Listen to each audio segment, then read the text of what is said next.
Alright, hello everyone, welcome back to the show. I am your charming self-proclaimed yet still on time host, Mukluk. And let's get real, I am a bit late. I was going to be exactly on time, like to the minute, like it was close.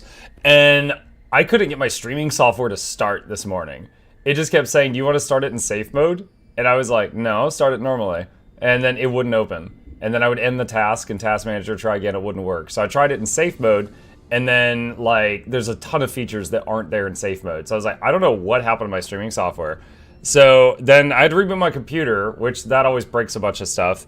And then to fix all that, and then that's why we're late. That's why we're late. But we're here. Are you feeling better today? I'm good, Goddess. Yeah, yesterday I was pretty much back to normal. My voice was a little rough, but that's about it. Okay, I believe this is where we're at. As you can see, I have played some single player since last time. Wait, no, hold on, that's not it. I think this is it.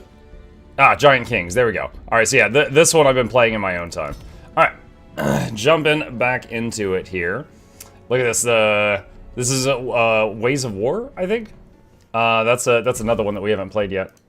I've seen some parts of your yesterday's stream as DMC. Might be when I played the dancing thing. Hang on a second. I think whatever. Hi Seth. I think whenever I play the dancing thing, the commercial, with the little guy dancing, I'm pretty sure it triggers it, and I have to cut it out. Okay, so let's see. Where were we? Wolsbury. All right. So last time we left off, we were playing these guys. Quick recap for those who weren't here. We have got the civilization, which you could see in the blue area there. The blue area is mine, and we are working on doing a few things here. And one of them is we are sieging these guys to try and take them out. So we have got a battle on our hands. So let's jump into this. Okay, so it's a pretty even-ish fight, or we have the advantage, one of the two. Do we only have 2 heroes here? I think we only have 2 heroes here. Alright, let's hit auto, see what it says, and if we don't like it, we'll do a manual fight, and that's how we'll start things off. I tried playing Guild Wars 2 today, and my PC crashed and won't turn on at all. Now it's going to take weeks to repair. Rip Guild Wars 2 update. Ugh. Sorry to hear that. Aspirant Knight. Okay, so... let's do a manual. Let's do a manual. Another PC reboot, yeah.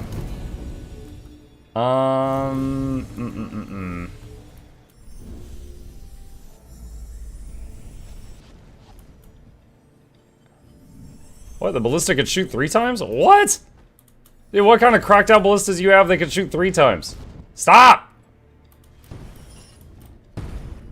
Oh my god.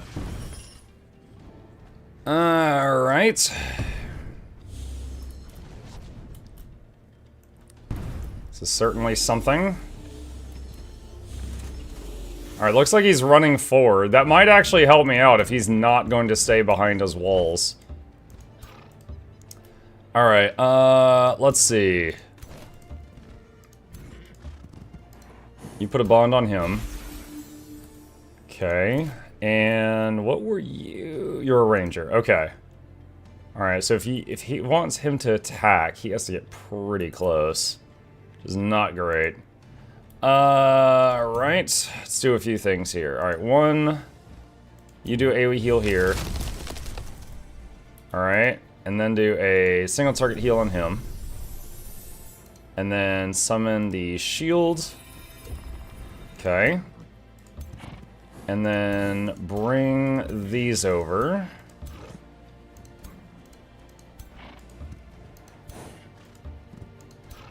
And you can heal yourself. Alright, then we got these guys. Now, they creeped forward a bit. I wonder if they'll come outside. I don't know. Did I make catapults with this attack? I don't think I did. What kind of idiot set this attack up? Not me, that's for sure. That is for sure. Alright,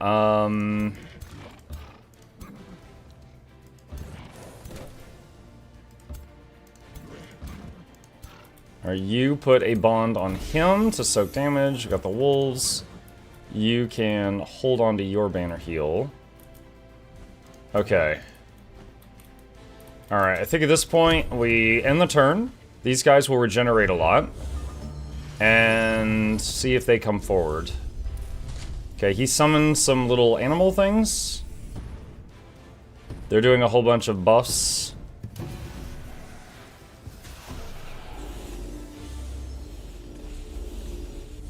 They're creeping forward a bit, they're thinking about it. Okay. And let's see. AoE heal again. And there's nothing else that's in his attack range right now.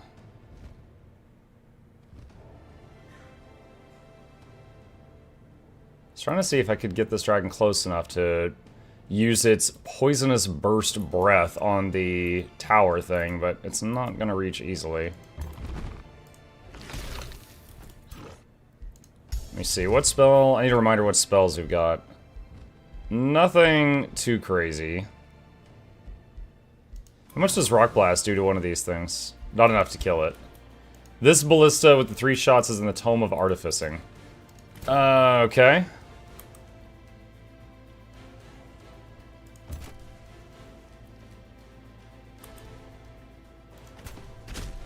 Alright, and Ranger throw a kunai at this guy. That was a nice chunk of damage to their leader thing.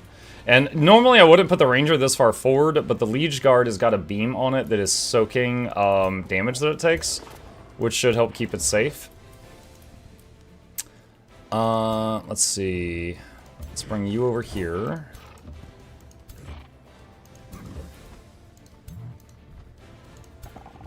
Okay, and I'm gonna enter in there.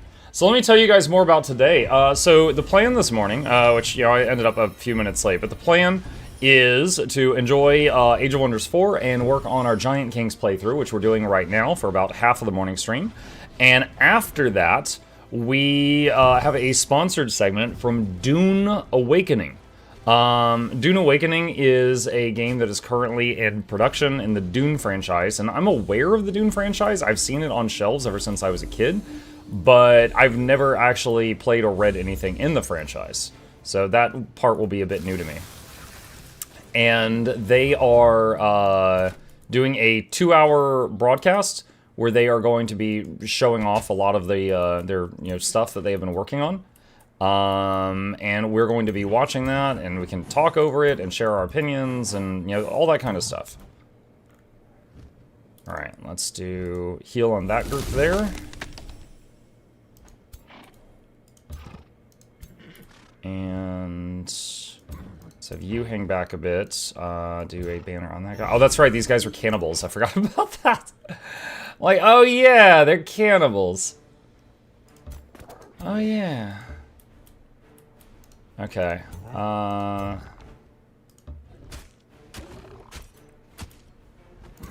Let's see. I could charge into this. I don't know if I want to or not. Could do that. Alright. Picked off that one.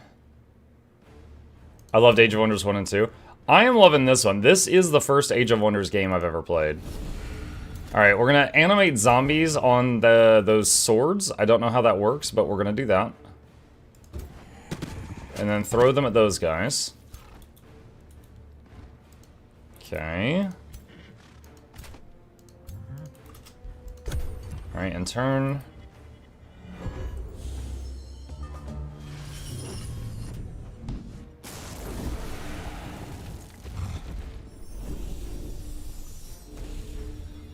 They've, twice now I've chunked that hero there down to half health with the throwing knife ranger on my side, and twice they've healed it up, but, this time it's not getting back to full health, so I don't think they're gonna be able to get its health all the way back up.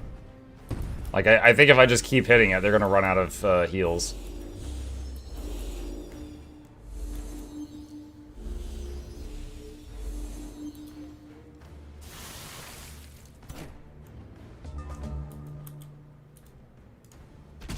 Alright, snapshot, and... oh, there it is. Boom!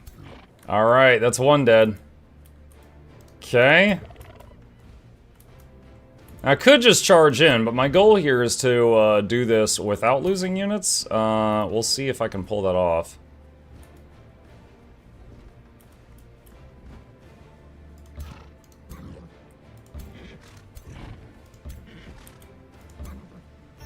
Alright, banner heal on that guy. Okay. Let's see. How close does he need to get to attack? Pretty close. At least this close.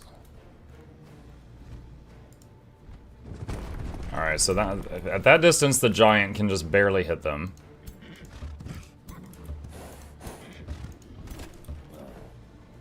Okay.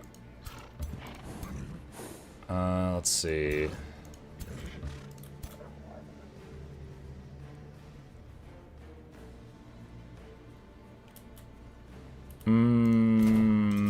End turn. Let's see what they do.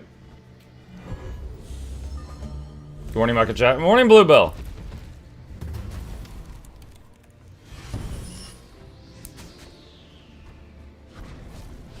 Jersey Nat as well. I see you.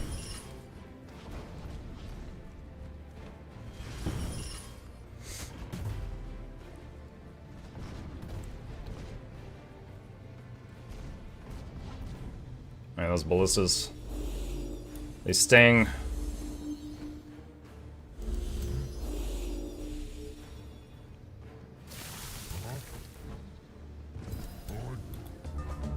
Okay. Alright, let's do a couple things here. Move this guy there. That way I can AoE heal everyone who's injured here. And then we're going to throw a single target heal on this one. And then fortunately, nothing's in attack range at this point. Okay. We can dagger throw their leader. Boom. Half his health gone.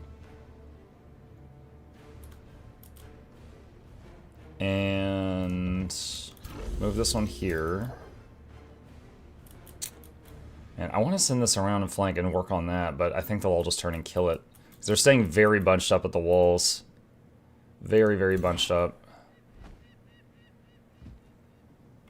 Let me see. Do I have the heal off cooldown over here? No, I don't.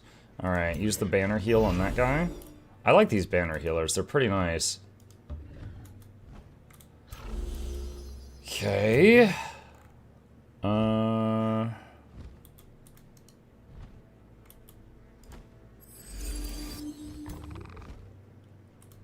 Inversion. Ugh, that was missed.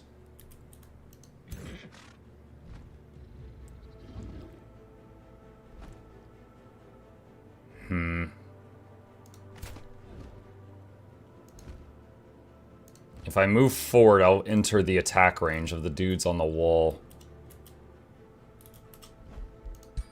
Alright. Let's wait. Look, it's the tree. If they don't have a heal, then another throwing knife will kill the giant. Ow. He got a critical hit on us with his AoE attack. The bone wyvern thing went down, but that can be reanimated.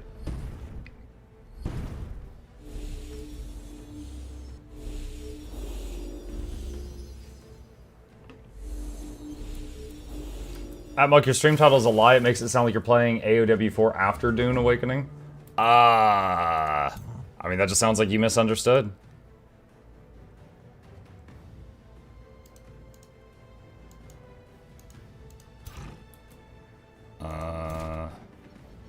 Dude, what? Dude, everybody over here is stunned. Okay, this sucks.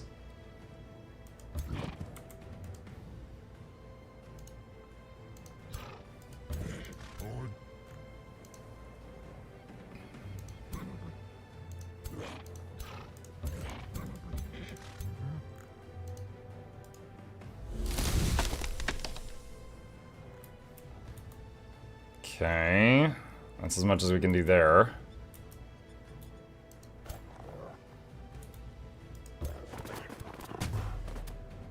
Alright, let's send him in there to hit that.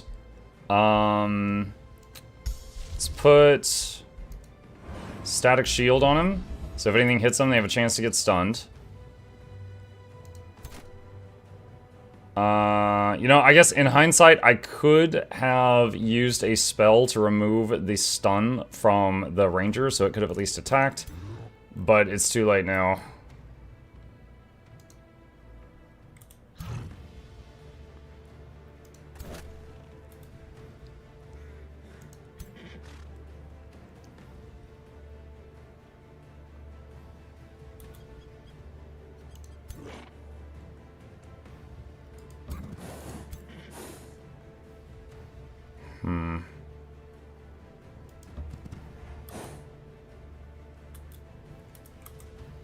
Let me see, what range? We can barely reach that. Alright, mark that guy. And not reaching it really well.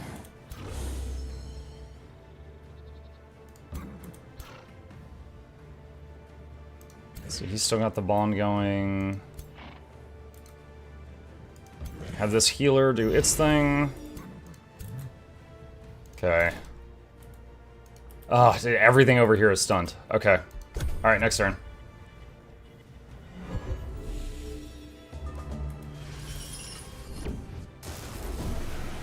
Alright, this guy shot like chain lightning into our ranks.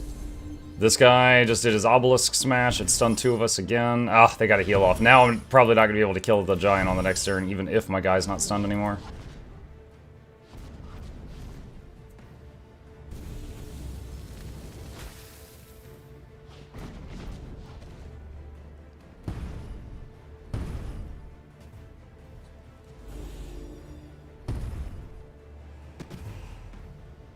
Okay, they did hit the wolves, and the static shield stunned a few of their units, which is good.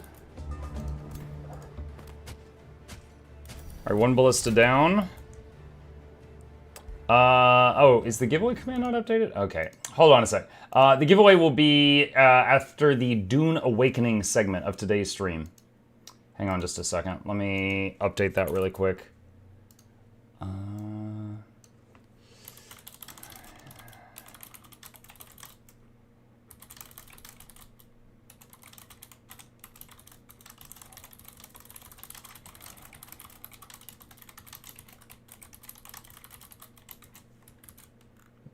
Save, and just a moment. I'm halfway done.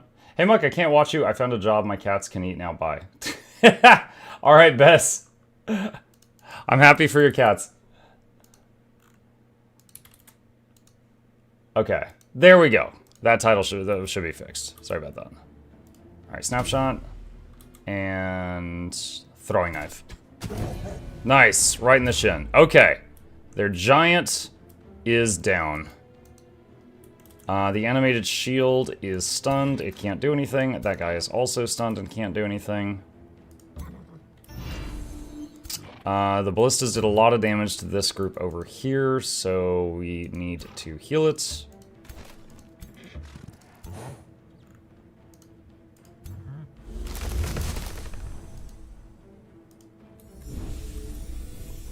Where's the bone wyvern that died? There we go. Raise undead.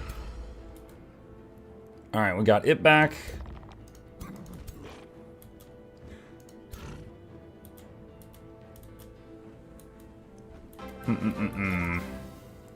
How to do this? 2 months is a time. Yes! It is absolutely a time. That cannot be debated.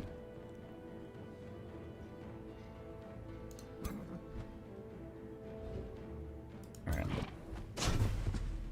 Okay, let's hit that guy. Wailing on him. Archers unload on that dude a bit.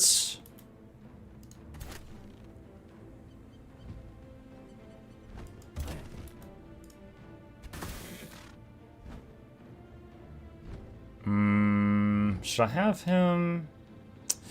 Alright, let's use his once per battle self-heal.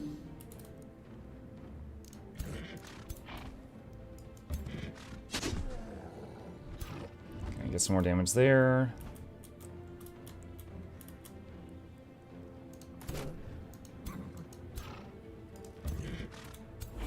come over. Let's see. So this guy, these dudes here have polearms, and they are super effective against anyone mounted, which is majority of my army. So I do need to be careful with that.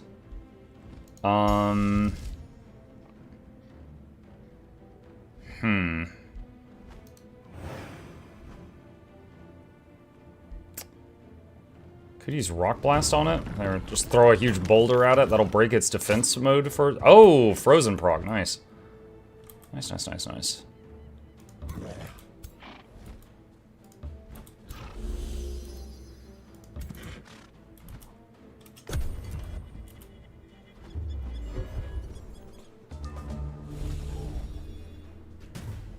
You know, I gotta give it to the AI on this one. Usually, when they make all these defenses on the walls, they just charge out kind of silly, and then they attack me on the open field where I have the advantage. But this time they actually stayed at their walls and made me work for it.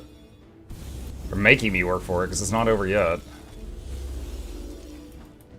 We have taken out their hero, one of their two heroes. They got one hero left, and their lord, though, so... Oh, froze those guys.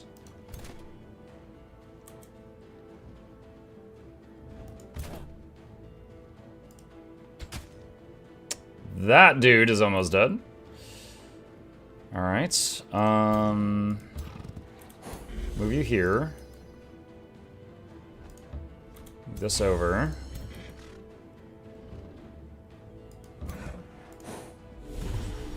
Blast him. That's a healer, but it's got a ranged attack.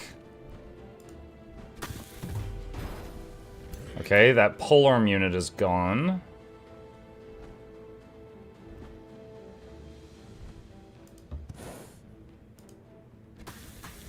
Bit of damage to that ballista thing.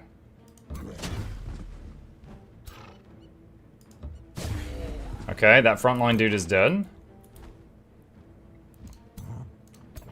Alright, Bone Wyvern.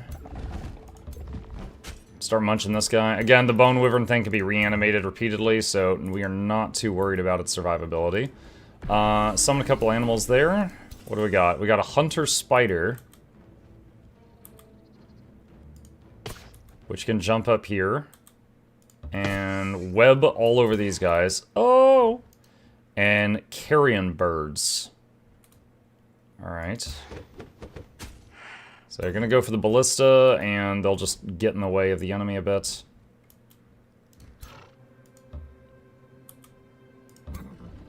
Banner heal on that dude.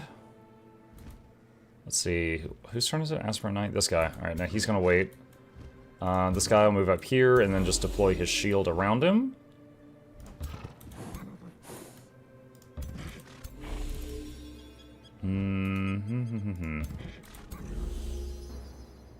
Alright, I haven't done a spell this turn. Don't know if I should or just hold on to it. Oh, I didn't even see this guy. Okay, so this guy got taunted and he got pulled in here. Alright, let's put static shield on him.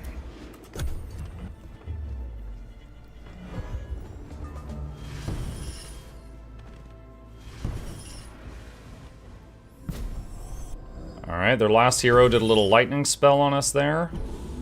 They got a lot of support units that are throwing some buffs around. They focused a lot of damage into the Bone Wyvern, which can be resummoned, that's fine.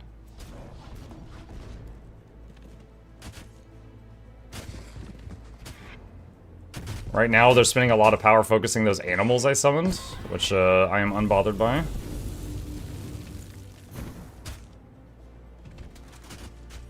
Oh wait, they have another hero. Okay, so I killed one hero and the leader, and they had two more heroes after that.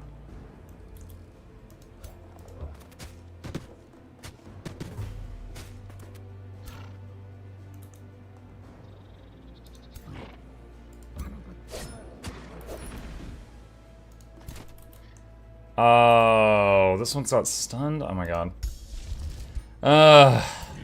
Does this cure conditions? No, it doesn't. Well, alright. So I would have to move the giant here to cure that. However, if I do that, I won't be able to AoE heal all these people that really need it.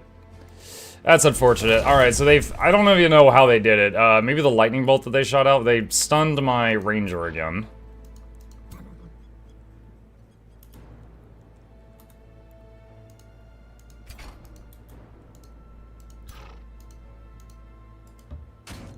Alright, shield bash that guy.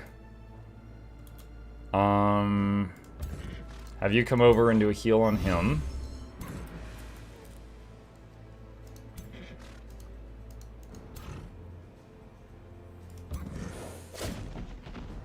Do a bit of damage there.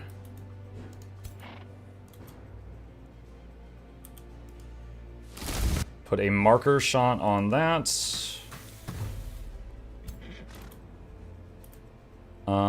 Aspirinite. I don't think he can reach any of the action on this turn. Alright, some damage on their hero. Let's see. Claire says, since BG3 is one loss, you die. How long do you think it'll take until the story's finished? Are you going to start again or end if you die? I don't think it's a very big time investment. I don't think I have it in me to try again if I were to die in that game in the near future.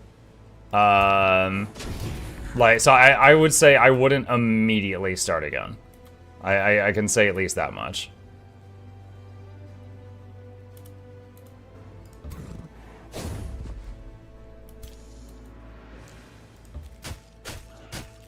Oh, we froze the ballista. That's cool.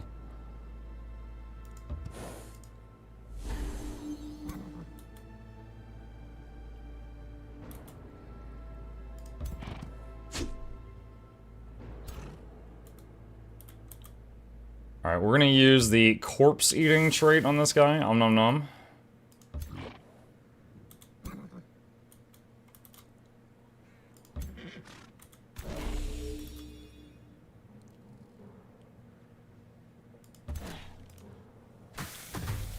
Okay, that's 2 ballistas are dead. Where's the Asuramuk VTuber redeemed? That's not a redeem. What are you talking about? Inversion. That one of inversion is kind of fun. It just removes some negative effects and gives them positive effects. Kind of reminds me of that cleanse thing that engineers have in Guild Wars 2.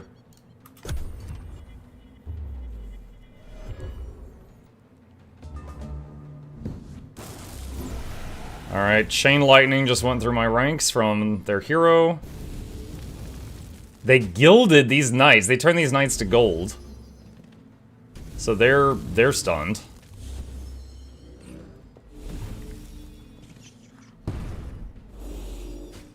They got a lot of, like, priest-type units here, like support units, but not raw damage. Like, at this point, I'm pretty confident I can win without losing a unit, which is my goal. But... yeah. Okay, that's done.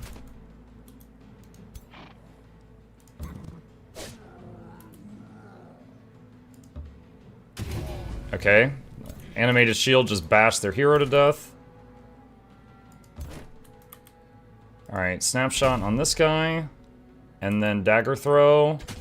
And that's our last hero. The enemy is fleeing the field. Do you wish to claim victory and win the battle immediately? You know, I might be able to pick off a few more of them, but in the interest of time, I'll say sure. Alright, cool. So, everybody's alive, injured but alive. The ones with the boot symbol got away, and the skulls are dead. Sell the Gilded Knights, buy new ones. That's how the gilding works, though. If you gild an enemy and then end the battle, you do get more money, because you basically liquidate them. Which is horrifying. We got a shield, a staff, an enchanted plate. Is there anyone that could use that enchanted plate? Oh my gosh, I forgot what the race I made looks like. Some of them are straight up spooky.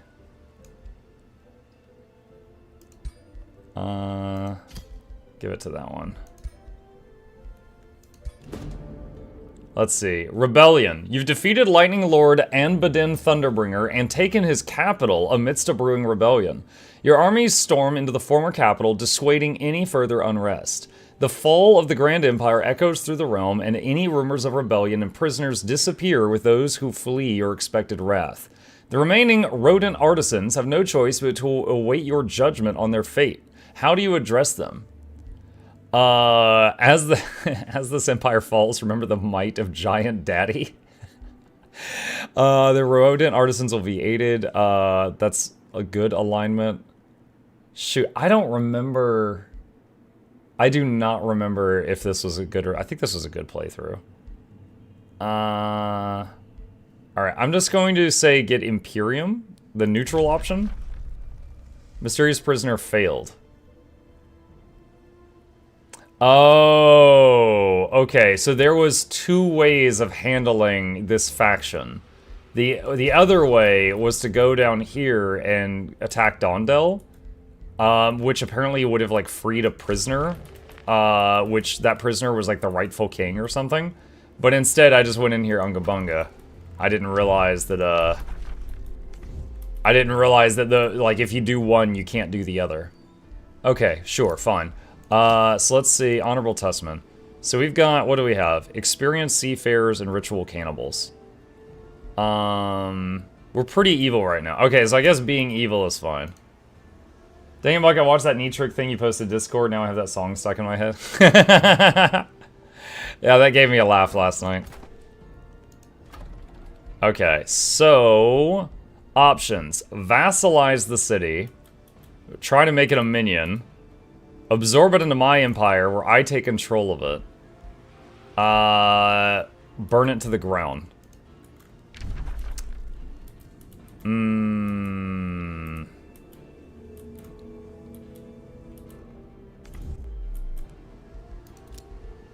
Let me see. Hang on a sec. Who has Whispering Orbs right now? They've got one. They've got one. And they've got one. Now, they're already a vassal. I could remove that orb and it would be fine.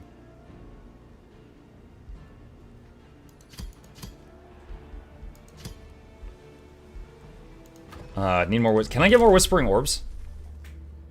Alright, there's one there. I've already got that one. There's one there. I've already got that one. There's one in the darkness line there. I don't have... I can't reach that. And there's one in materia. No, wait, that's not it. I thought that was a Whispering Orb because it was round. It's not. Let's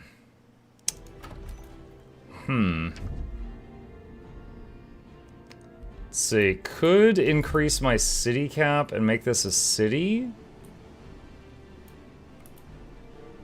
Could absolutely do that. Which would be... 500. You know what? Sure, let's do that. I'm going to increase how many cities I'm allowed to have. And I'm going to say... convert this to a city of my people, which will kill four provinces of population. And I will be marked as evil. That's fine. Alright. Move that over here. Okay. Alright, so they're just going to chill here for this turn. They're going to make sure that nothing interrupts this. That guy's been defeated. Alright, and then we've got this dude down here. What is this? This is a ritualist. Where are his forces? Let's take a look at... where's our armies? Oh, here we go. Alright, so there's this one. Was this the Bluebell army? Okay. Alright, so that one's already gone, that one's already gone. This guy needs some troops. Was I already... okay, so I was already cooking troops for him. So he's waiting on troops to appear. And I guess this one needs a name. We haven't given this one a name from chat. So if anyone wants to be this spooky mothermucker, you let me know. You let me know. Alright, Rivergate can expand.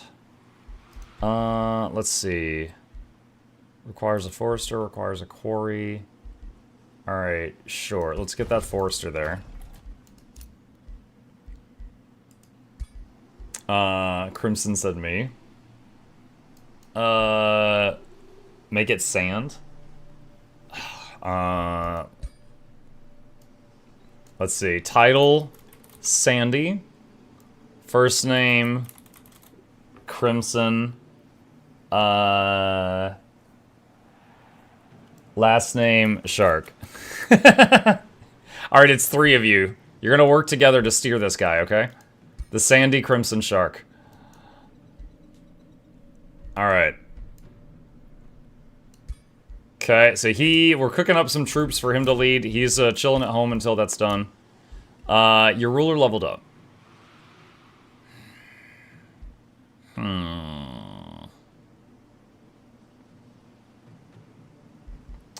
What's down here? Poisonous undergrowth. Target enemies in a 1 hex radius get poisoned or immobilized.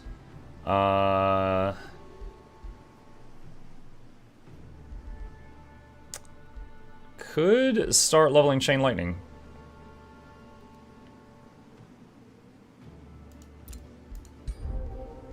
Let's do that. It's got a longer range. Signature skill available. Who is this? This is Crimson Shark. Good nature. I like nature.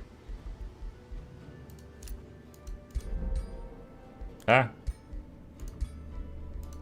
Okay, that's gone. We got the remains of the heroes we defeated added to our crypt.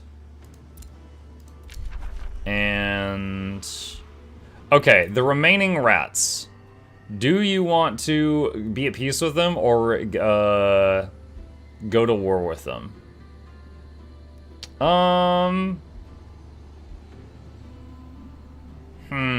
It is an evil playthrough. Beating them's not the goal of winning this campaign, so I'll say make peace for now. We can always change that.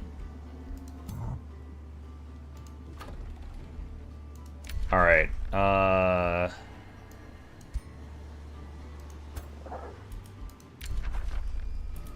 alright, so I can make peace with these cities. Infestation is sending attackers? Oh, it's an underground infestation. Set production at Casterland.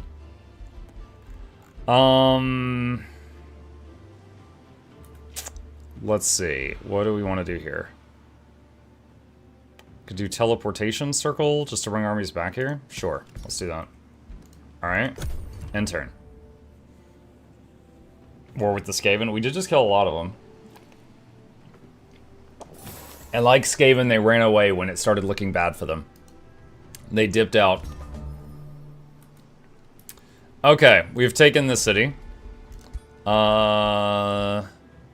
Crimson Shark, you are now a governor. You're a governor, Crimson Shark.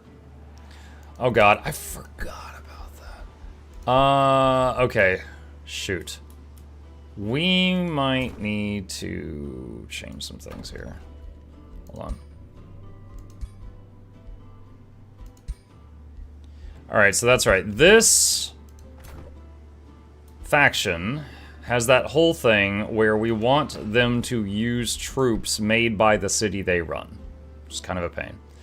Alright, so we are going to do Defender, Defender, and Aspirant Knight. And we're going to get him some troops from up here. Alright, so... we now have Colwell. Do I have a...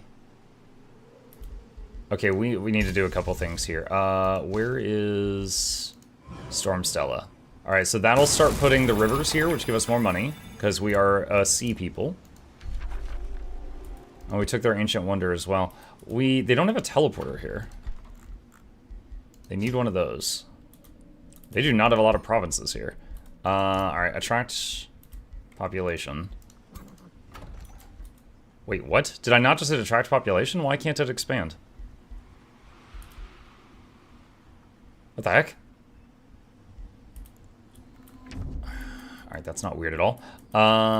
Maybe because they lost 4 pop when I took it? Maybe, like, I have to regain 4 pop before it can expand again or something? I don't know. Okay. I thought that, like, it would have just lost 4 provinces when that happened. Okay. Did not understand. Alright, fine. Alright.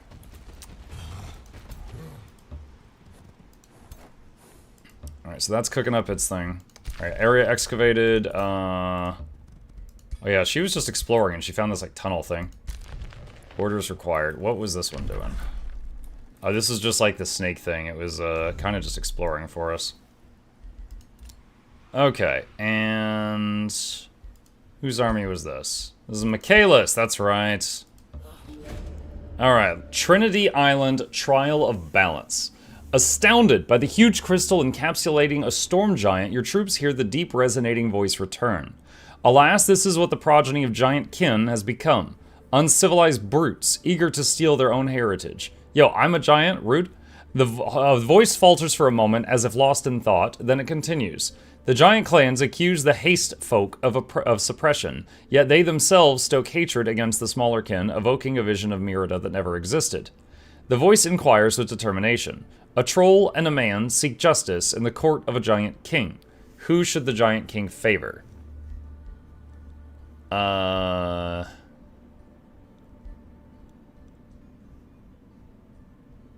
Neither. Justice should be dispensed only after studying all evidence. This will cost you knowledge per turn for 6 turns.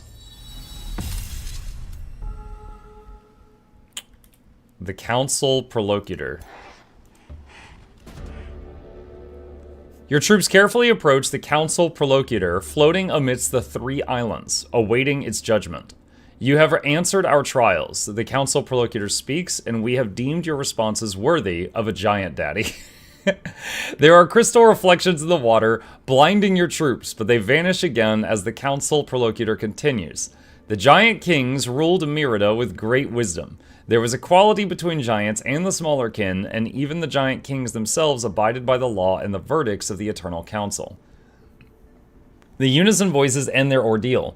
To inherit our secrets, speak one last time, which quality must a king represent above all? You could attack him.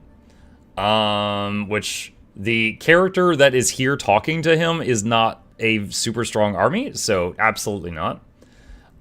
Tenacity. All cities gain stability for 6 turns. You complete the final trial. This blocks the ability to build anything for a time. Frugality.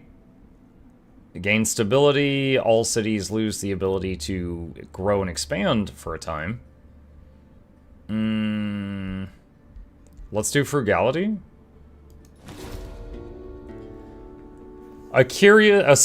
Sagacious response. With this, we can lift our spell and return to the glimmering halls of our brethren. Marvel at the sunken library, Mukluk Rainsinger, and its secrets there that are now yours. An arcane sizzling stirs up the waters of Trinity Island as the illusion of the Council Prolocutor fades away. Large monumental crystals become revealed to your troops. They form a structure complex stretching between the 3 islands, a sunken library holding the crystallized knowledge of the Eternal Council. Where the Council Prolocutor floated, now only an artifact is adrift in the waves. It is the Flow Rock Scales, reward and proof of your dominion over Trinity Island. You gain the Flow Rock Scales. Unlocks production of the Giant Forum Special Province Improvement in your cities. The Giant Forum receives the following buffs: plus production income, plus knowledge per adjacent conduit or research post, and it counts as a conduit or research post. Sunken Library is revealed at the center of the region. Let's see.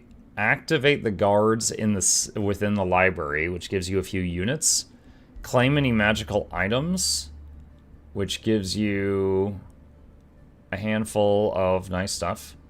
Absorb the abundant energies, which gives me a ton of mana, but I'm not really having mana issues. Lithuanian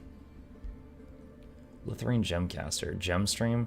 Damage 2 units, 5 hex long, 3 hex wide. Crystal bolts. Wait, how? Oh, it's only 32 speed. This would slow down whatever army it's in. Okay, so I guess we'll take the magic items. Artifact acquired. We just read about the scales. Okay. Did I already clear the barrow? Yes, I did. Alright. Let's see. Cannot declare war against these for 4 turns. Yeah, I just made peace with them. Kind of wish I hadn't made peace with these guys, because would like to Let's take them out. Okay. So this is one of the scouts. You just do whatever. This is another scout. You just do whatever. Is this Bluebell? Yeah, that's blue. Okay. Can you handle this? About to find out. Ah! Okay, that didn't go well. Retry. Bluebell phoning it in.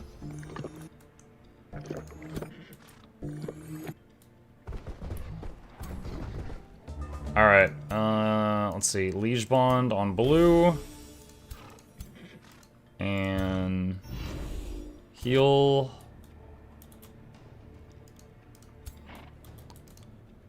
Let's see.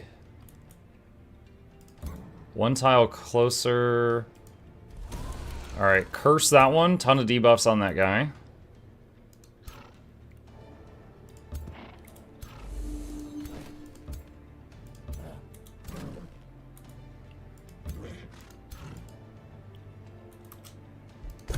Okay. He throws a net. They do some lightning. Summon some wisps or something. Wait, I think they keep giving the wisps extra turn. I didn't know that was a thing. It reminds me when I played Rogue Trader, the officer class. Alright, so this thing, like every other turn, it's refuged. So it's basically like phased out and you can't affect it. So I can't do anything there this turn.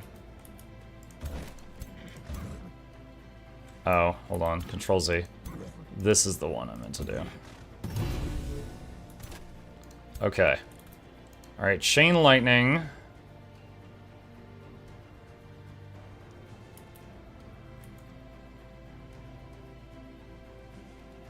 Where's the one that I cursed?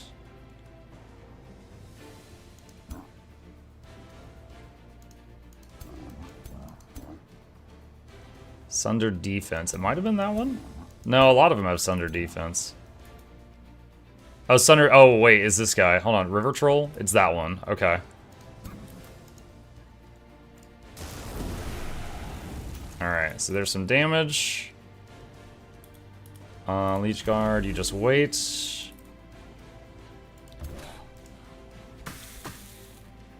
I'll shoot him.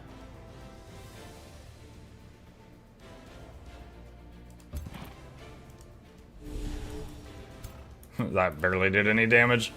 Leech Guard. Put those here. Don't know that any of our current spells are going to help us much. Static Shield on the front guy, I guess. Maybe we'll get some stuns.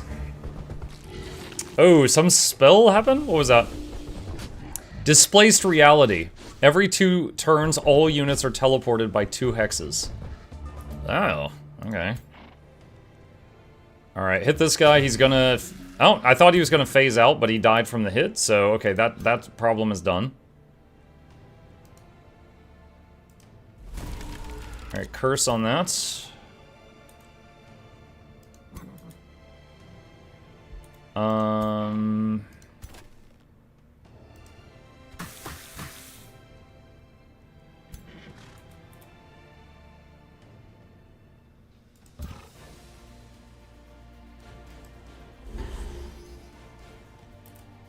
We've got 2 dudes up here that are currently frozen and they can't do anything.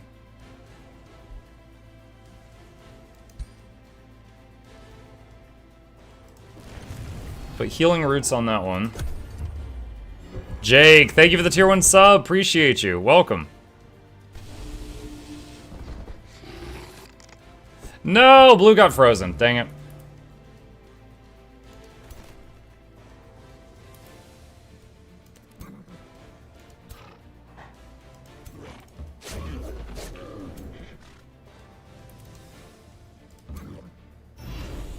Alright, banner heal on that one.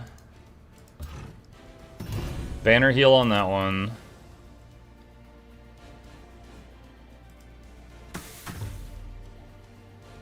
Get some shots into that guy.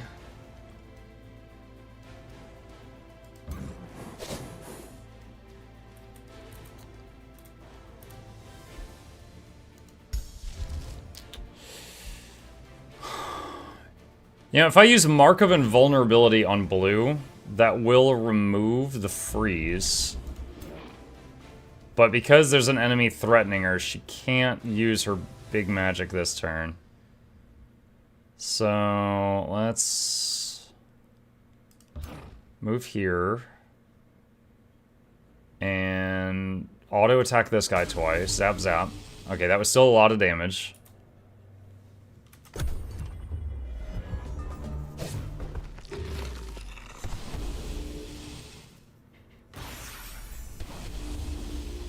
Zap, zap, zap.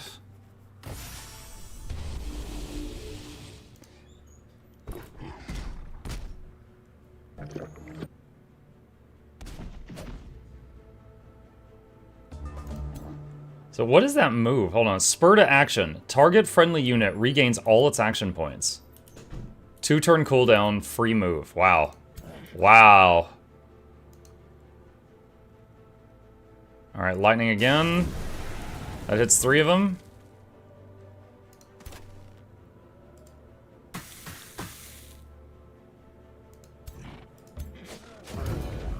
Okay, that guy's gone.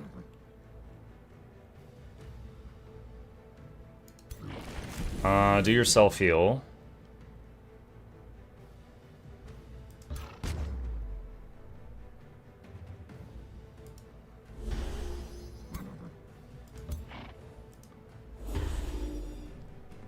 Alright, and put healing roots on that guy. We all got teleported randomly. Not ideal.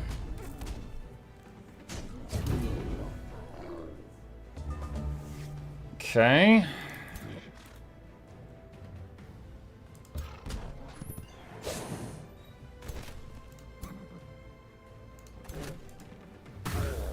Alright, one of the Troll Kings is down.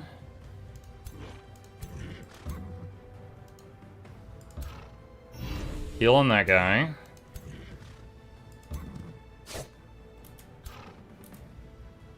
Okay, let's see. So blue can curse or just attack this turn? Let's try just attacking. Okay, nice. That's another dead one. Alright, try to heal this guy with a banner. Alright, 2 remaining. Do you wish to claim victory and win the battle immediately? Sure.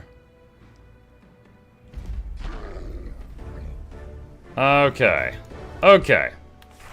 There we go. Gilded Shield. We'll just disenchant that. And... what's in here? That's a gold Ancient Wonder. She probably can't handle that.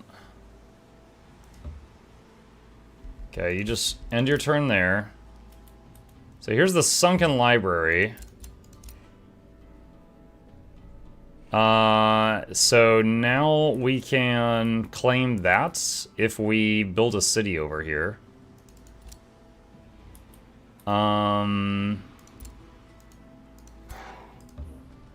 Can I build... yeah, okay, so I can build an outpost here and then claim the Sunken Library. So I wonder if that's the end of the giant thing. Like, you know, you could play this map till you win, but I wonder if that's basically the end of the main objective here.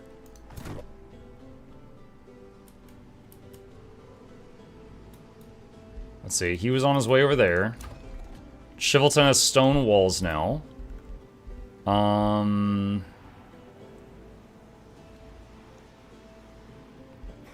Let's see.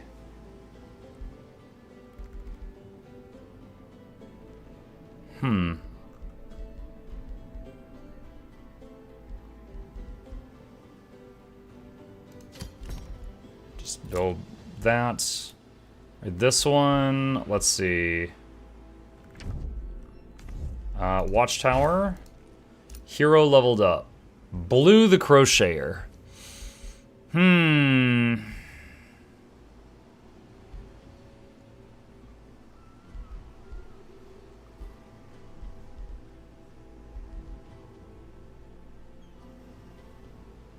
Something I noticed, the lightning is a 2-turn cooldown, but the fire is only a 1-turn cooldown. So if you have the fire, you could like curse and then fire and just repeat every turn.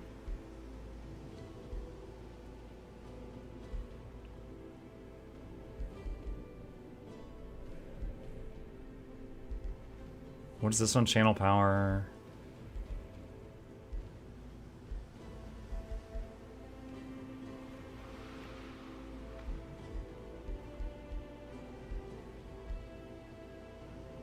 Devouring spell. Do damage to the target unit ignoring defenses. 3 range, 2 turn cooldown.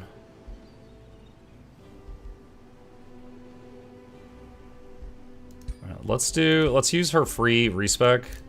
Get those 2 things that we're absolutely going to get.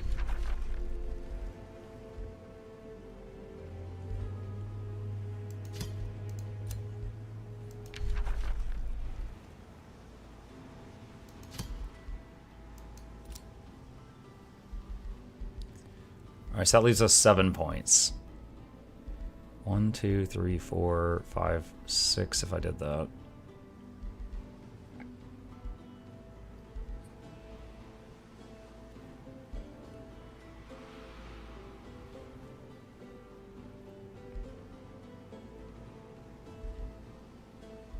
So that gives +1 range, which is pretty tempting.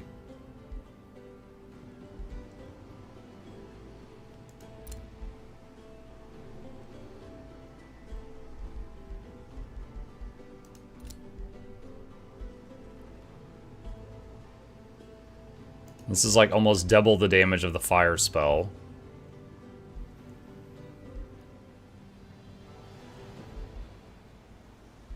Let's see, do you want Curse to be AoE or now do larger single target damage? Wait, did that have Disrupted? Oh, Disrupted is really powerful. This was something that they banned in that multiplayer Age of Wonders game I played recently, chat. So Disrupted temporarily gets rid of all the target's enchantments, which is kind of how you get OP in this game, is you just stack enchantments. So if you've got something that temporarily disrupts that, then it's a lot easier to kill something. Let's try that. So weaken, disrupted, and single target hit. Temporal Plague debuffs the target and all connected enemy units with stun, decaying, weaken, disruption. Can only use once per battle. Alright, and the next time we can get magic and debuff abilities gain 1 range. Okay, so we'll do that. Alright, rivalry with you ended, that's the rats. Friendship with you ended, I don't know who she is. Negotiation successful, one of the vassals has improved. Now I could, like, he's already a vassal. He could be a better vassal, but I don't have to leave that Whispering Stone there. We can work on getting someone else into our ranks. Let's see. What are some good options?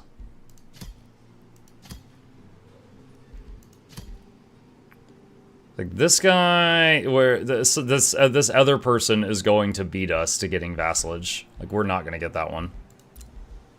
So we might as well, like, yeah, we might as well withdraw that one.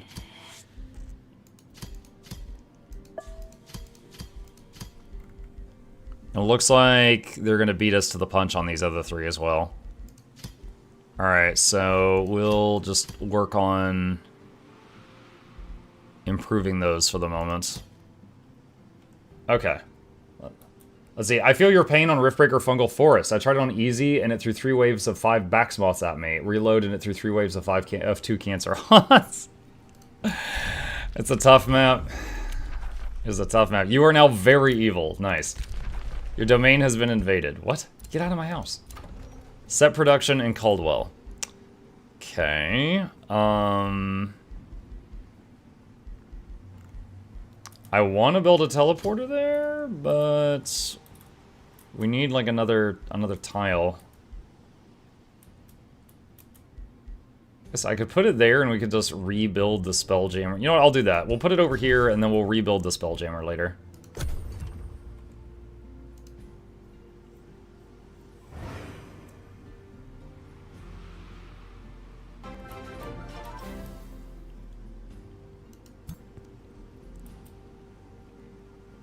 Jive, thank you for the tier. Yo, tier 3. Oh my gosh. Appreciate you. Thank you for the support. Welcome. Welcome, welcome, welcome.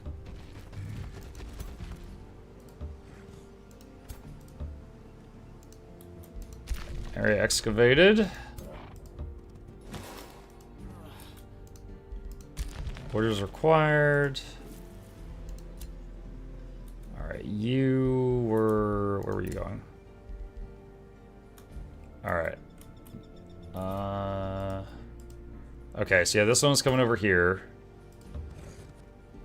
So we're working on getting him troops that are members of his house. So he'll need a Bannerman and a Glade Runner.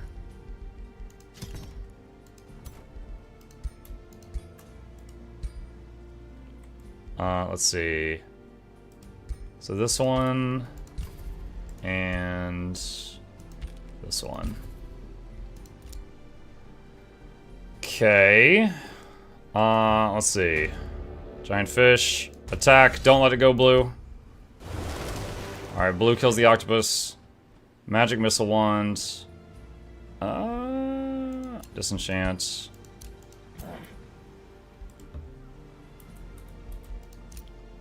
Okay.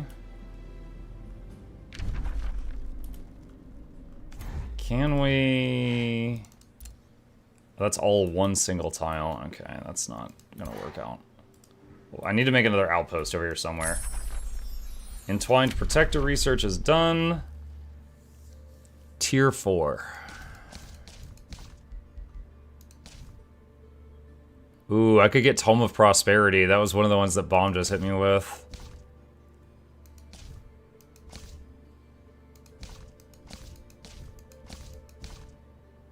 Or Nature's Wrath. Summon Horned God. Only 32 movement, though. It would slow down the armies it's in. Guy is chosen. Stormborn. Doubles the base resources from Coastal Province Improvement. Naga transformation. Turn your people into Nagas. Stormbringer, offensive skirmish unit whose attacks arc to other attack units.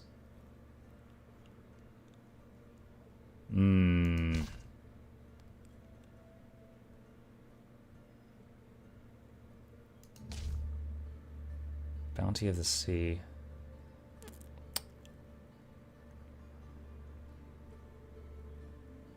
I think, so Naga transformation, they would lose their mount, the whole race would lose their mounts because they could lose their legs. So that would actually slow them down because I've already bought nightmares for all of them. So let's try Prosperity, because I've never used it, which lets you get Prosperity Dragon and some other cool stuff.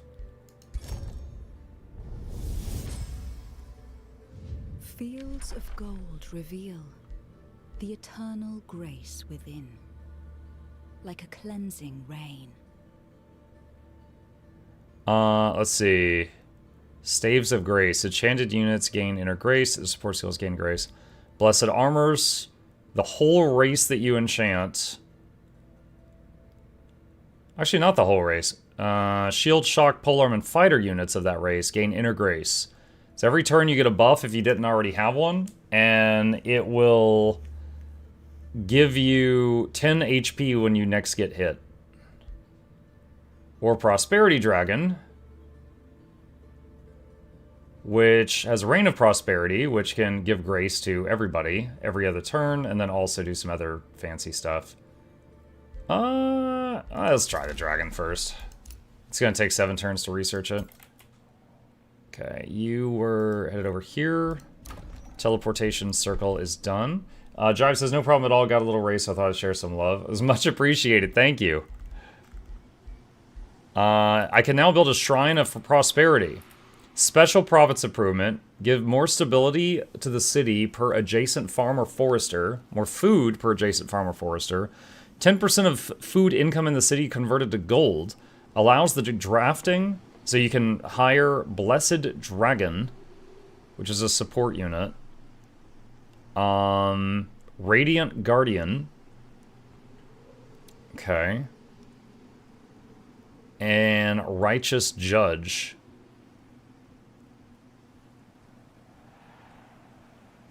Okay, that sounds interesting.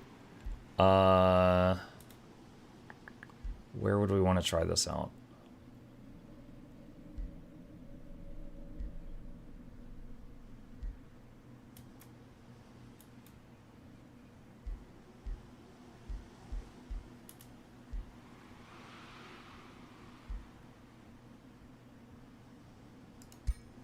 Put it there. So after that's done building, we'll have some more units that we can try out. All right, this one. Do blacksmith for now. Watchtower is done at this. All right, this is just a teleporter outpost. Your domain has been invaded. I think this guy passed through my area. Set production. Let's see. Palisade walls. Alright, end turn. Alright. Greetings from Antarctica again. You should try Age of Wonders, the original first game. It's a classic, still holds up. If you like strategy games, try Seven Kingdoms 2 Frythen Wars. I mean, like, would it be fun for me to go back and play the older Age of Wonders? Like, I guess my concern would be that it would be the same game but less features. I don't know if that's true. That's just my first concern when I think about that idea. The other game, Frythen Wars, I'd never heard of that. I'll have to check that out. Quizzes. Does anybody need some quizzes? Yes. Sandy Crimson Shark needs quizzes. Or something. We'll give him warding boots, actually. Robe of Resistance. Healthy helmets. Blessed Staff. His current staff summons a spider once per battle. Let's give him this so that he can use a mount.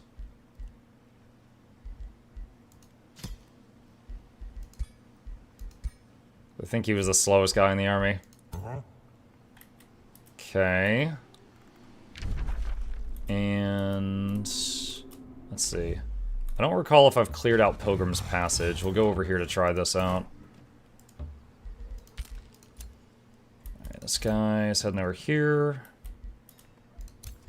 Snake thing. Just camp on that. You are heading over this way. Outposts, make a work camp. We're going to take that library. Let's see. You're heading over here. Let's see. Blue. Try to kill this. Retry. She lost an archer. At Mug, asking for an acquaintance. Do you happen to have a guide for simultaneously streaming to YouTube and Twitch, or maybe something on the Discord? I don't have a guide for it, but I could tell you a bit about it.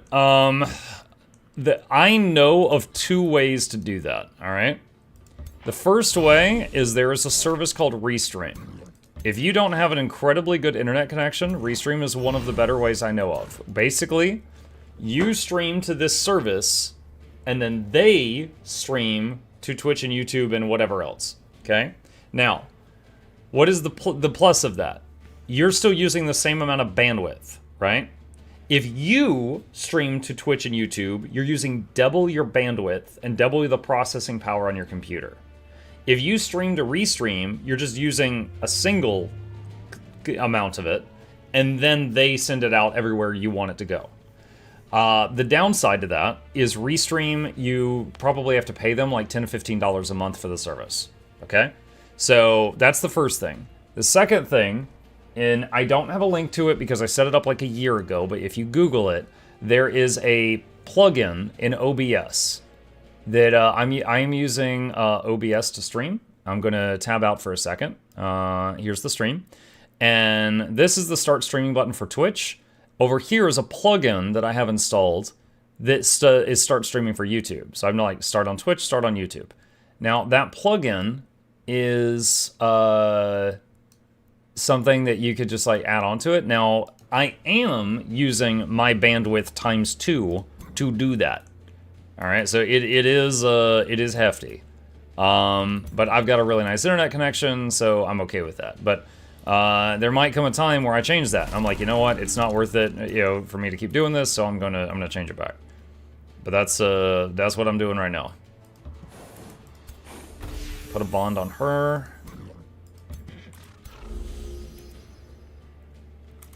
Turn him around. Just saw the pin. Did Dune devs reach to you to get big money? Yeah, we are sponsored by Dune Awakening today. So we are going to be watching their broadcast here in about half an hour. Just under half an hour. We're going to be swapping over to that.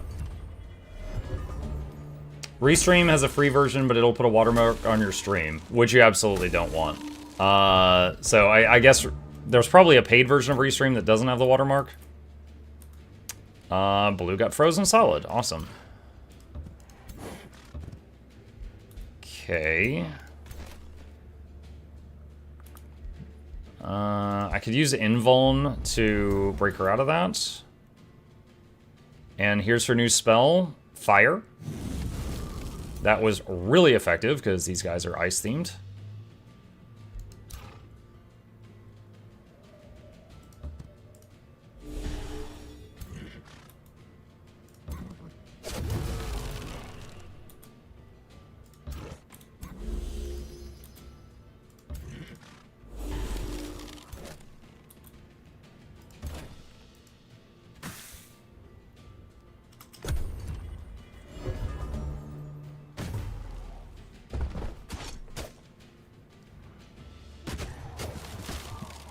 Kira says they're trying hard to sell that bad game. Dune? I don't think it looks bad. I watched the trailers for it, and it's a survival crafting RPG, similar to others I've played, like Enshrouded, Valheim, V-Rising, Grounded. Those are all survival crafting games that I enjoyed, so I'm happy to try it out, see how it does. Temporal Plague would only hit one target if I did that. And that'd be kind of stupid because I could just zap it and kill it. Alright. Archers, can you finish that? Yes, they can. Curse, which freezes that one.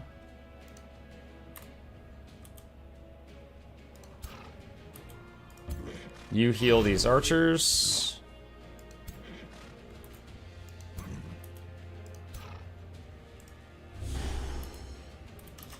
Too many of my units are frozen.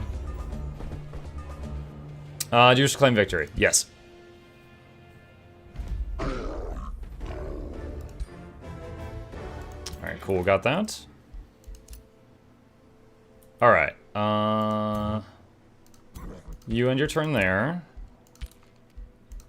See, outpost founded. That's still doing its thing. Palisade walls. Okay, so this one can build up. Go ahead, do stone walls. Defender is done. Blacksmith is done at Shivelton. And let's see, what do we want to do here? Could do the Shrine of Prosperity. It takes 7 turns to build it. Ooh. Lord's Manor. There's no more things I can build here that affect production. And we're pretty, well, I guess the Giant Forum.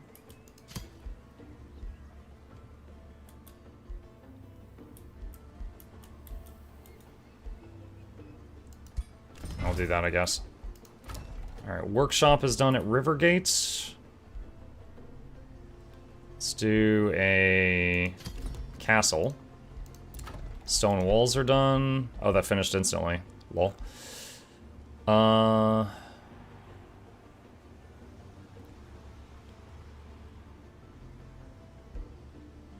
Lord's Manor. Okay, enter.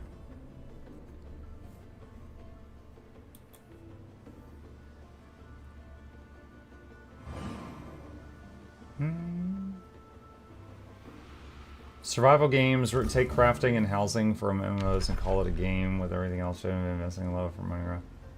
No. No. I completely disagree with that. I didn't read the whole thing out loud because you were a little crude with your choice of words.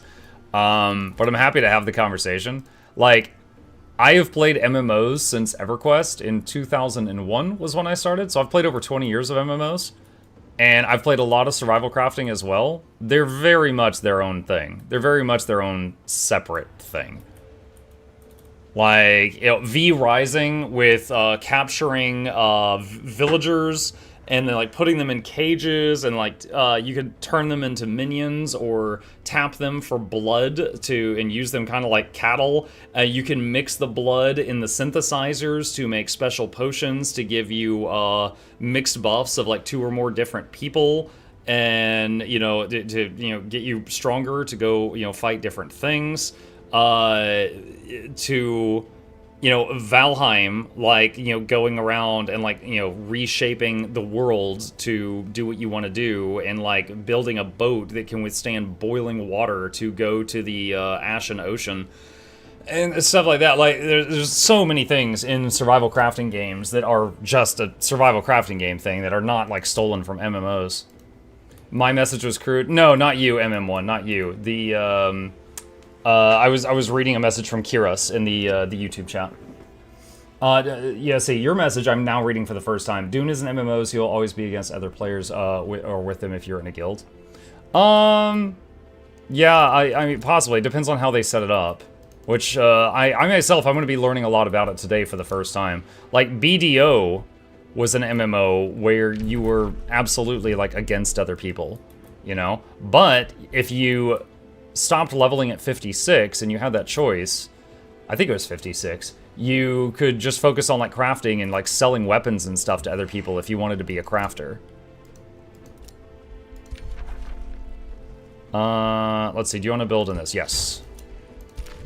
Okay. Where does this go? This goes over here, okay. Alright. And that guy's just waiting.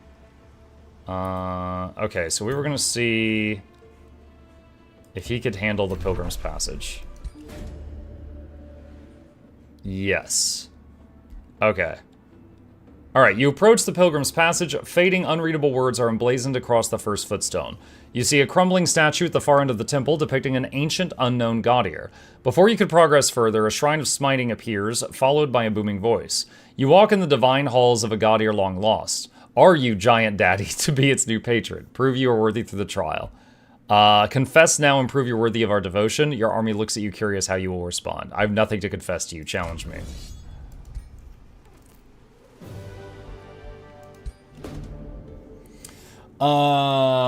Feature and quality-wise, Dune will be like 20% of WoW Classic. WoW Classic being a 20 years old game.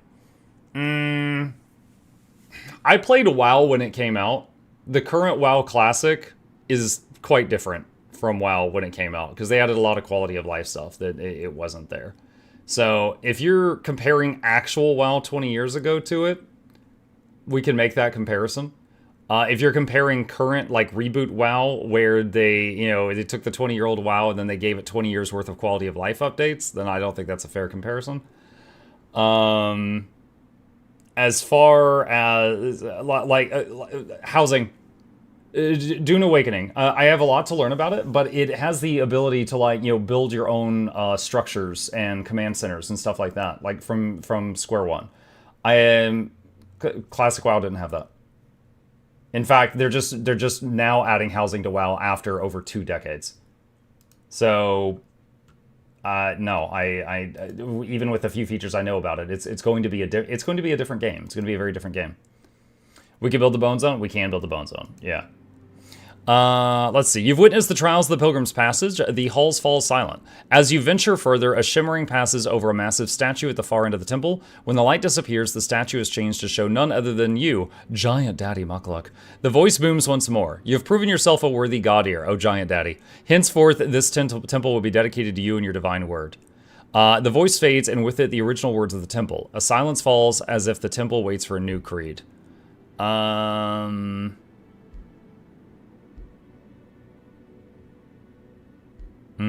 Balance through growth. That'll boost the food in all our cities. Okay, so we've got that now.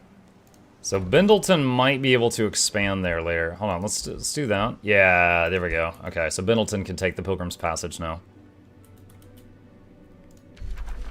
Now, I'm happy to have the conversation, but it's a bit disingenuous to be like... That's like me saying, oh, you know, Tony Hawk's Pro Skater has features that The Witcher doesn't have.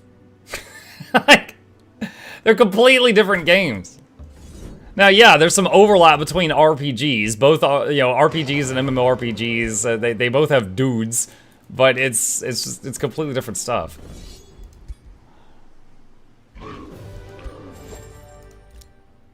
Let's see. Okay.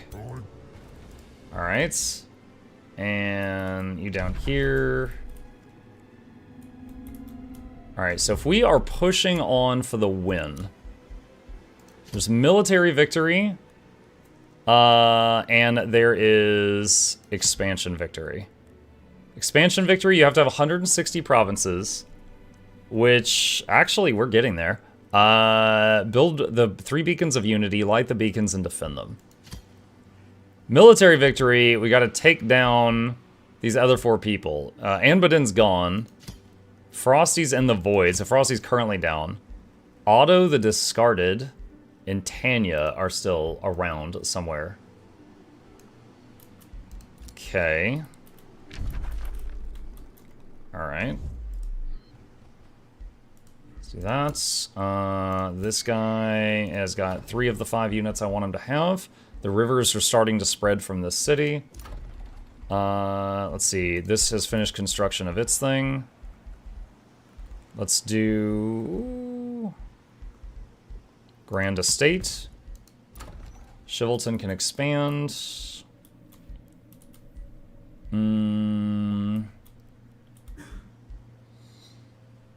Let's get that for more research. Rivergate can expand.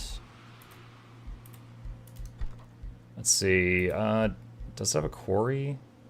2 force. It needs a quarry still. Okay. Let's get the dredge quarry in the water. New empire developments. Special provinces give gold. No, I don't want to spend on that. Hold on, I want to double check something else though. Do I? Yeah, we did want that. I do have that. Okay. Negotiation succeeded. Okay, so they're still doing their thing. All right. Don't think there's anything there we need. All right, intern.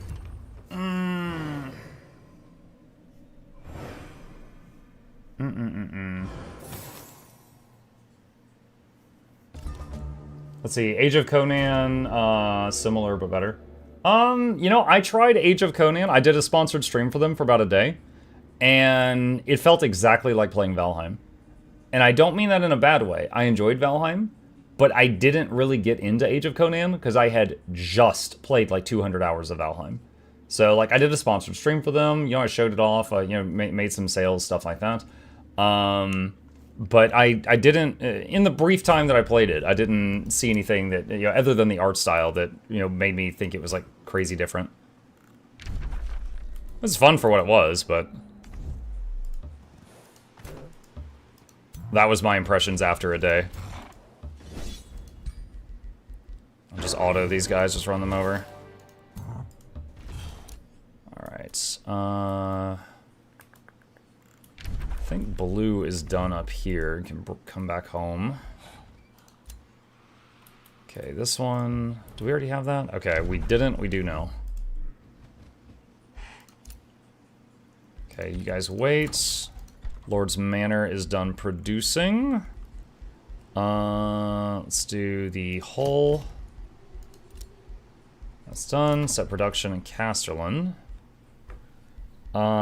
Beacon of Valor. Is that one of the beacons for the expansion victory? I think that's probably something different. I think that's something different.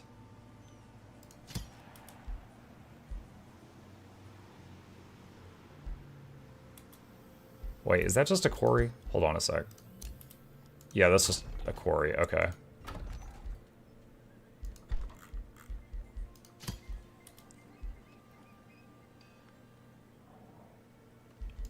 Wait, that's the wrong thing. Hold on, giant form. There we go. Okay. Mug, between Age of Wonders 4 and CK3, which do you prefer? CK3. What is CK3?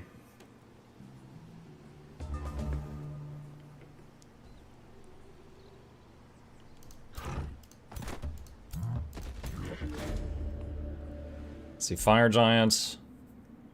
Entice the Fire Giant to join your empire. Fire Giants are really slow. It won't be able to keep up with my armies. Let's just fight it. We've been building evil rep anyway. Let's solve this problem with violence. Alright, we want to take out that large monster down.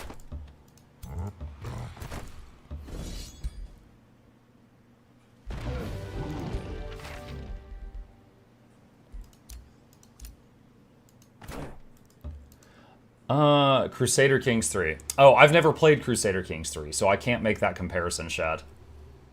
I think it will be bad due to everything I've seen. Then again, I was interested in it when they promoted Survival MMO. Right now, I don't care for it. I mean, you know what? You are totally allowed to have your opinion. It sounds like you know more about it currently than I do. I do think it's kind of odd that you're doing this here. Like, you came into a sponsored stream to say this? I mean, that's like going to a baseball game and screaming that you hate baseball. Everyone there's just like, okay, why are you here? You know? So, I'm happy to have a conversation about it, but if you've already decided you don't like it, that's fine, but then the conversation's over. Let's see, where... Alright, so this one... I might end up at war with this lady. I'm not sure if we will, so I'm trying to just set up some teleporters and stuff in case we do. Alright, you are just going to chill there. Work camp. Okay, so now we're going to take the Sunken Library and get all those resources. Build a wall around this one. Hero level up. Who is this? This is Gorniar. Okay. So Gorniar is the one that's been killing people with throwing knives.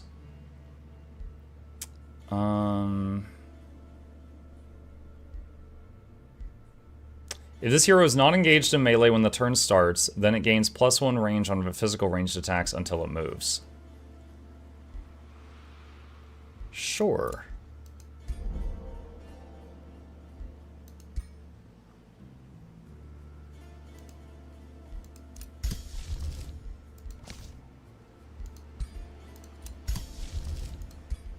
See, new rally started. Evil presence, done and done and done. Okay, end turn.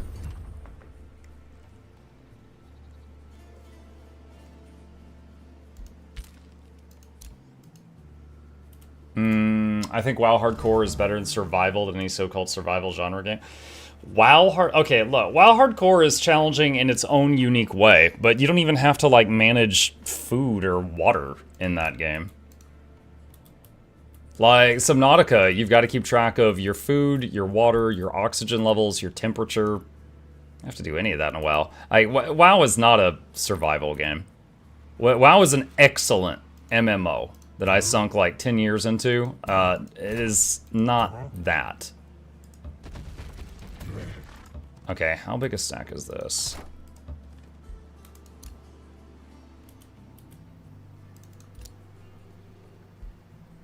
Altar of Elements.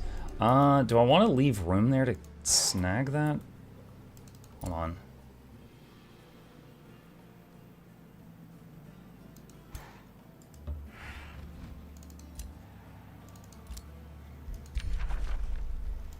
Alright, we're building an outpost here just to get a teleporter set up. Okay, this guy is ready to rumble. Don't know what we want to do with him. Let's take a look at the underground map. Ooh, there's so much going on down there. There's so much going on down there. Now, a lot of these are free cities. These two are owned by other rulers, and I do need to be concerned with those. No, I was trying to go back to the surface. There we go. Okay. You do must care about food and water in WoW even more than survival games. Play Mage. Mage snaps their fingers and magically summons stacks of food and water at any time and never runs out. That's a horrible example. Drink and eat after every pull. No, my point is you never starve to death. You never starve to death. You don't get debuffs for being hungry. And mages just summon infinite food and water. It's just a heal between fights mechanic.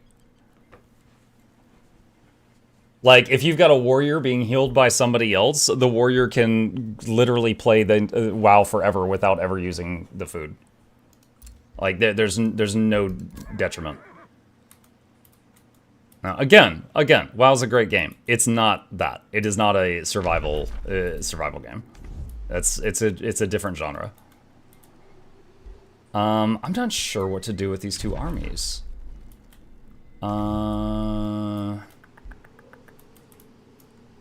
don't know. I guess for now, we'll keep them parked over here near the teleporters so we can call on them when we need them.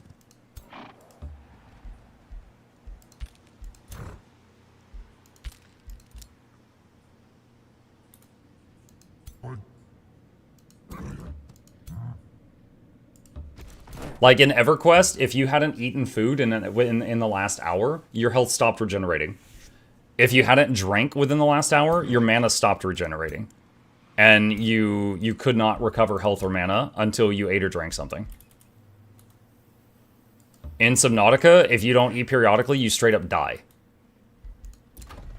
Like, the survival genre it's about staying alive, not just eating infinitely summoned candy bars in between pulls. Alright, Castle is done being produced. Let's see, Herbalist, Shrine of Prosperity. 20 turns to make that! Oh my god. Alright, the people here are unhappy. Let's do Stonemason and then Tavern. And this one... Caltrop Stash, I guess, just because this one's mostly done. Oh, this one can expand again. Let's see. Dredger Quarry. So we could do anything here. Iron Deposits.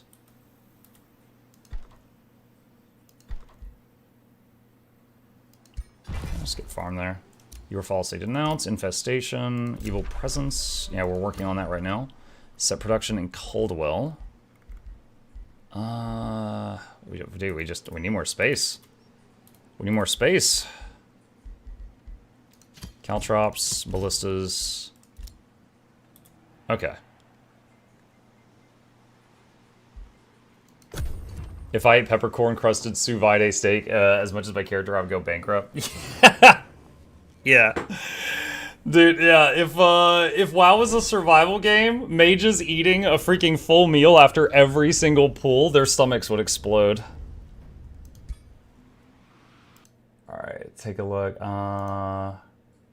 Let's see. Are they getting started yet? It's almost there.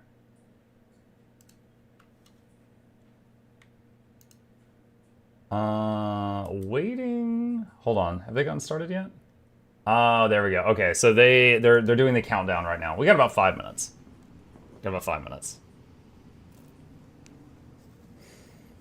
Warrior Hardcore WoW is easier to survive than Warrior in Conan Exiles. I don't know. I haven't played Conan Exiles past like 2 hours. If you die, you're permanently dead. Cooking and first aid is basically must-have. Drop the effing mages. What? You're the one who brought up mages. Hold on, chat. Look at this. So this guy is like, play mage, drink and eat after every pull. So I started talking about mage, and then he says, hold on, view deleted message. Then he says, drop the effing mages. It's not the only class. As if I was the one who brought it into the conversation. Oh, okay. All right. I'm just gonna put you in timeout. I have humored you for long enough. You can go to some other chat.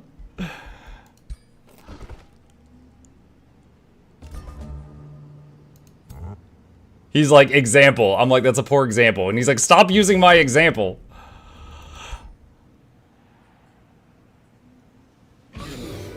Ooh, we would lose was an Asper Knight. Alright, retry. Alright, we'll see if we got enough time to finish this. We'll see.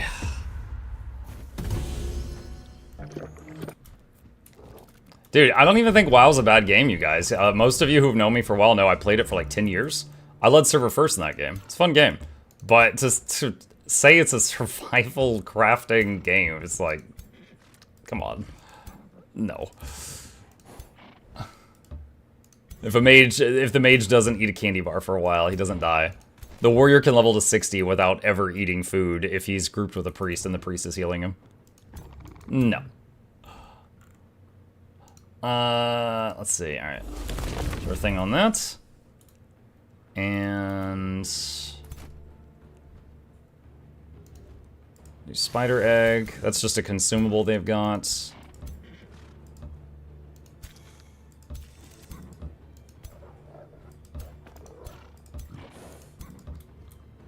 Okay. We've got the summon shield. Go ahead and throw that out there. And you can throw a heal on these archers. Alright, and then let's let them get a little bit closer. So I'm just gonna end my turn there. Dude came in with the sole intention of complaining. I humored it for a while because I don't mind having a conversation about games. I like talking about them, but that was a weird hill to die on. Ugh, my neighbor's mowing their lawn. Let's see. Alright, summon 2 random animals there. What did we get? We got wargs. And we got spooters. Alright. Oh, I forgot to do the Sworn Bond. Let's go ahead and set that up.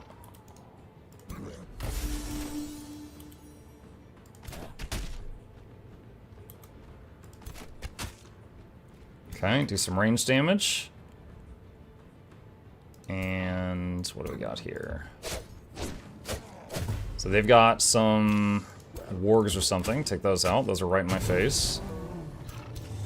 The spiders were a summoned unit, so I'll be reckless with... oh, they procced freeze from one of the enchants. Get that. And let's see, Bannerman. Move him up, zap that guy. Okay. Shield Bash. Bone Wyvern, we can be reckless with the Bone Wyvern.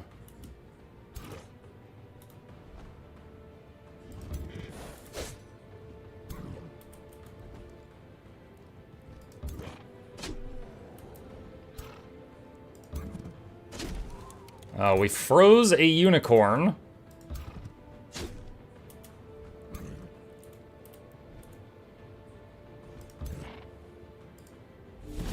Zap that guy.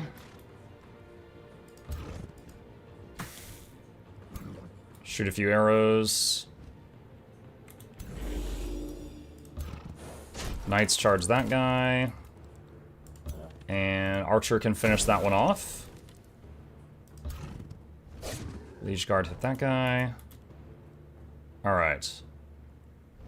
Alright, cool. Okay, so I think this battle is going to run into overtime. So we are going to save our progress here. Fortunately, in Age of Wonders, you can save in the middle of a battle. Going to save it there. And we will pick it up back from this moment next time.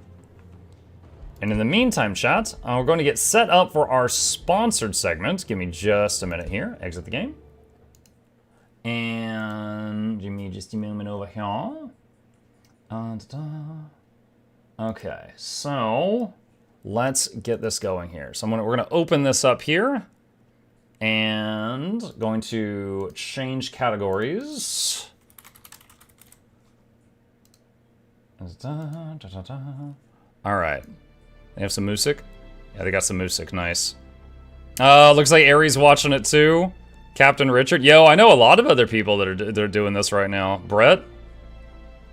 I wonder if they got sponsored to do it too, or if they're just checking it out. Do you like sand, or does it get anywhere? What if I like when it gets everywhere? That's a lie. No, I don't. Hello, Monkey Dougie. Hi, Roanoa. How you doing? Nasty. It is nasty.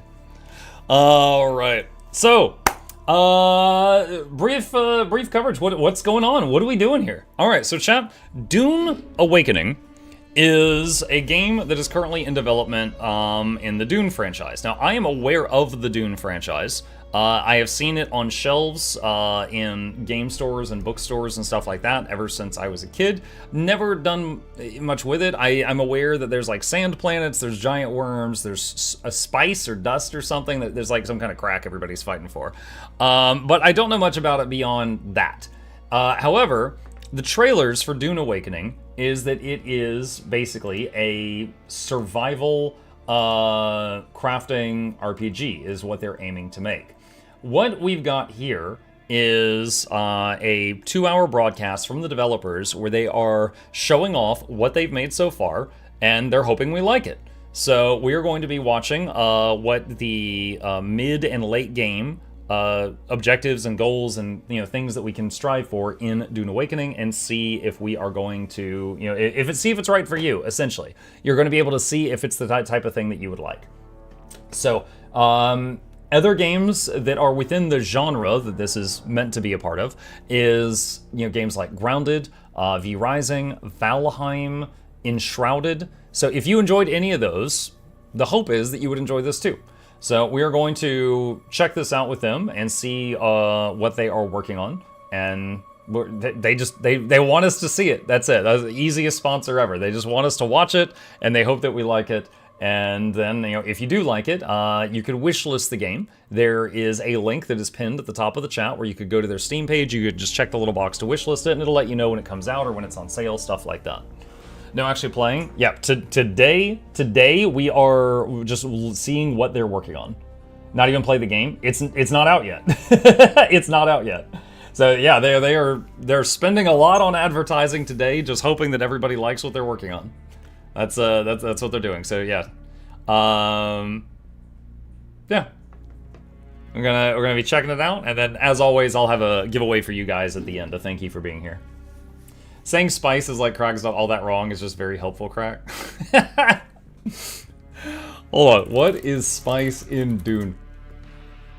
Spice, also known as melange, is a fictional, naturally occurring substance with remarkable properties that make it the most valuable and sought-after commodity in the galaxy.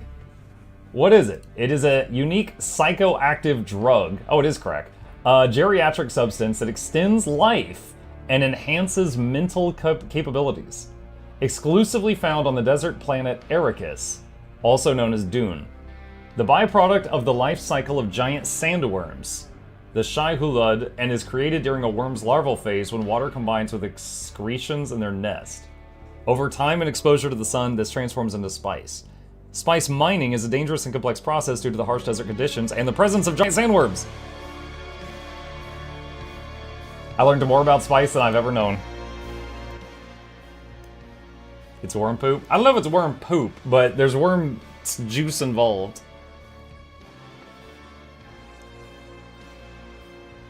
But yeah, if it extends life expectancy, then of course all the rich people are going to want it. Here we go. Dune Awakening.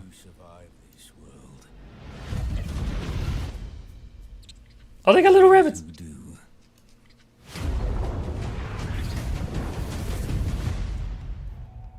Awaken.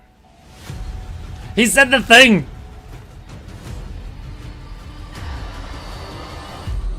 The desert wants you dead, Off-worlder.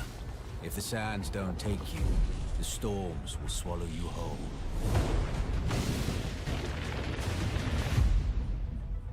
But you don't have to walk this path alone. In every danger, there is opportunity. Oh, they got grapples and gliding. Foundation of something greater. House building, ship building. A power waiting to be harnessed. Desert power. Some claim to rule this planet. The ships have mosquito wings? Arrakis is yours to explore. To fight for. to conquer.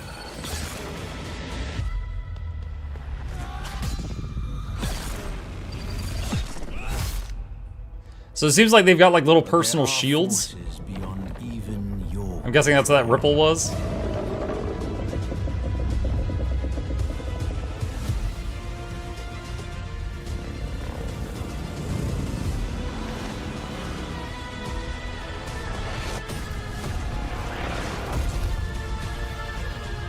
Master Arrakis, and it will open your mind. This is your path to awakening. Yo, the white of his eyes was blue. I wonder if he took the spice.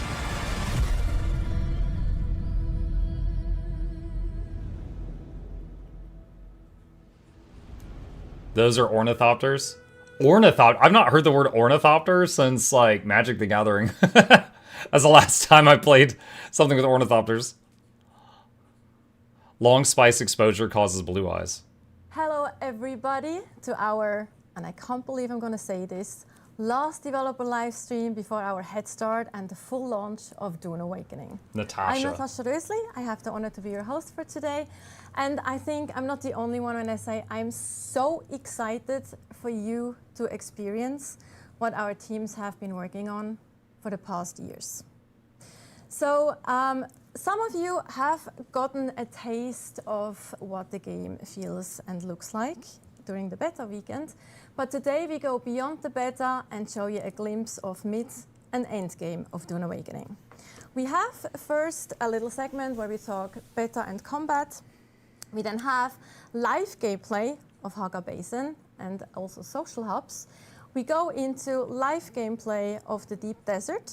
And as always, we have a Q&A in the end where we'll be connecting questions from you, from chat, live during the stream. But before we dive into all of that, let's watch a brand new video. Live Q&A. So if you guys have any questions, you could hop into their main chat and ask them during this. Combat in Dune Awakening is the fusion of melee, shields, ranged, abilities, and vehicles. As you progress, your tactical options expand, allowing you to express yourself through different styles of play.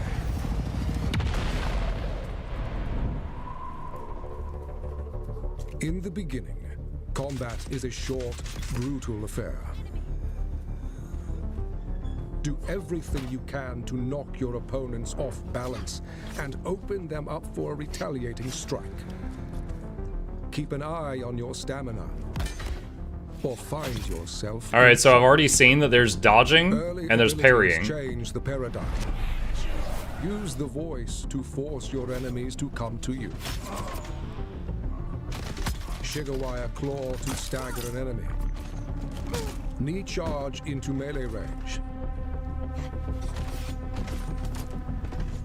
Ranged weapons like the Mauler pistol allow you to maintain distance and take down enemies from afar. You are critically injured. She gonna die? She's like one hit point. A shielded enemy enters the fray.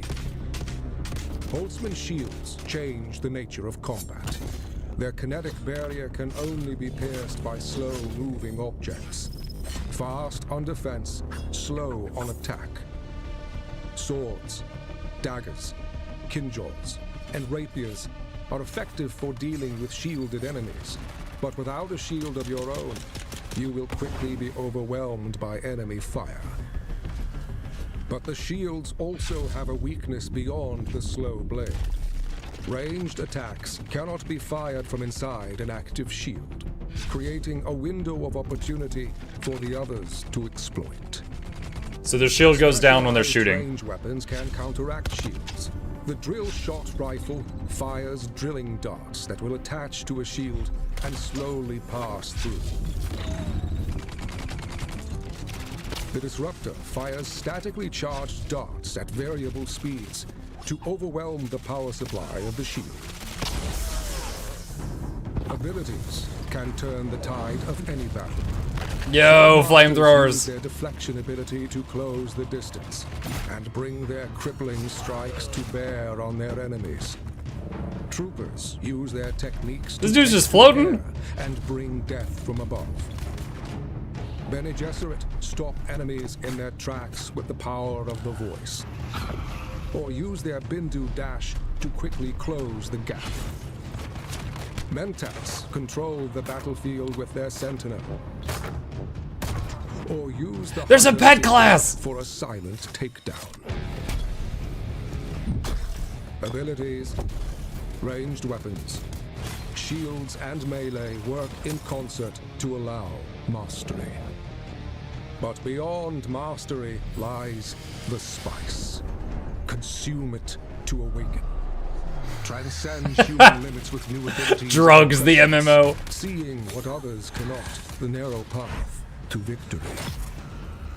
Combine these techniques freely to experience sandbox combat. Create unique strategies and bring them to bear against your foes. Always remember, Arrakis takes the weak.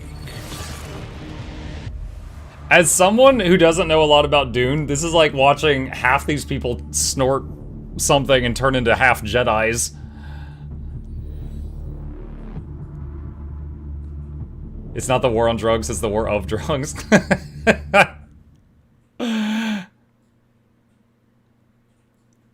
And we are back and diving straight Legendary into backpack our trailers first out. segment. Oh, hold on, I'll bookmark it. Showing Oh, no, you not now, not mid-game now. in the Haga Basin towards endgame as well. Okay, I'll check that But out later, thank you. First, let's of course introduce our guests for today. Here on this side, we did let him out of the doghouse. We have Joel Bylos, aka Chris Knife, our creative director. Joel, you want to introduce yourself quickly? Hi everybody. My name is, I have to admit it, Joel Bylos this time. So, because this is the last live stream, I'm going to admit that my name is Joel. Love it. It's fine. And yep, looking forward to talking about everything we're going to talk about today. Yeah. Yes, and on this side we have Scott Jr., our executive producer on the game, new face. Yeah. Finally let me out. You know, Yes. the game is gone. Exactly. But yeah, it's good to see you both, and good to talk about Dune finally. Very excited. So, Scott, let us do a little bit of a throwback to beta. Sure. Players, as mentioned, have had, let's say, not a small taste, but a taste of the game, the survival aspect of the game. Maybe we can have an infographic where we actually see what the players in the beta were able to experience. Here we have a little infographic. First What 20 to was 25 hours the of most gameplay, valuable early takeaway to from early this mid beta? game. I think Build with a building getting the set. game in so many people's hands Visit the so they South can region, understand what we made. part 1 of the When we started story, working on Dune, we wanted Formulous to make Gap more than region, just early and a early to mid game normal survival combat. game. We wanted to make a very Building a sand Dune bike. game first and foremost, and so that's not obvious, right, what we were doing, because we were taking a lot of risks trying to do some new takes on things to make them more Dune than survival. Does the So flamethrower go we have a through lot of people shields? Finally being able to play the game. Like, does and heat understand penetrate the what we're shields, trying to chat? do. So Any that was veterans great. know? And then seeing the I'm feedback curious. and the reactions and all the social media posts, all the YouTube videos, it's been fantastic seeing all the feedback. My personal takeaways is that we had a couple technical issues that we were able to sort out and get fixed pretty quickly. Some issues with, some crashes and freezes that we've already fixed. So I'm really excited to get the game out next week so everybody can see what we've changed. Yep. Anything you 100%. wanted to add? No, I mean, for me, it's just a lot of fun to watch people finally playing. Like, someone asked me on Discord like a year ago, like, Didn't see it tell in us the about beta, the so game. They unknown wanted at to the describe moment. The game. They weren't in the I wasn't beta. sure if anyone knew Well, from the lore of Dune. It's very hard to describe because it's something unique. Yes, it has some familiar survival stuff, but we've layered it all underneath the Dune IP. And it's really hard to describe how all of those things come together to create something that I feel is kind of unique and interesting, right? And so, I think it was fun for people to really get their hands on it. I mean, we've been talking with the closed beta players for a while, but seeing people in the world having it, streaming Deep it, you know, Desert, Lands putting out Rad, YouTube Advanced videos talking Combat. about what they were experiencing, I think, House importantly, Atreides, people House finding out whether Harkonnen, they like or dislike the game. advanced as well, social because features. I really like people to be able to make an informed choice about what they're buying as well. So, yeah. 100%. Faction-specific I think rewards. one Okay, thing so I you can probably add to choose this one as of well two is that factions and for join me, them. Having a little bit more of a bird's eye view of how the developers and the teams were reacting to this, because me too, we have been so close to the game for such a long time, you can't really judge it anymore, like from a normal like gamer perspective. And then Will you be seeing playing it it at was launch? amazing. I'm new to this franchise, but this genre is one that we've played many games in, and I do enjoy. I would absolutely be game to try this out. Everyone kind of was like, no, we have something here, like people are enjoying it and they're getting it and they're like having fun playing the game, and that was really great to see from that perspective as well, like just overall. In the moments like people almost getting eaten by the sandworm, right? You know, those are very tense moments that happen in the game, and just seeing the The reaction. mechanic around the shields is speed. So if the flame is slow enough it will penetrate the shields, but if it's fire from an explosion then the shield would probably block it. As they progress through the game, in the beginning they're like, okay, this is this. And Thing this is, the this, shield's and not like trapping in then, like, oxygen they're and like, stuff, right? Wait, you can combine. So this I'm just with wondering, like, the temperature. core, and you Would can- does oh, wait, temperature you can do go these through it? things? Oh, cool! I got and suddenly the game, like, it's opening up more and more, and they're really starting to understand the philosophy of how we approach the development with the sandbox, right? So I don't know. As I saw people experiment, I was just like, oh god, they're seeing it and doing it. It's They great. get it. They have get those it. light bulb moments that you were Yes. hoping for, right? Yeah, Yes. and they just were growing more positive as they played more, right? And that to me is huge. It's really important. Yeah, and it's, as I mentioned, that are the things that are really great to see from kind of an outside perspective as well. And it was good. It's the first slide was showing this, right? It's just the first 20 hours, so it's just a taste of the game, right? It's just the very beginning of Act 1. We have so much more to show, and Which the best is parts are here to the come. rest, quite a bit, like a little bit of the stream as well. But going back to the beta weekend, there were of course some things that weren't that great, that didn't go as planned. One of those moments was, of course, the PvP moment in the broadcast, and when it comes to melee combat specifically. But we have actually worked on this and addressed it. Scott, maybe you can give a bit of context Yeah, so to that. we were aware of this issue. We've been in closed beta for a year and a half almost now, right? The new combat came in August of last year. Yep. And we've been making tweaks based on feedback and playtests that we've been doing. So going into the beta, we knew that there was that issue around stamina and what would happen if it ran out, and we'd already been working on it for over a month to try to fix it. So we patched out a change to it. Do you want to go over the details of that? I mean, the high level changes it's something like this now, right? So heavy and slow blade have been separated as attacks. So a heavy staggers people now, and then a slow blade finishes them off, like it goes into the slow blade attack. So you actually, now holding the button, you'll actually do a heavy attack. What type of genre is this going to be? MMO and survival. And then in addition, if you're in a place where you're getting into the stunlock situation, you get an ability which is called Second Wind. It just pops on. It starts to restore your stamina bar quickly so you can dodge out of any sort of stunlock in that situation. So yeah, we've been doing balance around stamina costing on everything. We've been doing balance around the way attacks work. I think it's all working pretty well. Scott and I did a fair bit of PvP ourselves. We're pretty bad at on it. the top of a we shipwreck. Won? Did you do well? Yeah, I won, day yeah. one, and Joel won day 2. Maybe? I think you won day 1, but that was because on the second day I slotted the Bene Gesserit technique, the Mentat technique, which allowed me to avoid his voice power. And then he wasn't able to get me anymore. So then it was fun. Like it's fun to see rock, how paper, scissors approach. how the dynamics work, right? So it was a lot of fun. And yeah, I mean, I think we're still, we put it on the closed beta. We're getting feedback from people and testing. But one thing is important to stress, right? It's a live game, and we're going to continue to patch and update. So we'll be paying a lot of attention to what happens as the game goes live and as people are playing.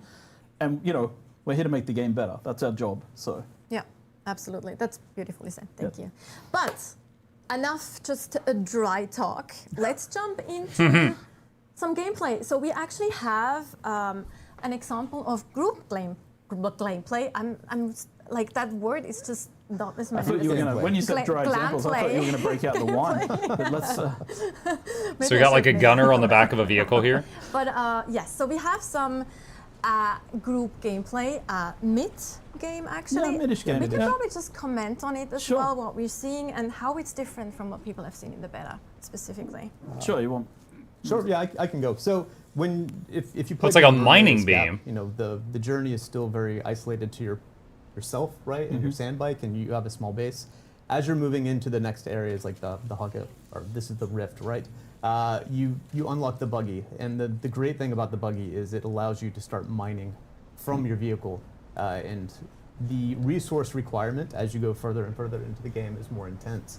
But the buggy and other systems like that allow you to increase your harvest rate also. Yep. And this is a fantastic part, right? Just Yeah. moving around, going to the different resources, either switching yourself to the turret, or if you have a friend, having the friend man the mining laser, right? Can you use the mining laser on bandits? Yeah, the buggy's a multi-seat vehicle, right? So when you get to the mid-game, it's good to start crafting that, right? And then you can get out there and you can harvest. It has a huge inventory space as well, compared to like the sand bike or what the players can carry. Our philosophy of design with the game, like I've seen people asking for more inventory space on their character, but our philosophy of design for the game was that you build vehicles. Vehicle and storage, they become your yeah. inventory space. You can see how big this is. and how Subnautica much had that volume too. it can hold. So the buggy really is like your Like you couldn't carry a mining lot, but your vehicle of vehicle choice as you could. get into the mid game. And if you're playing with friends, someone's on the turret, someone's in the driver's seat. You can have a friend in the passenger seat as well. You can bring multiple people, but you can also just like do this alone, jump between seats. In the interaction menu, you just select I want to Because no drive problem now, with I wanna inventory. sit Shut in up. the turret seat in mine. But I want to talk a little bit about this location because we're in this place called the Haga Rift, and as you can see, it's this dark, gloomy.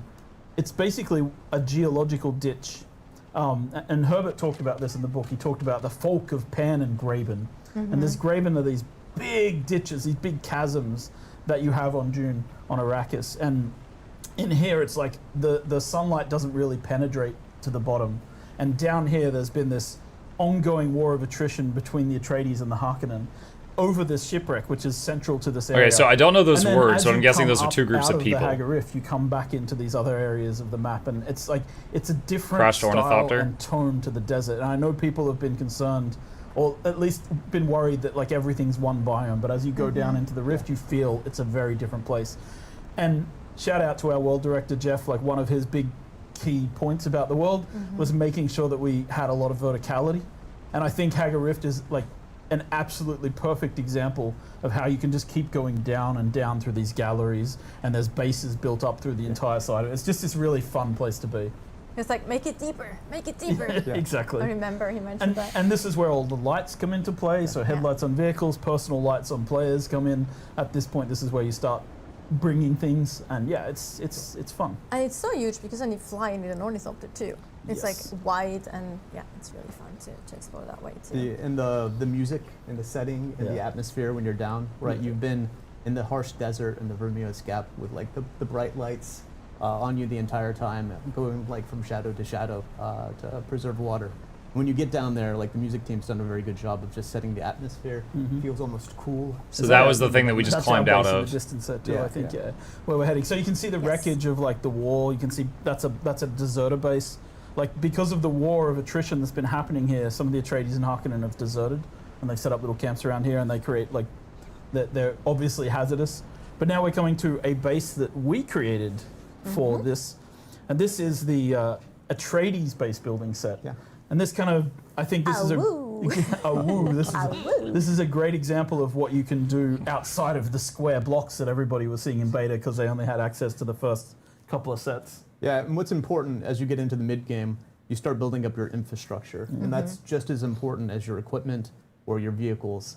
So even if you lose a vehicle, right, like you make your buggy and you get unlucky enough to get eaten by a sandworm, like the infrastructure will allow you to get back on your feet way quicker than that first. Can way gives. we stop for a second and show a pro tip here? I Yeah. really want to pro tip something. So, can someone go Absolutely. and use a chest? Yes. Oh, you want to mention my favorite thing? So if you go to the wait, is that a chest? Yeah. Okay. Yeah. So if you're in a chest in the game and you have a vehicle anywhere on your land claim, you can go to the top of the inventory on the left there where it says backpack. Other Where it left. said says the backpack left. on the left-hand side. He said Whoever's left. driving.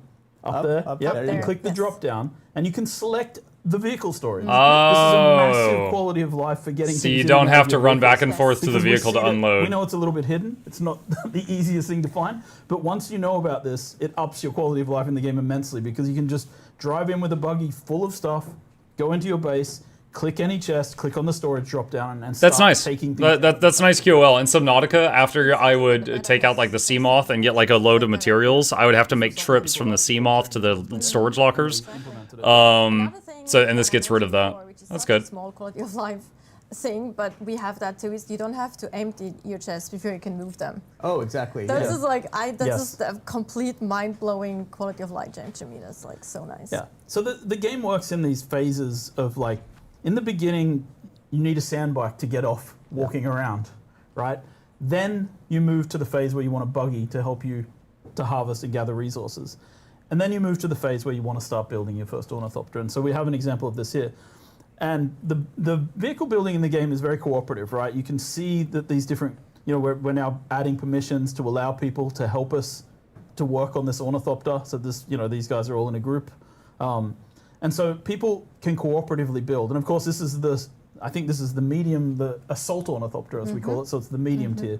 But the largest ornithopter, the transport ornithopter, also requires, a lot of parts and a lot of people. So it's kind of part of the way we designed this was to make sure that we had this collaborative building system in the game, both for buildings and for vehicles. This is my favorite part of the game, just the building the vehicles actually physically in the world, right? Putting the pieces there, working with your friends to make all the parts of them, and then like mixing and matching the different modules to make the vehicle, Now, as a newbie, I'm wondering if the ornithopter somehow helps with resource gathering, or is it purely just for combat? Right? So you can put inventories on some. You can, like we talked about the buggy. You can actually have a rocket turret on top of the buggy, which I think you saw in the combat trailer earlier. Yeah. You saw the buggy firing rockets. So you can have different types of things on the different vehicles, and we'll continue to expand that post-launch as well, making the vehicles more and more useful with utility. Yeah, it's fun, right? And then I guess the other side of this is that we can start talking about variants and swatches, which is our customization system. He's actually going to change in a second. We'll actually see that. So there we go. Yeah. So this Atreides ornithopter. These guys are aligned with the Atreides. Boo. So here we just She doesn't like that faction. And a variant, just to put the distinction in place, a swatch allows you to change the color sets, but a variant allows you to change the physical visual. The actual so this model, is this is the shape of the Atreides. It's got the hawk-like lines. It's got the sharp angles. Boo. And the Harkonnen have more of an insectile kind of feel to them. Yeah. And so this is and you earn these variants in this case by leveling up in the factions, which is a part of the mid game. We aren't really showing a ton of that today, but as you join a faction, go through their quest lines, you earn access to these kind of variants and things like that, and then you're able to use the Atreides colors and swatches and variants. Yeah, both on vehicles and your armor, right? Yes, vehicles, armors. You can represent with your. I see a fuel gauge on the bottom right. The deep desert, Yes, perhaps. And that's it's important to note that like a lot of our philosophy around this was as well, like you create, so let's say you create a tier 4, like a mid-tier armor set, and it's like a scout armor. You can variant swap that to look like any other scout armor in the game. You can't turn it into a heavy armor or a combat armor because we want people to understand in PvP what they're fighting, but you can change it into any other visual of a scout armor. And it's the same with social clothing, it's the same with obviously combat armor, and it's the same with still suits, which I mentioned, which are kind of our 4 major armor types in the game. And as you mentioned, oh sorry. No, I was just going to say social medium, social scout, combat, and still suits. Yeah. And what they're showing right now is the Vulture mode and the Ornithopters. So Ornithopters are great, right? Because you have your helicopter mode where you can move in all directions. You can switch to the Vulture mode, and then it's more of like a glider where you're going up and down to gain speed. Yep. Yeah, basically a Skyscale mode and Griffin mode. A helicopter mode, so to speak. Yeah, right? it's like a hover mode and a glide mode, right? Yeah. And the Vulture mode allows you to be more maneuverable. You see that they have a boost module. High altitude, increased fuel when you consumption. Get too high in altitude, you start increasing your fuel consumption, which prevents people from going too high in the game. Also good to know for people who want to stay, close to the ground. And now we're flying through an area of the map known as the Shield Wall, which is on the para-northern side of the Haggard Basin. We can talk about the para-directions at some point, because that's always awkward and weird. But because para-north is really south in relative terms to the map. But this is these are rocky areas, so the sandworm is less of a threat up here, but the enemies are much harder, and the resources you gather up here are much more value, right, to what you're doing. So these are areas where you harvest. And the first time you're coming here, you don't actually have an ornithopter. More than likely, you don't, right? So then you're having to make the choice of do you bring your buggy here, which is really high, really hard to get to, or do you go with your sand bike and try to climb up the wall? So it's ultimately it's about choice, how you go to each of the biomes, and then which vehicles you bring, right? Which enable different mechanics based on the one you want. Yeah, and like this area we're in now is known as the Uldum as well, and the Uldum has a little more...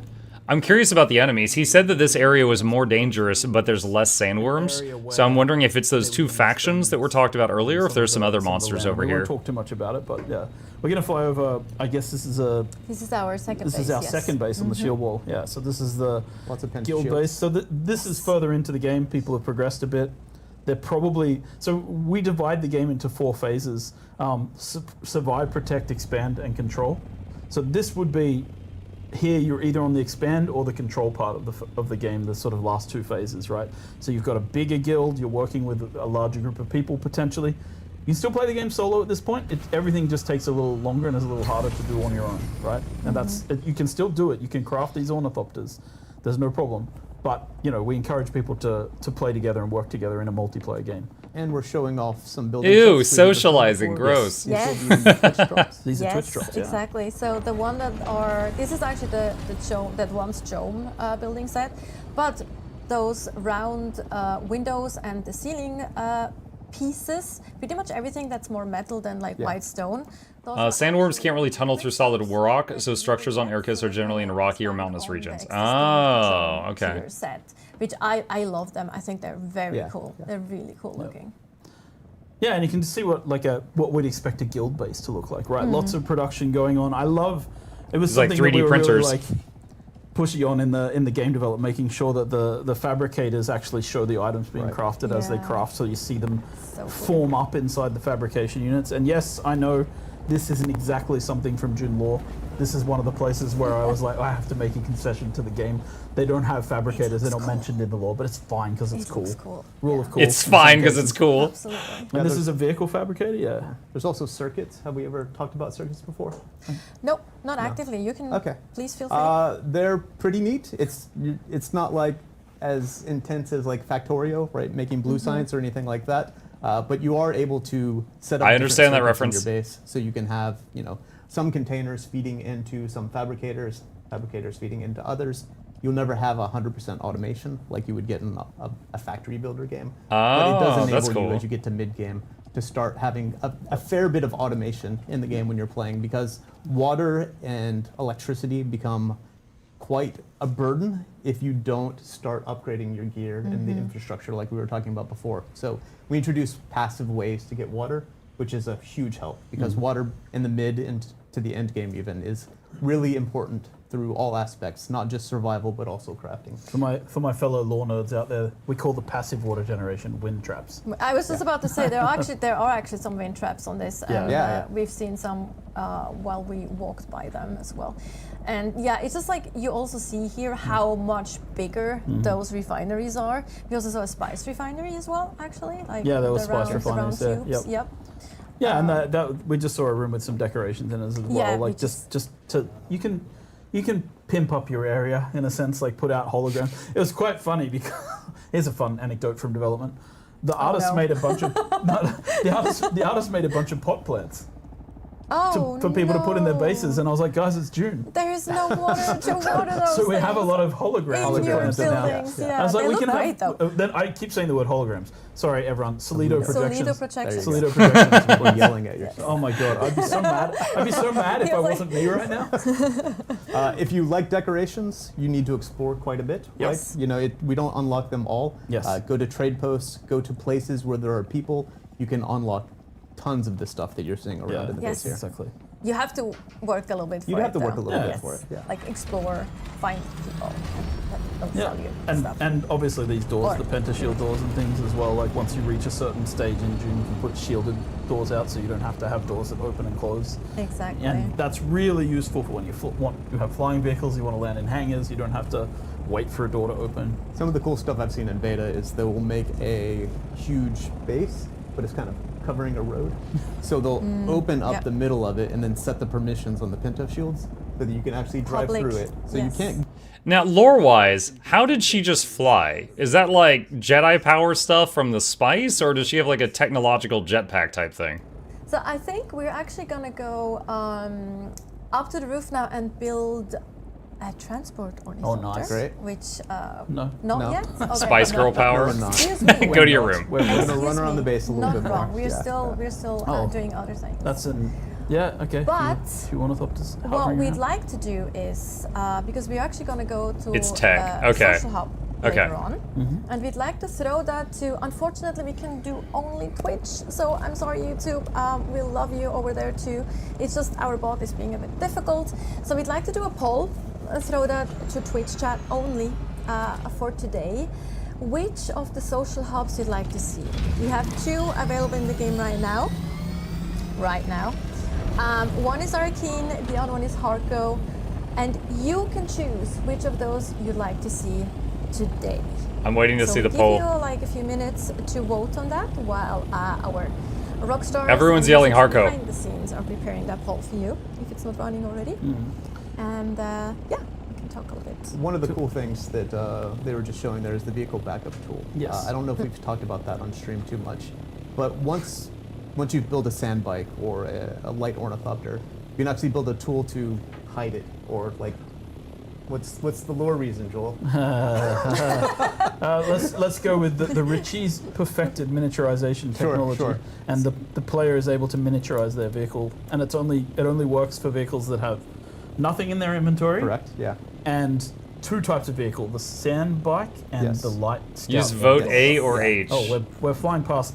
Highly recommend always using it. Right. When you go into a location. Man, Land. I guess or Hardco. It vehicle, seems popular. I'll vote on get that. Destroyed by a sandstorm. I learned Exactly. that the hard way myself too, so I will never do that mistake ever again. I see we've gone with spoiler Ooh. territory here, and we're flying over the giant power station of Misatariel.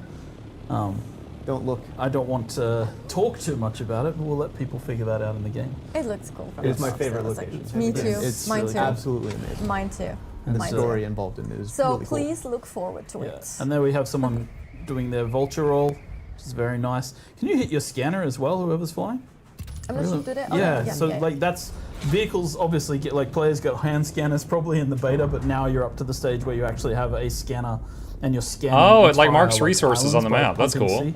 So the idea is that again, as you progress, everything just takes a step up in how quickly you can do things. We wanted the game to feel, well, you've put in the effort to get So this you can find vehicle, resources we're that are, going to like, give you out the of sight. convenience of being able I to like scan that. an I like entire that. island, very quickly, right? Yeah. This is a trade post.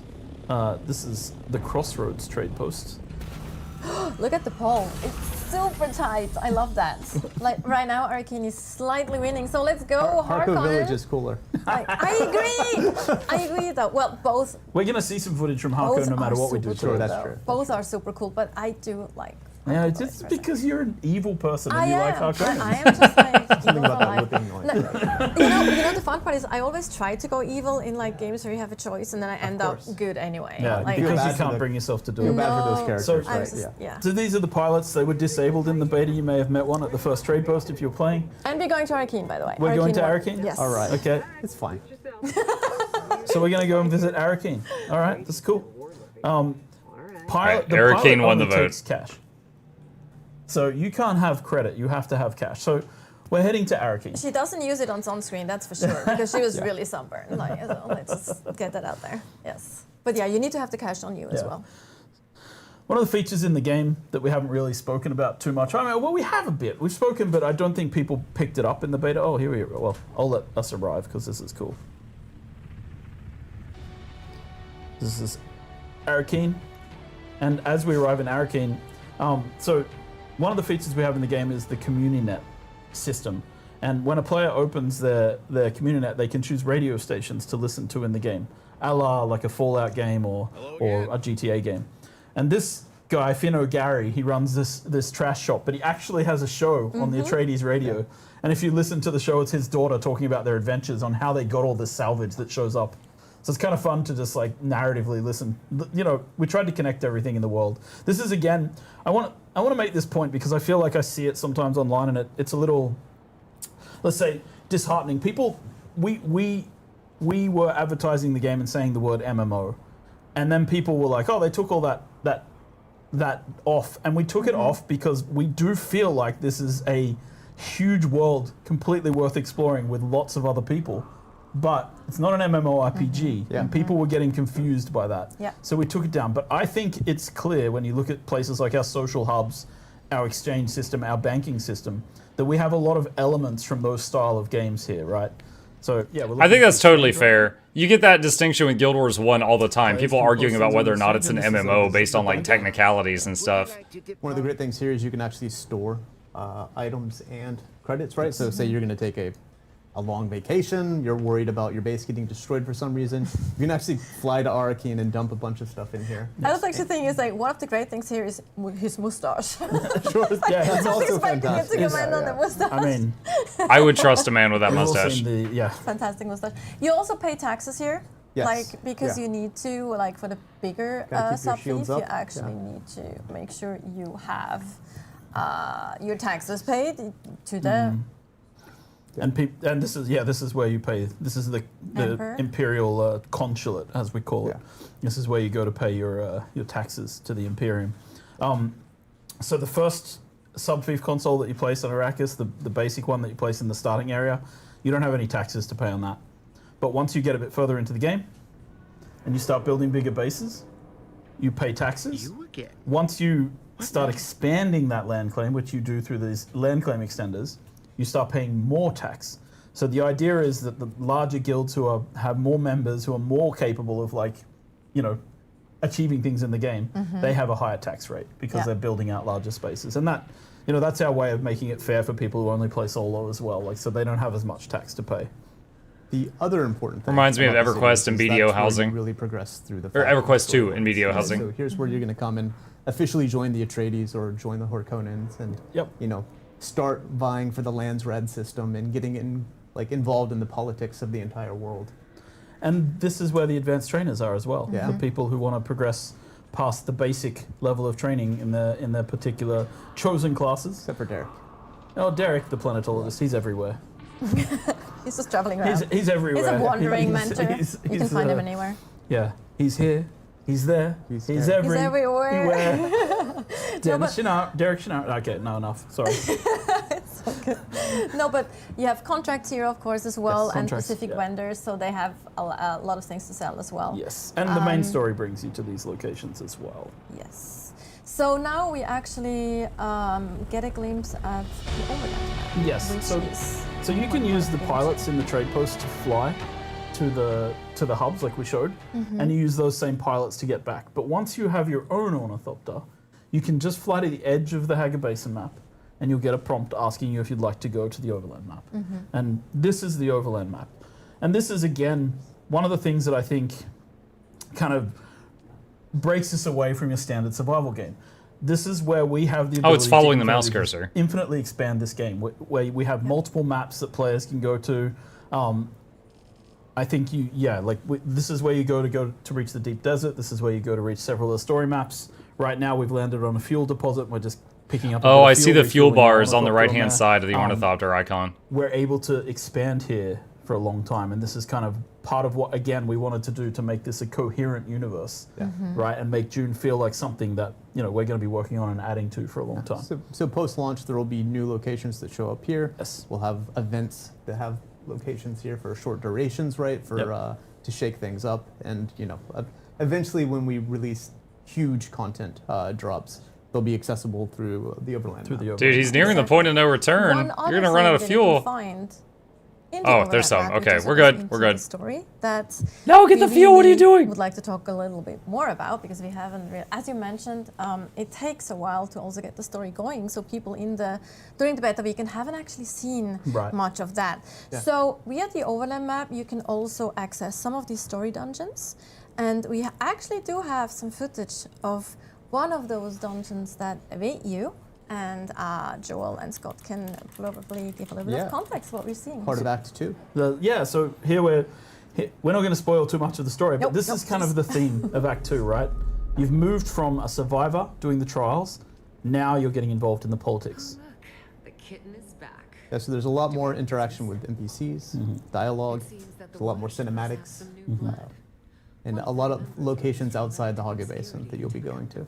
One of my favorite characters too. Yeah, she's I love her. Everyone does. In the kind of. Cone of Silence.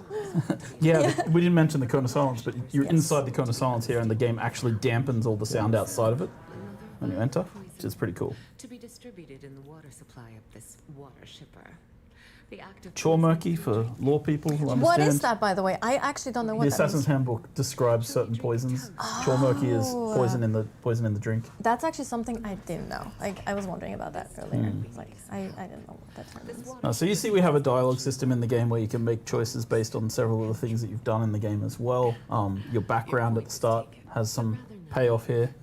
This water shipper is wealthy. Again, it's not like, you know, we're not making an Obsidian RPG with all of the choices that something like that has, but we're doing a level of this that's above and beyond what most survival games do, I think. And you will be interacting with some Dune characters that people Well, look are at her familiar last with. name. Yeah, Dune yeah. fans probably recognize already that last name. Yep. Alara Tuek. All right, so we're skipping ahead here. We've jumped to the part of the mission where you're heading towards the water shipper's mansion, which is in the Imperial Basin just outside of Arakeen. The player is being sent there to assassinate and poison this water shipper on behalf of Alara Tuek. And so we come to this new level on the Overland map. Yeah, so your job is to infiltrate, Yes. right? Yeah, she's talking and explaining the mission, but I can't hear it, so I'm just... But one of the things we wanted to do is make sure all the abilities still work in these, so it is Yes. still very sandboxy. yeah. There will always be multiple approaches. You Yeah. know, if you have a Shigawire Claw, you can use that to grappling hook over some areas. If not, you know, then you're gonna have to be a little bit more stealthy and avoid the searchlights. Yeah, exactly. It's one of those things where our philosophy is like we give people all these tools, but it's a sandbox. Play the way you want to play. Like here, it's, you know, we have to find a guy called Yargan, who's her contact. And so like it's like we're quite nice to people. You might get spotted, but you can escape the lights quickly. Yeah. That's the one we found here. You can read the dialogue here. It's fun. One of those ones. And again, depending on your background, they actually get different choices to to the dialogue. Character creation is important. Why don't we just have this Yeah. conversation in that spotlight over there? This guy's, he's a grumpy I guy. agreed to help Alara with this. It was because her old man got me out of a few scrapes back in the day. Sunglasses make him look like a frog, chat. We ain't met. Especially when he talks about the place. Got it? You'll appreciate this option. Good. Then ask your question. It's like, so which background? Guarded like a princess's virtue. Which background do you have to get that option now? That one's for everyone for free. It's for everyone. That's for free. Okay, there you go. I love that we have it in a video too. You listen, smart ass. But there's so many little Easter eggs and fun things that you also wrote, like especially also for like weapon weapon descriptions and descriptions, things. item Super descriptions. fun. Like everything's connected. Like for those of you who do like lore and who know Dune lore as well, you will find a lot of connections. But also for the ones who don't, It's been a while. Yeah. it's super fun to just. He's also Find explaining the different ways that you can approach this quest right now. So he's sort of explaining to you, there's like two paths that you can take. Like you don't have to go this way, you don't have to go that way. Here's how you can get in, there's how you can get in, right? So as a player, you can approach this, again, in kind of that sandbox approach. It's like, again, I don't want to oversell it. It's not an immersive sim where you have like the Dishonored level of, but you can definitely find alternate paths into the mansion to achieve your mission. And I think that like a shout out to the story content team with Bernard and the boys, as I call them. They've done a great job with these, setting them up. And here's what Scott was talking about, where you know, like I've set the game up in this way. I'm a Bene Gesserit. I'm just going to stun this guy, and then I'll be able to walk past him, and he won't even notice me. He won't call up. He won't call the guards because he doesn't see me, right? And so you can use your abilities. got, like, and Jedi skills mind that you picked powers? up in the game to just pass through these areas, and yeah, it's kind of fun, right? And we just wanted to show that we have more than just, you know, the basic survival game. There's way more going on here. Yeah. Especially, like, I think it takes about, if you, let's So he mentioned being a Bene Gesserit. I don't know what that is, but it seems like they can mess with people's heads. Awakening and what there's to do. But let's assume you're only going for the main story and like those cinematics and things. So it takes you, I did talk to Niels about it as well. It takes about 30 hours until the story really gets going. Yeah, if You're not a playing by Dune head? yourself, No, just I'm new here. I'm new. experiencing all the survival elements and going at it alone. Yeah, probably 30 hours to get to part 2. Yeah, it's deliberately like So I'm not defensive about Act 1, but the first part of the game is deliberately somewhat light, just to give people that, like, learn the world, acclimatize yourself, like, follow up on the Fremen. You have the Fremen trials, and it's super interesting, and then we start introducing and layering the politics of the universe and more of this stuff, and more of your personal story, like, what's going on, why are you the one being asked to do this, what's happening, right? And ultimately, it is a survival game first, right? Yes. So the player needs to learn how to survive in Arrakis, right? And it's a very harsh environment. There's a lot of mechanics to figure out, and then, you know, you have to make your way through there and figure out how to get outside of the Haga Basin, right, before you can experience, you know, more of the politics and intrigue that are going on. Exactly. And I really love that we have, I mean, the beginning of the game is kind of story driven, right? You get context to what, where you, well, a little bit of context what's actually happening. You have a person that talks to you and helps you at the beginning, and then, as you mentioned, it goes more into learning the actual mechanics and the tutorialization of the game. And we give you time to get a bit acquainted with everything, or not everything, but a lot of the things, like the basic mechanics, and then we like approach you again with the story a bit later on. And I really love that too. I love this guy, but we're cutting now because we're not going to spoil too much of what's going on. No, exactly. So obviously we don't want to show too much. There's more to this dungeon. What we're going to do now, though, is we're actually going to watch another video that's going to lead us into our next segment. So enjoy. Cool. Intense. Intense. Power. Given the right lever, you can move a planet. In Dune Awakening, your path to power leads you through the great houses. But only accomplished guilds may earn their place among the Atreides or Harkonnen. Swear your allegiance and contribute to their rise in desert power.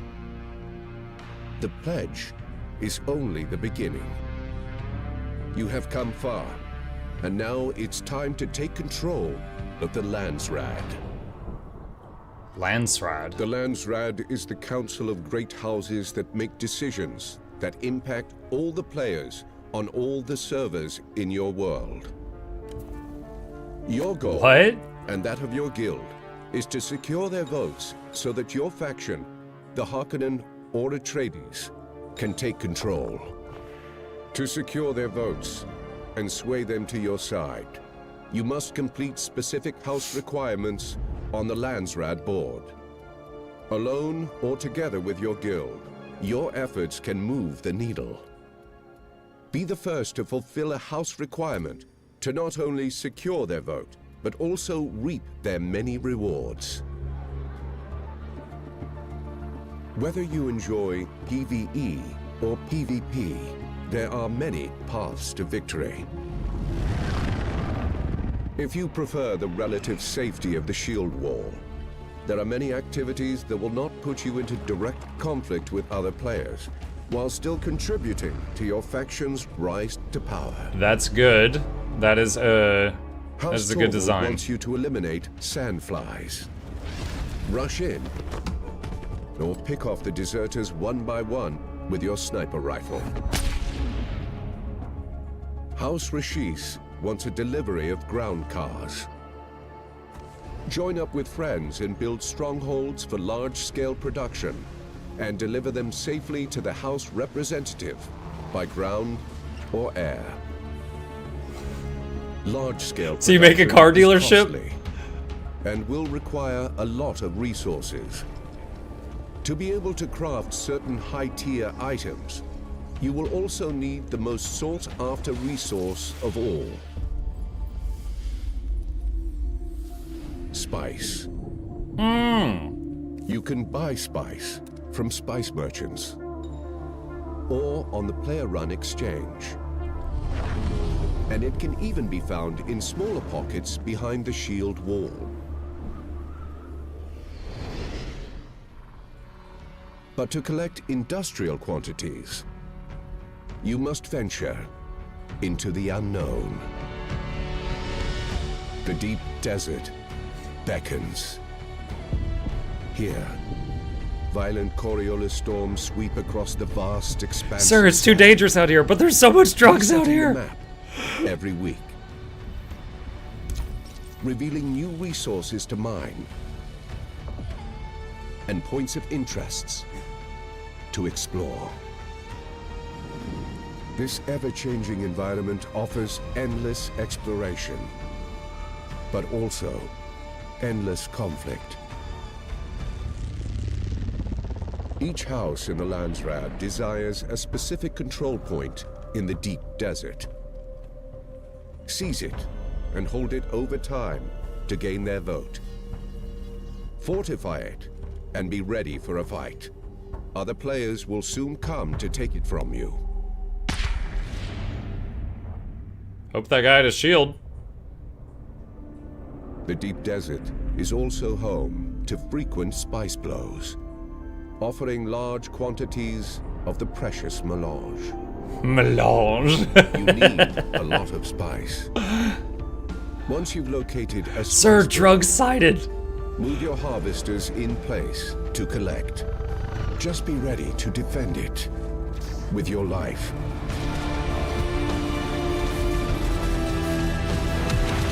Defend the drugs!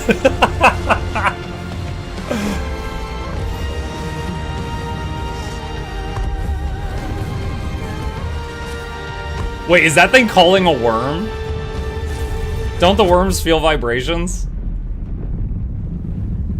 Oh, you jerk! She casts I kill everybody! Alright, even with my limited Dune knowledge, I picked up on that. Manufacturing and conflict. One side emerges victoriously.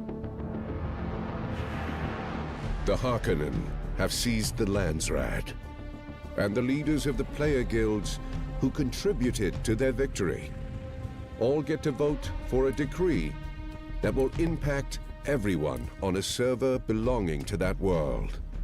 They choose to unlock exclusive weapon imports rights. By decree of the Landsraad Council, under the seal of His Imperial Majesty, a trade consortium has been authorized to visit Arrakis, providing Harkonnen players with exclusive access to a unique weapons vendor in Harko Village.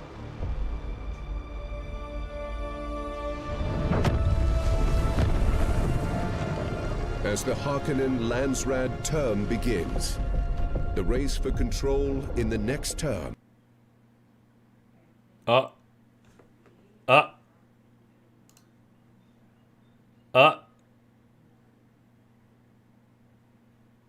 okay, it's not just me. Their chat's freaking out too. It's not just me.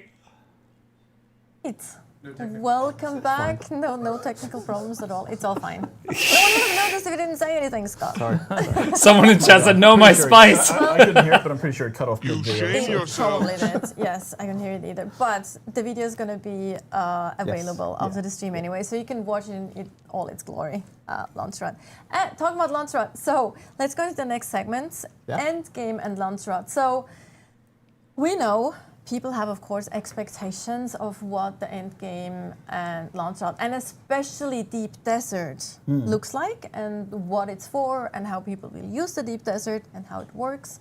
A lot of those things. But I think before we go into more details and show some really exciting gameplay as well, Joel, I think it'd be cool to talk about the vision for what the Endgame is supposed to be, right? Yeah. And, yeah. I think, like, going back to when I joined the project, so this is 5 years ago, right? And we were talking about what is a good survival game, like, because Dune, we were making a Dune survival game, and we were talking about what is the vision for an end game in Dune, and the kind of the goal and the idea, at least in the beginning, was like we started with, hey, like, you start by surviving in the desert, and it's that raw nature versus mankind kind of thing. It's the sun, it's the sandworms, it's the storms, but then you move into this new mode of survival, which is political survival, which is the end game of the game. Needs to be about these big forces, right? The Imperium is made up of the great houses,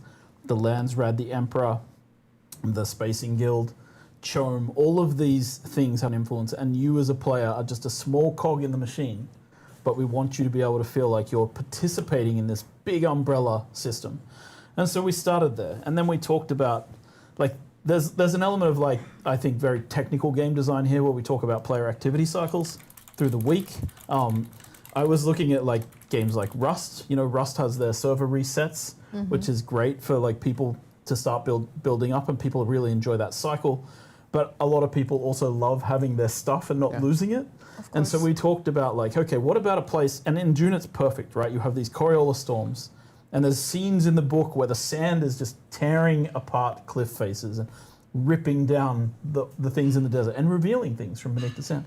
And so we said, okay, what if we had a map, the deep desert, and in the deep desert, the landscape changes every week. How does that affect gameplay? And then we started there and we talked about, okay, what about if there's a cycle of events that we want players to go through? And again, this is a design. This is a high-level design. We might actually have an infographic or a visual asset for that. A week cycle of. Oh, do we? Yeah. Cool. Fun. You guys are on top of things. I know nothing. Oh No, not that no! one. Sorry, that's Not this one. not that one.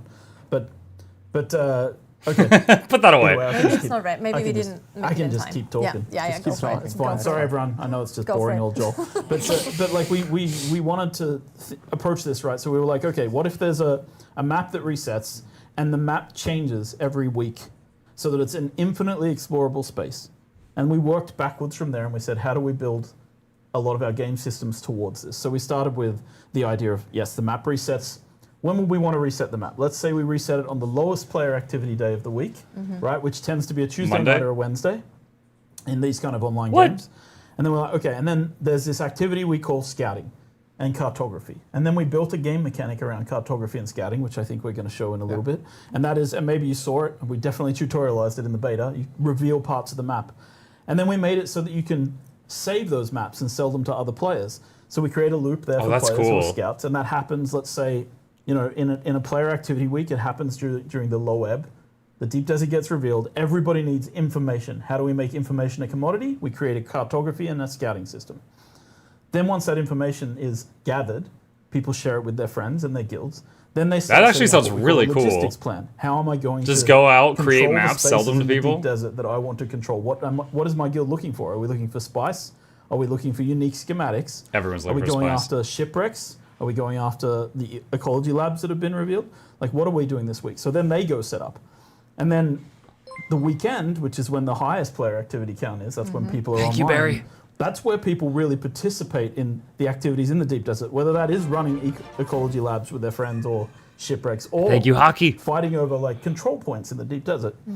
And then after the weekend, I should say, on top of this as an umbrella is the Landsrad. And the Landsrad are asking you to do activities that take place both in the deep desert, but also outside of the deep desert. There's a lot of PvE stuff in there.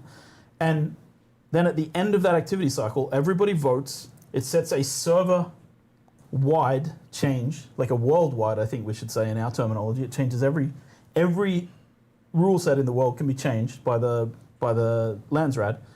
And then the Coriolis Storm happens again on a Tuesday, and we start over again with a new weekly cycle. And this is kind of the vision and dream for how the Endgame should play out and how we would like it to work. And yeah, I mean, we'll talk about how that we've set everything up for this to be the case, but of course, no plan survives first contact Let's with see what players. Twitch chat says. So another point I would like to make is just we're a live game. We'll continue to tweak and update these things. So, but let's maybe look at and talk about it. Yeah. Yes, let's look at some gameplay. Actually, some activities that you might be wanting to do. So we have like actually a team here that will now go into the desert. Okay. So we've gone through the overland map. Yeah, we're And we're in the shield wall, which is the southern part of the deep desert. It's the PvE area. Correct. so to speak. Yeah. This So is the PvE space. All right, so to the Dune heads. They keep saying the shield wall. Is that just like describing the rocky formations, like it's shielding them from the worms, or is it something else entirely? Through, like in warping in, right? Gate I just ask out of or curiosity. whatever from other games. And this is also where you set up your base of operations. Yes. The very first area because the deep desert is gigantic. There's no water here. Yes. And you need to have the logistics set up. And it's like a mountain chain that surrounds the main city in the books. I fly there on okay, so I beta. was close. All right. You know, try to stay away from people because, as we said, we're not great at PvP necessarily. People call it ratting. Yeah, ratting. People, you can go in and rat. Oh, I'm totally a rat. Raid. Absolutely. But just to point out one thing here, because these guys are using. So again, coming back to like how do we get towards this vision? We started with how do you build you know this is going to get wiped every week. How do we encourage people to build bases? Well, first of all, we created this blueprinting system. You bring the diagram of your base, you place it out, and you build it quickly, right? This is very fast. It doesn't take very long when you're with a few friends. You get a base put down, you build it up quickly. This is part of the logistics cycle of the deep desert. And you can either bring the resources from Haga Basin and all the vehicles that you're bringing with you, or you can harvest there's quite a bit of resources in the shield wall. You know, so you can set this up. So this is what's happening here. We're building a forwarding base. Exactly. I was going to say that this is obviously a forwarding base because it is kind of very boxy again. Okay, to like the thing where there's like blueprints floating in the air and you fill them in.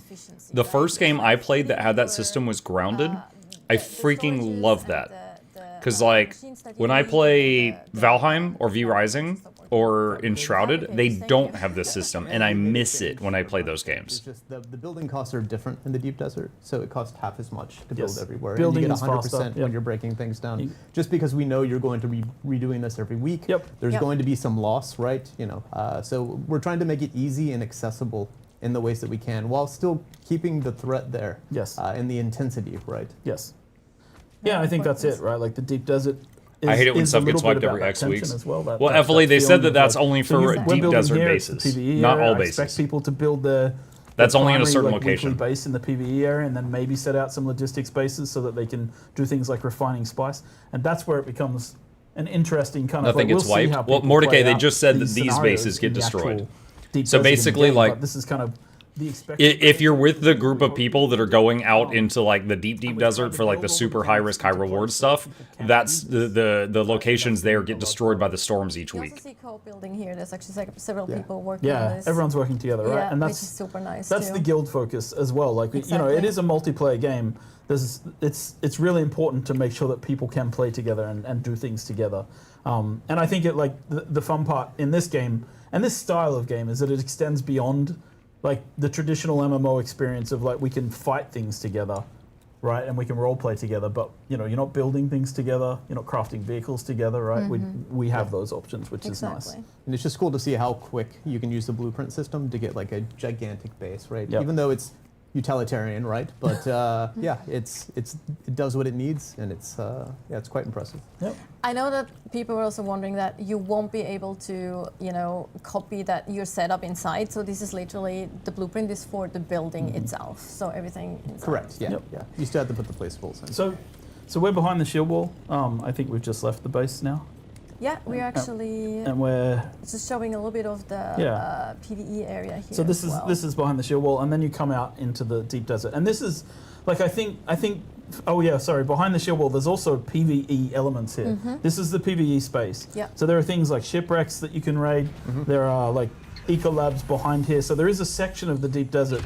I know people are really worried about doing PvP. There's a whole section here. It's 24 kilometers long where you can actually go and like do the PvE part, and we're about to see. Well, this will take a few seconds. We're actually we're in the middle of the survey. So now we're surveying the land in this section, and we'll see the segment reveal itself. And this is like one of the PvE segments of the deep desert. And what you'll see here is that we've surveyed one square, and just to give some context, that's one of 81 squares within this map. So there are one of 81. It's huge. Yeah. We're actually also seeing the sync. So this is how you do the cartography thing and sell maps, I think? So now... or a survey just for finding like name it is, materials. But whichever player it is crafting a... They have surveyed, now they're going to craft a sync chart. They have crafted a sync chart of the deep desert. It tells you in the information which sector of the deep desert, who created it, how long ago it was created, so you understand whether the information's out of date or in date. They're going to share that sync chart with their friends. Yep. And then their friends, hopefully, will be able to switch camera perspective and see their friend apply the sync chart, which saves them having to explore. Yeah, so that is really cool. You could go out with like a really quick ornithopter. Look at this. That's the deep desert over there. Oh, sure. To the left. But you can go out with Like most RPGs and MMOs I've played, the idea of someone being a scout is something that's usually like an NPC does it, right? Because you open the map up once and it's open forever. But they've made a scout into something that players could be proud to be Depending what your plan is for today. and do every week and sell maps and stuff like that. That's really neat. I've never seen another game do that with a player job. I expect people to... I'm not saying it hasn't been done, I'm saying I just haven't seen it. To work together to do these things. But there's roles here, right? Like, again, we tried to really build this game with different roles for different people within guilds. Exactly. So the idea is, oh yeah, maybe I'm just the scout, and that's what I do because I hate, going into fights. But I go out, I bring back the information, then people who like building bases are planning like what our logistics are going to be and what we're going to be doing this week in the deep desert. What do we need to harvest? What do we need for our crafting? Are there uniques that we're looking for? Are there specific uniques? I think one of the really important points about the deep desert is that like the unique schematics, the Imperial permits, which maybe people saw, the purple ones, they're on a limited loot setup, so you don't get the same ones every week. Okay, so there's the maps you layouts made. of the deep desert change. Here we see the trading system. The sync chart's been traded. And those schematics you can only make a certain amount of times. Yeah. And now we're going to consume the sync chart, and then we're going to open our map and see that the sector has been cleared, the same sector that was sync charted. So this is kind of cool. You can create copies of this and pass it off to your guild. You can create copies and sell them on the exchange to other players as well. Yes, and while now they're actually building a transport ornithopter, we can actually quickly talk about the Curious Storm in combination with the map, because we actually have a visual asset here that shows how they can look like on the map. We can talk about the rotation. So this is like, so let's see that we're going to see 3 weeks of Coriolis Storm changes to the map. So this is week 1. And then we move to, and you can see that there's like one eco lab, a shipwreck, and a cave there, right? And a small base, and some spice blows that have been marked. And then to the next week, the layout has changed. Where things are is different. There's a control point now in the bottom left. There's an eco lab in a different place, and a shipwreck that's been uncovered. And there will be different loot and different different loot in all of them.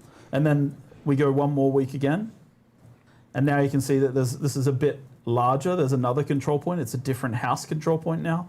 Different spaces on the map. A couple of eco labs this time. 4 or 5 caves and the shipwreck. So you can sort of see how this changes and how this loot encourages exploration for people each week. And that's one tile. That's one section. One of 81. One of 81. Yeah. But I will say this: it's a very big desert with a lot of space. Yes. So there's not all the tiles are that populated each week. So people aren't like, oh, there's not 15 eco labs in every square, right? No. Like it's a more big sparse, barren place. And this is also like important because if we want people to fight over things, we actually need to draw them to the same places to fight over specific things in PvP. Yes. So for the ones who actually do want the PvP, they have a place to go where they know there's probably other players there as well. Okay, so now we have a transport ornithopter. This is the largest flying vehicle that you can craft in the game. And this may be my favorite game mechanic because the transport ornithopter can pick things up. And I love it because it can pick up almost anything. Yeah, they mentioned vehicles being delivered by air earlier. So I'm guessing you can pick up a vehicle. Is, like, the buggy is really hard to get to places, right? Even though it mines so much more than you can ever possibly mine yourself. But it's a pain, right, to get up on the shield wall or to get it out here. So a good tactic with the buggy though is to use it as storage and use the transport ornithopter to pick it up and carry it. Are we going to show an example of carrying? I guess we are. Yes, we are, because what we're actually preparing for here is a spice harvesting mission. So the team's going out to do some spice harvesting. So we're actually gonna pick up a harvester. So now we're coming out into what I call the real deep desert, right? This is actually what you think of when you think of Arrakis from the movies, right? So this is we just got the nice tutorial pop up talking about the deep desert. Yes. So this is the Arrakis that we know from the films. So Haga Basin is like and it's taking a lot of the information that we have from the books and about like the different biomes. The transport ornithopters are called carryalls. In the verse, they are specifically mentioned to work in tandem with harvesters. Gotcha. The true deep desert of Arrakis. This is a place where people are scared to go. This is where the Fremen live. We're passing outside the shield wall now. this is where the War of Assassins and the PvP is allowed to happen. Spice blow. And you can see a spice blow. Is in it the multiplayer? distance, It's multiplayer. which draws people from with PvE miles and around PvP together, options. right? And I do want to say this section here, if you turn the camera right and left, you can see that we have the shield wall. It goes. This is 24 kilometers long, and you can't see people all the way along. So people who are like nervous about going into the deep desert because they're worried about the PvPers, I think there's like an element from my end, a designed moment that we've talked about on this project quite often is like you come to the edge of this vast ocean and you dip your toe in the water and you're a little bit scared of sharks, but you see something in the distance and you think, I can make it. I can get there and I can get back. And the first time it's scary. And you feel that tension. And the second time and the third time. But you feel that tension, but you actually start doing it, right? And I get that people worry about toxic behaviors and ganking and so forth, but we tried to build a space where you can get away from people as well. Correct, yeah. So I think that's really important to talk about is in Dune, you were given the tools. Is it the deep desert? Yeah, this is the edge of it. Overwhelming amounts of people come after you. Maybe you can't quite get away, but that's generally not going to happen.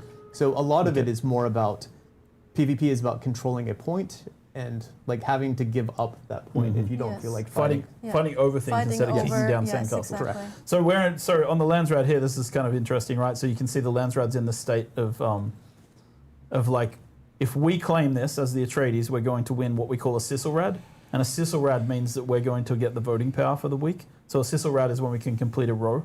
So normally, if you were Harkonnen and Atreides in this situation, you'd both be fighting over this particular control point because you really don't want the other one to win for the week. But normally, like it's kind of you're always blocking each other and causing. Like, it's like bingo. They're trying to get all of a column or all of a row. Filling out a row or trying to fill out as many squares as possible. So we're trying to take the House Haggle. House Haggle owns this control point in the deep desert. We're in the deep desert as Atreides taking over this control point on their behalf.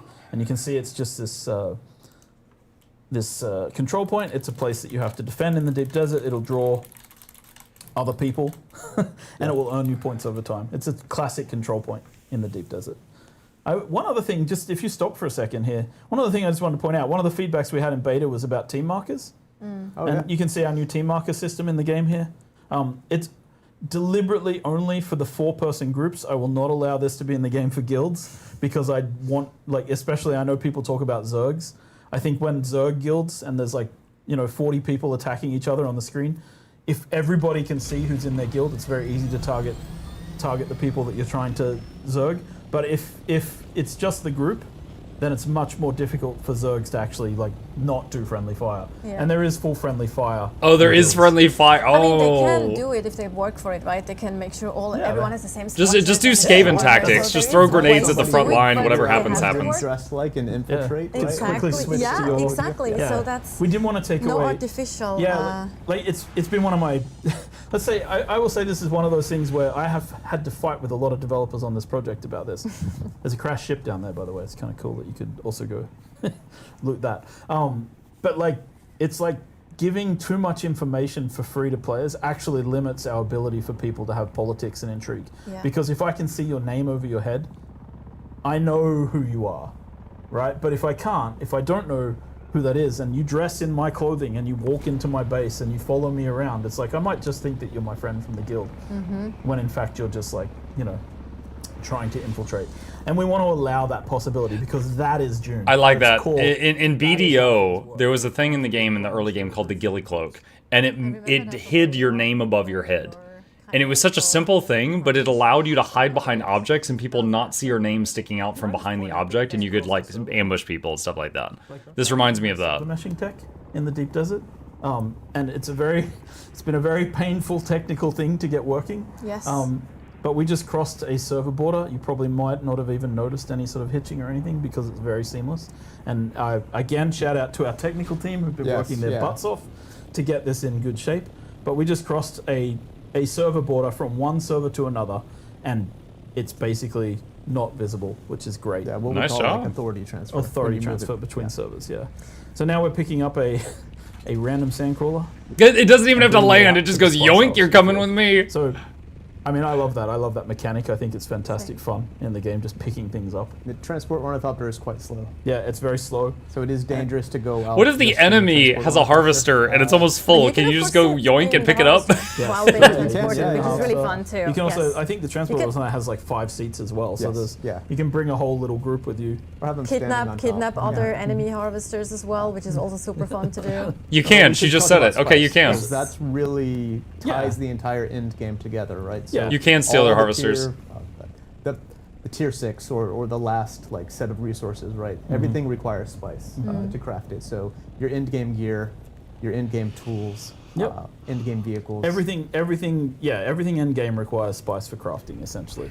And also, we mentioned the Landsrad. The Landsrad has always the center square of the Landsrad requires spice to win. It's important. The Sandcrawler is like, it's not the full harvesters that you've seen in the films. Those are owned by the big houses. But as you can see here, this is like a little raid event. We just placed a thumper on the sand. We have a guy on a bike, he's riding around dropping thumpers. You should also hear it actually on stream now. You hear the... So he's attracting worms. Are really important because sandworms roam the deep desert. They will be coming, and you need to be placing out thumpers to distract them away from that sandcrawler while it's harvesting spice. And you want to keep it on this...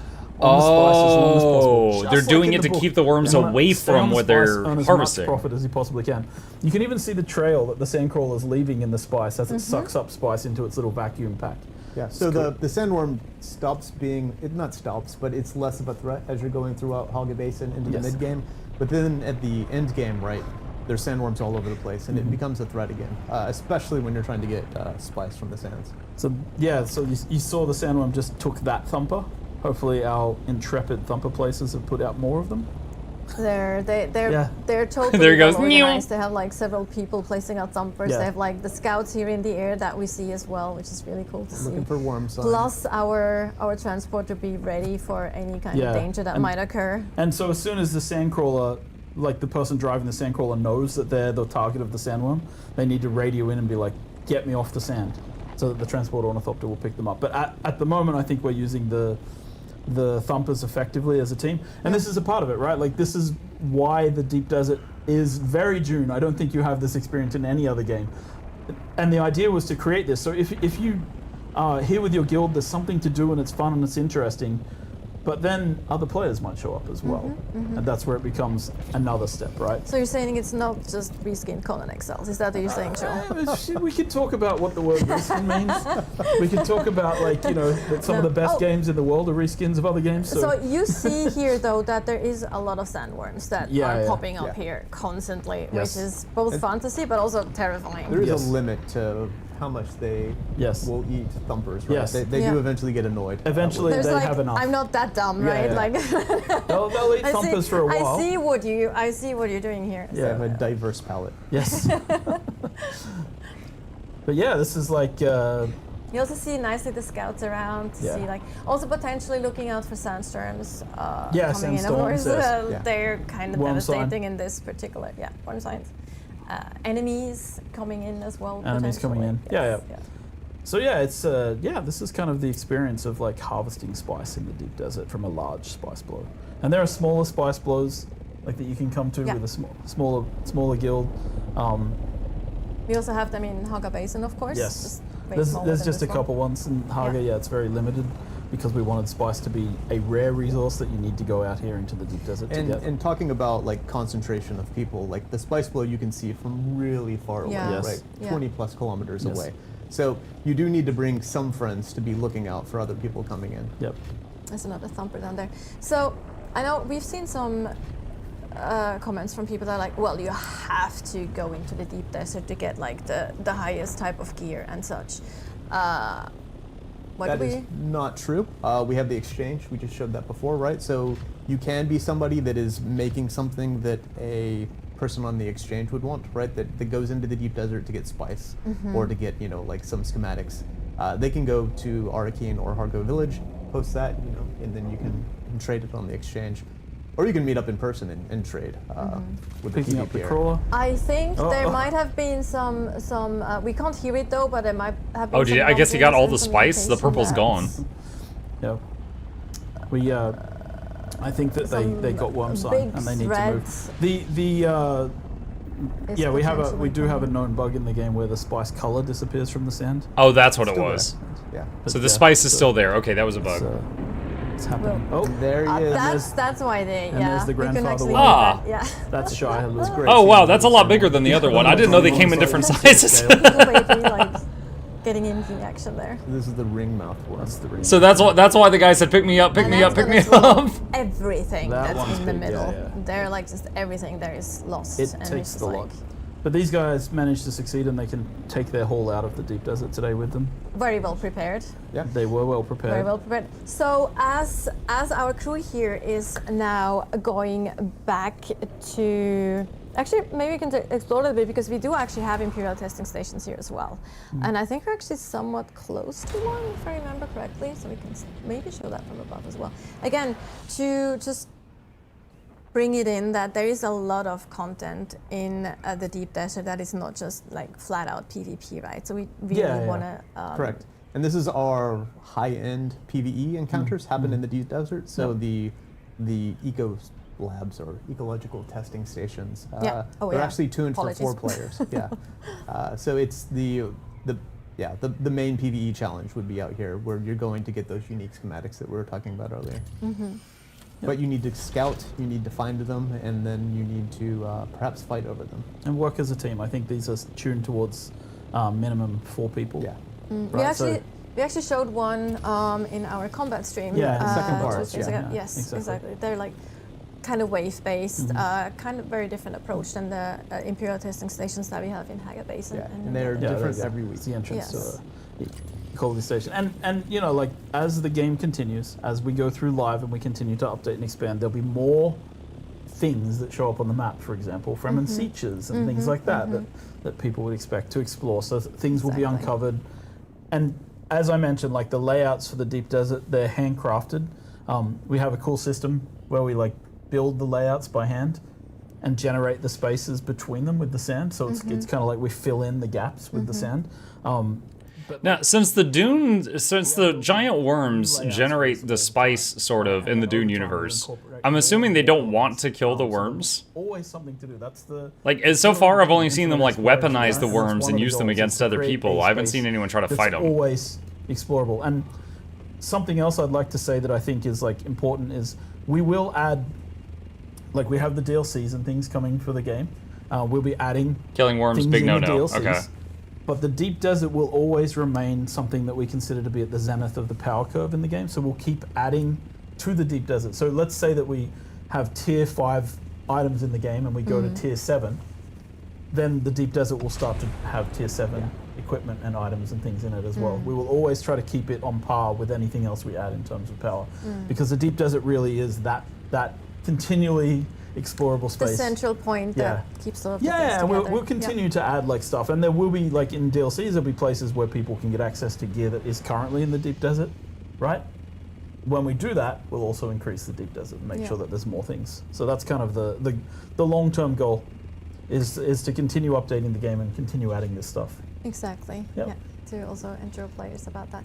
So while we actually have our team, or actually the spice harvesters, go back to on the way to the quartermaster to deploy, or like to kind of Harvest the spice. Yeah. give him the spice, basically. Yeah, give him the spice for the launch rod thing. Refine. We do have an additional asset. We have actually a video from a stress test that we did with the beta last week on Friday, where we see a lot of things happening. Shout out to the beta players. Yes, thank you, beta players. Fantastic work on that side as well. So here, that was a lot of ornithopters. The stress test that we did. That's also deep desert. Lots of people together in the deep desert, a lot of ornithopters, and it's just really all cool in to line have like that. get their ornithopters. to like Yeah, we were see spawning. that as well. They were spawning thopters like crazy. Someone's throwing bombs. Players never behave when you put them in the same space. If I remember, that's actually Camille with the flamethrower. Not Camille, sorry, Ignacy. I mean, that was Ignacy. The context of this stress test, by the way, was like we were testing people crossing the server boundaries with our mesh servers I and love that fighting little on them. ornithopter back there. Sorry, it's like, sorry, go ahead. And fighting along the server boundaries just to see how the performance was. So you'll see people firing rockets, and yeah, it was a cool test. I think we got a lot of very useful data out of this. Yeah. And seeing how people were fighting. Oh, together. that's the first Also, ornithopter shout out to our combat we've seen so far. Because He just rams into him. We have the deep desert, and they have basically they deploy our automation system called Legion, and it goes and it tests all of these things, right? So it's got hundreds of ornithopters going back and forth between all the all the server zone boundaries. Yep, there's a lot of testing that goes into a project like this. It's insane. Yes, and the more sandboxy you get, the more things can break, and that's kind of what obviously makes it the more interesting. freedom we also give to players, the more exactly. things can break. Exactly. And like, I think I said that to you earlier as well, that like, you know, story-driven games that are linear and we follow one story are one thing. We do have that aspect in the game as well, but I think what we at Funcom really love to do is we love to create worlds where players can write their own stories and can tell their own stories, right? I think that's such a different approach to game development. One of the ways we describe Arrakis is a crisis generator, right? So it is spawning stories, and that's why like these tense locations like the deep desert are really important, because it does spawn these memorable moments that you remember, that you go experience with your friends or your guild.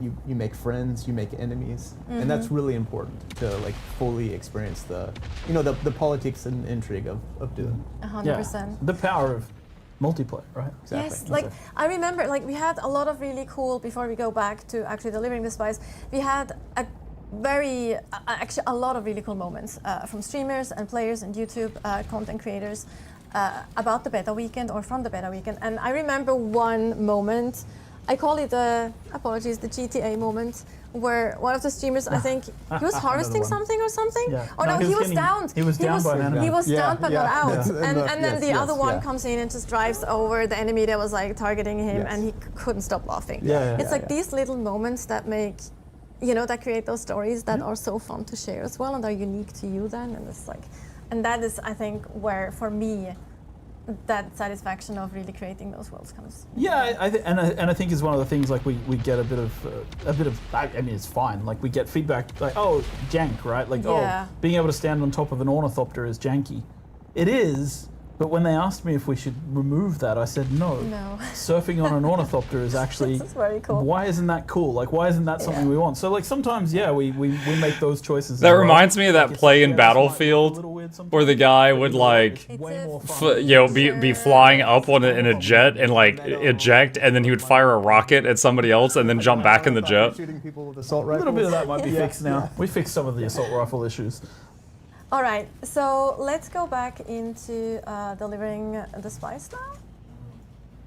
Oh, actually, no, let's talk a little more. I actually wanted to ask you both a question. You actually have answered that recently in an interview, but that's not the reason I'm asking, because I plan to do it anyway. It's like, what is each of you's favorite thing in the game? I mean, you mentioned a few things that we saw, like the transport ornithopter and stuff, but I'm pretty sure there's other things that you're particularly proud of. So, survival games for me, one of the best things they do is they make the world more interactable than other genres, right? So I think the team has done a great job of like using the harvesting system.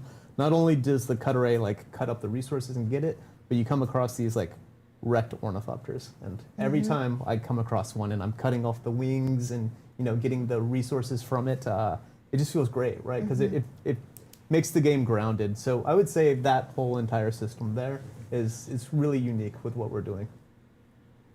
Yeah, I mean, for me, it's I think I'm thinking about the one that I mentioned in the interview as well, probably, but like the Dew Reaper and the way that you, because I like. Look, I made Conan. We made Conan, and Conan's a bit more stock standard in the survival sense, right? You're chopping down trees and you're harvesting rocks.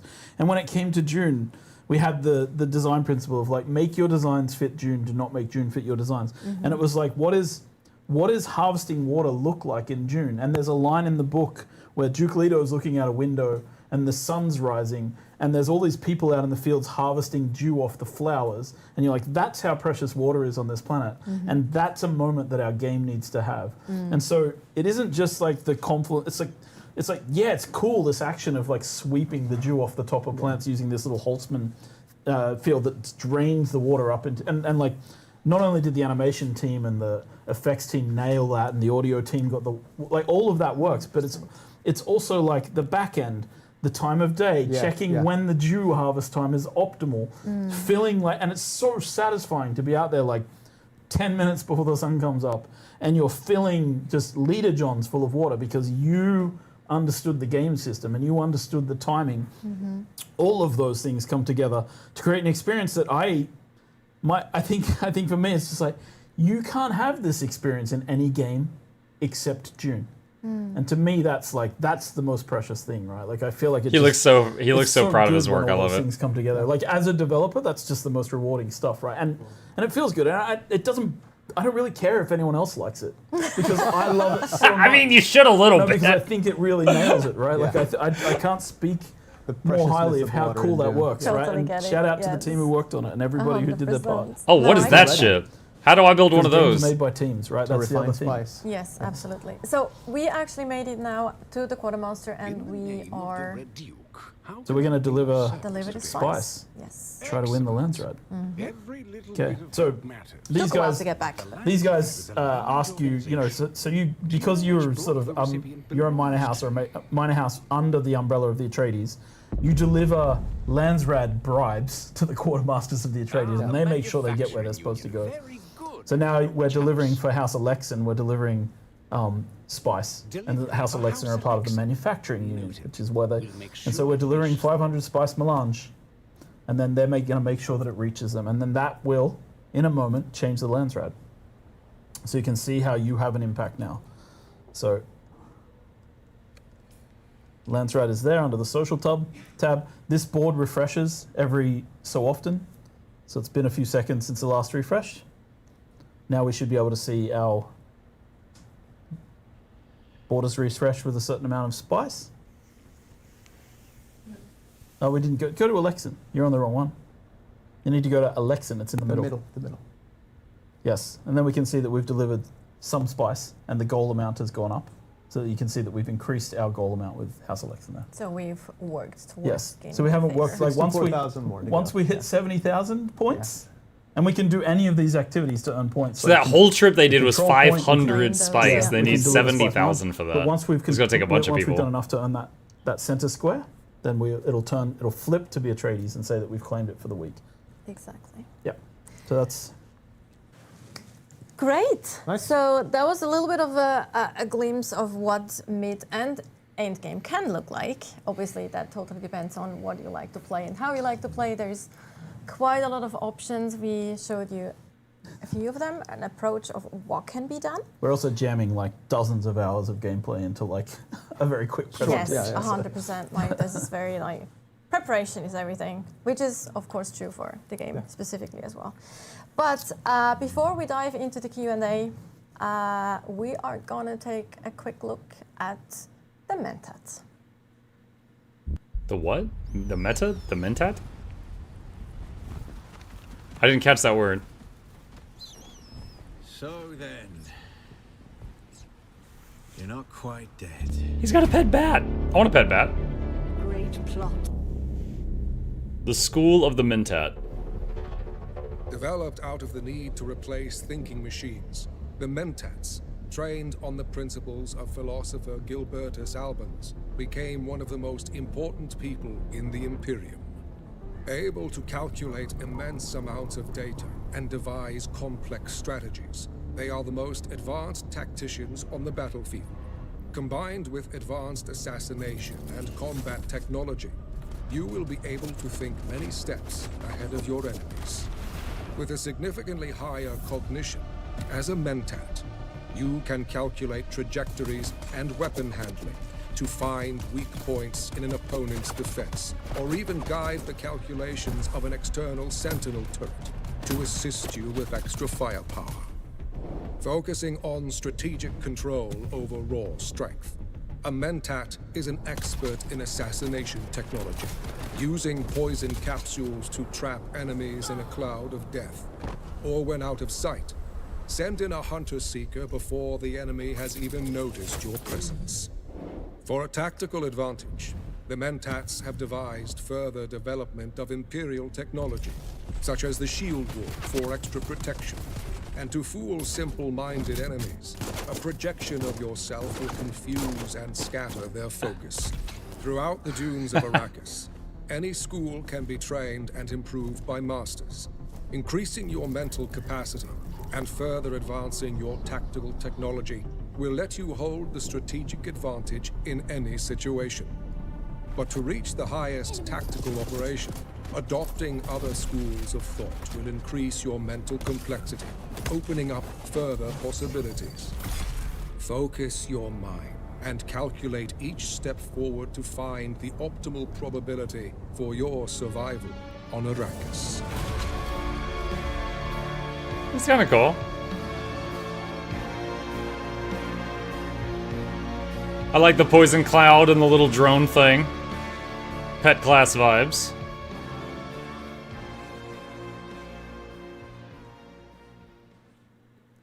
I think that first trailer they started playing with the guy with the bat was a mistake, and then they stopped it. Back for our Q&A. So our wizards behind the screens and behind the cameras are gonna throw up questions that have been collected. They're ready now. I was just really told, fantastic. Before anybody asks any questions, though, I just want to make a reveal of my own. Nice. Special toe shoes today for everybody's. They look really cool, though. They are cool. But it also looks a bit like Hobbit feet, to be fair. Yeah. Like, at least close up, Chad. So it's good you have a little bit of a... it's good you don't have Not close-ups. for all the money in the world. From what I understand, they're very healthy, though. They're very, very What are those? That's what they say. That's what they say. I started wearing them 10 years ago and I'm still fat, so I don't know. Maybe Super healthy. Maybe they're not working out. Well, your feet are very healthy. My Let's go feet there. are massively Yeah, healthy. super Sorry, healthy. all right. Enough distraction. I apologize. No, you don't have to. The toe reveal was You important don't have to me. to. The toe we won't do any reveal. other way, Joel. All right. Rui's probably going to kill me now. Yeah. All right. We want him every other way. Every other way. No. It's all good. Like, it's also, you guys make a really nice, you complement each other really well. I've got It's got pants, he doesn't have pants. Exactly. He has toe shoes. You actually wear socks as well. so The it's average like, is half pants. It's a whole balance thing. It's Yes. great. All right. All right. While we still wait on the questions, there's collecting some of them. Nobody has give any them a little bit of. Maybe no one has We've questions. answered Perfect. every possible question I people wish, could have is right, fully I answered. wish. Like that's kind of both the blessings and the blessing and the challenge of Dune Awakening. I think is just it has so many aspects of different games. That we really tried to put together and have people enjoy and understand. Were you there when I was like presenting to the press about the game and I was calling Funcom morons for taking Yes, of course I was there. Yeah. I was was expecting fun. headlines. we we didn't take get a a lot single of risks. headlines. Yes. We didn't get a single headlines like that. Yeah. Funcoms are morons. Well, Chief Creative Director says. Well, we are like we keep trying to, like it's one of the things that I love about working here. Is like they let me do crazy stuff. Yeah. They let me try and do weird shit. It's like you could work somewhere where you're doing the same game every year. Speaking of reskins, like and you're making the exact same thing, and you're within this box, and it's like and like I do like that we're allowed to push beyond those things, I right, agree. and try harder to do something different. And yeah, it comes with a little bit of jank, but man, I don't know. I feel like it's like I agree, though. I think one thing you can't say about us is that we like it easy. No, exactly. like- We're morons. We make it hard for ourselves every time. It's I mean, you could always just quit Right? Ubisoft and make Expedition 33. I mean, how hard is that, right? And sometimes it means that we make divisive decisions, but I think that's what was great about the beta, right? Is like people got to see what the true experience was. Oh, and here it is. Exactly. So we're ready actually for the questions. So is that Lopil 125? Is the exchange global or per server? 123. It is per world. So the world is what we call a container of all the Haga Basin that you will play and interact with, right? So there are hundreds of worlds, so it is not global. Yeah, it is one deep desert per world, Yeah. 2 social hubs per world, and then many Haga basins per world. And Many Haga and basins. That is what we call a world. And yeah, as Scott says, at launch there are hundreds of worlds to choose from, right? And within each world, there's many Haga basins to choose from. Right. Yep. All right.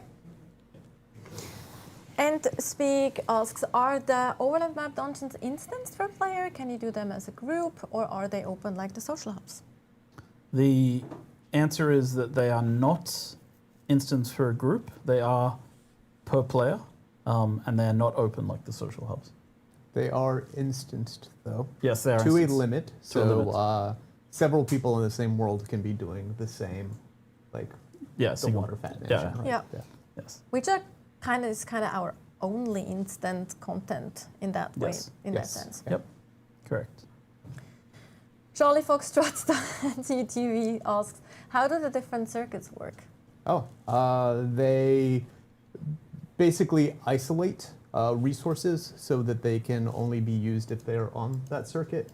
And then you can set a circuit for it's a little bit hard in the UI, but you can set like a machine's input and output circuit that way. And so that's kind of the extent with it. Like draw from this storage, deliver to this storage when you're finished, right? Like and that's basically how Or this group of connected items. Yeah, exactly. And you can set a certain number of storages per circuit, and so yes, that's basically it. Kriegsdrachen asks, how will they ensure balance between Harkonnen and Atreides?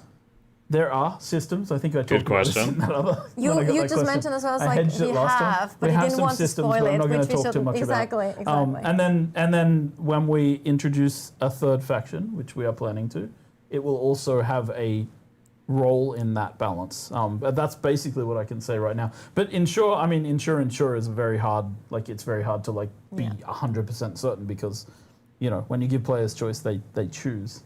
And so you can't guarantee that it's going to be 100%, not 100% people on Atreides on a world. But I think we have pretty good systems in place to make sure that at least feels like it balances itself out pretty well. Yes, and the deep desert is not Atreides versus Harkonnen. Yes. It is every person for themselves, right? So even if Harkonnen are kind of dominating a server, or they're 60-40, they're going to be fighting themselves in the deep desert as well. And that's actually something I forgot to mention when we were talking about the Landsrad. Like the Landsrad. Imagine if you have two groups from Harkonnen in the desert, and they're both trying to gather spice for the same quest, and one of them accidentally robs spice from someone, and then they find out later they were on the same quest. Everybody in Atreides is a monolith. It's actually like people want the Duke's attention, so they want to be further up. And the same with the Harkonnen, right? Like I want the Baron to, witness me, so I'm trying to get to the top of the list of guilds. So there should be inter-guild competition even within the factions. So they overall are working towards the common goal of the Landsrad, but they're trying to beat each other to be the best of the Landsrad, so they have the most voting power, they get the rewards, etc.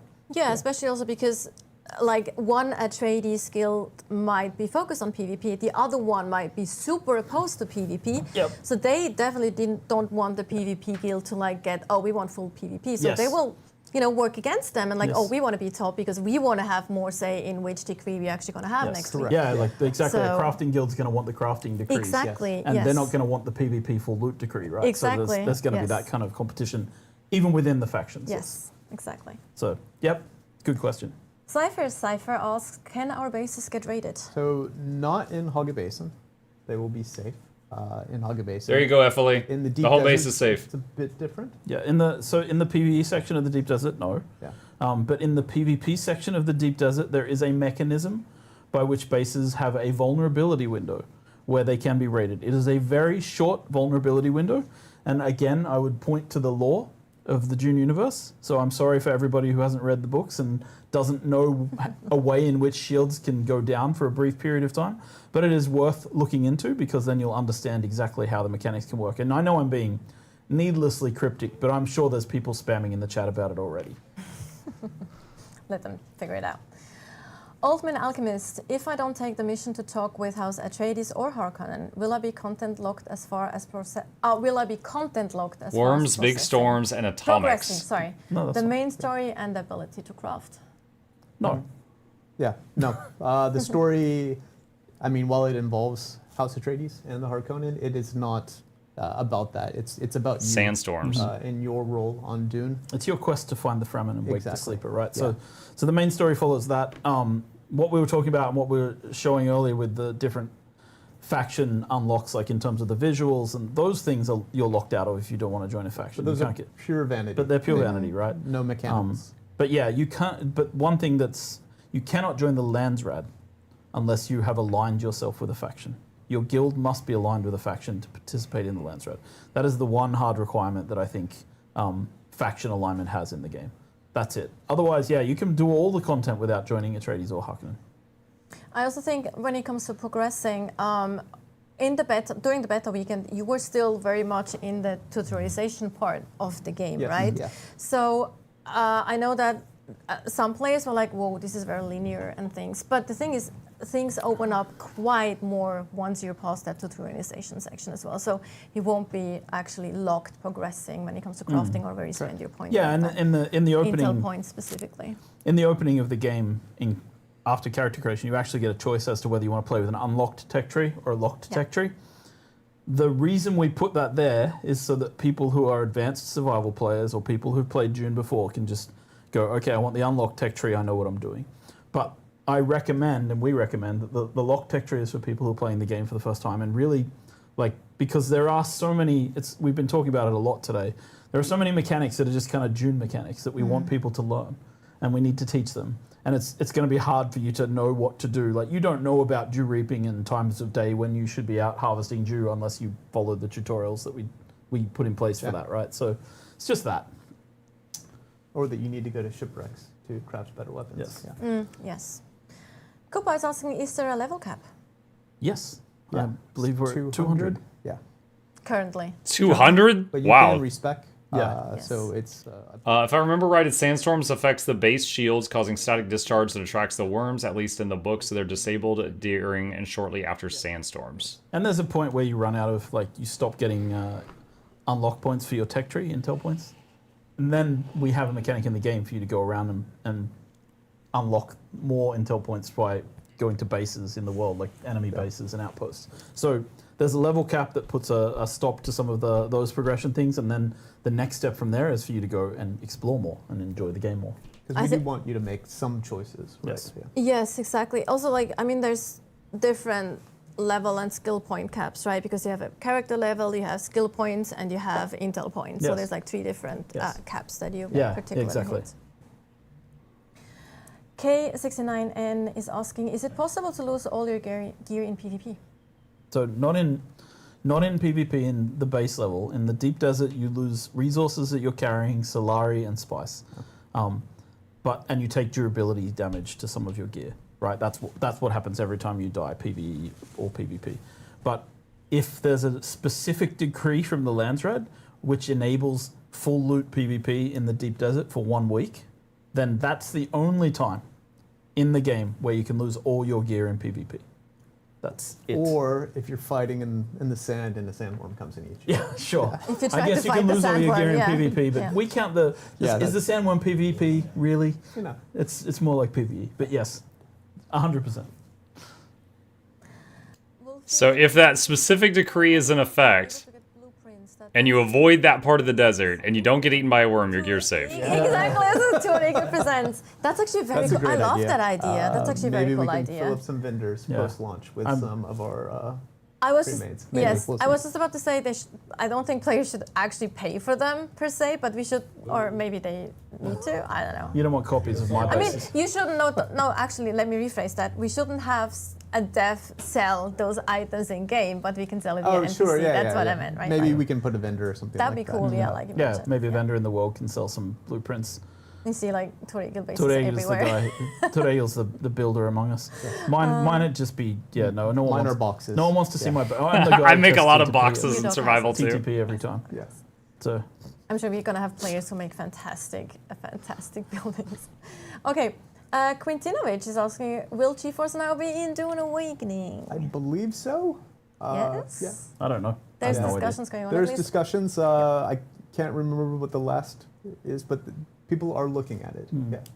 I don't have Slack open, otherwise you could check. GeForce Now is like the hammering messages service, right? To me online. Yes. The question, I guess, would be, will Dune Awakening be on GeForce Now for streaming? Yes, that's what I.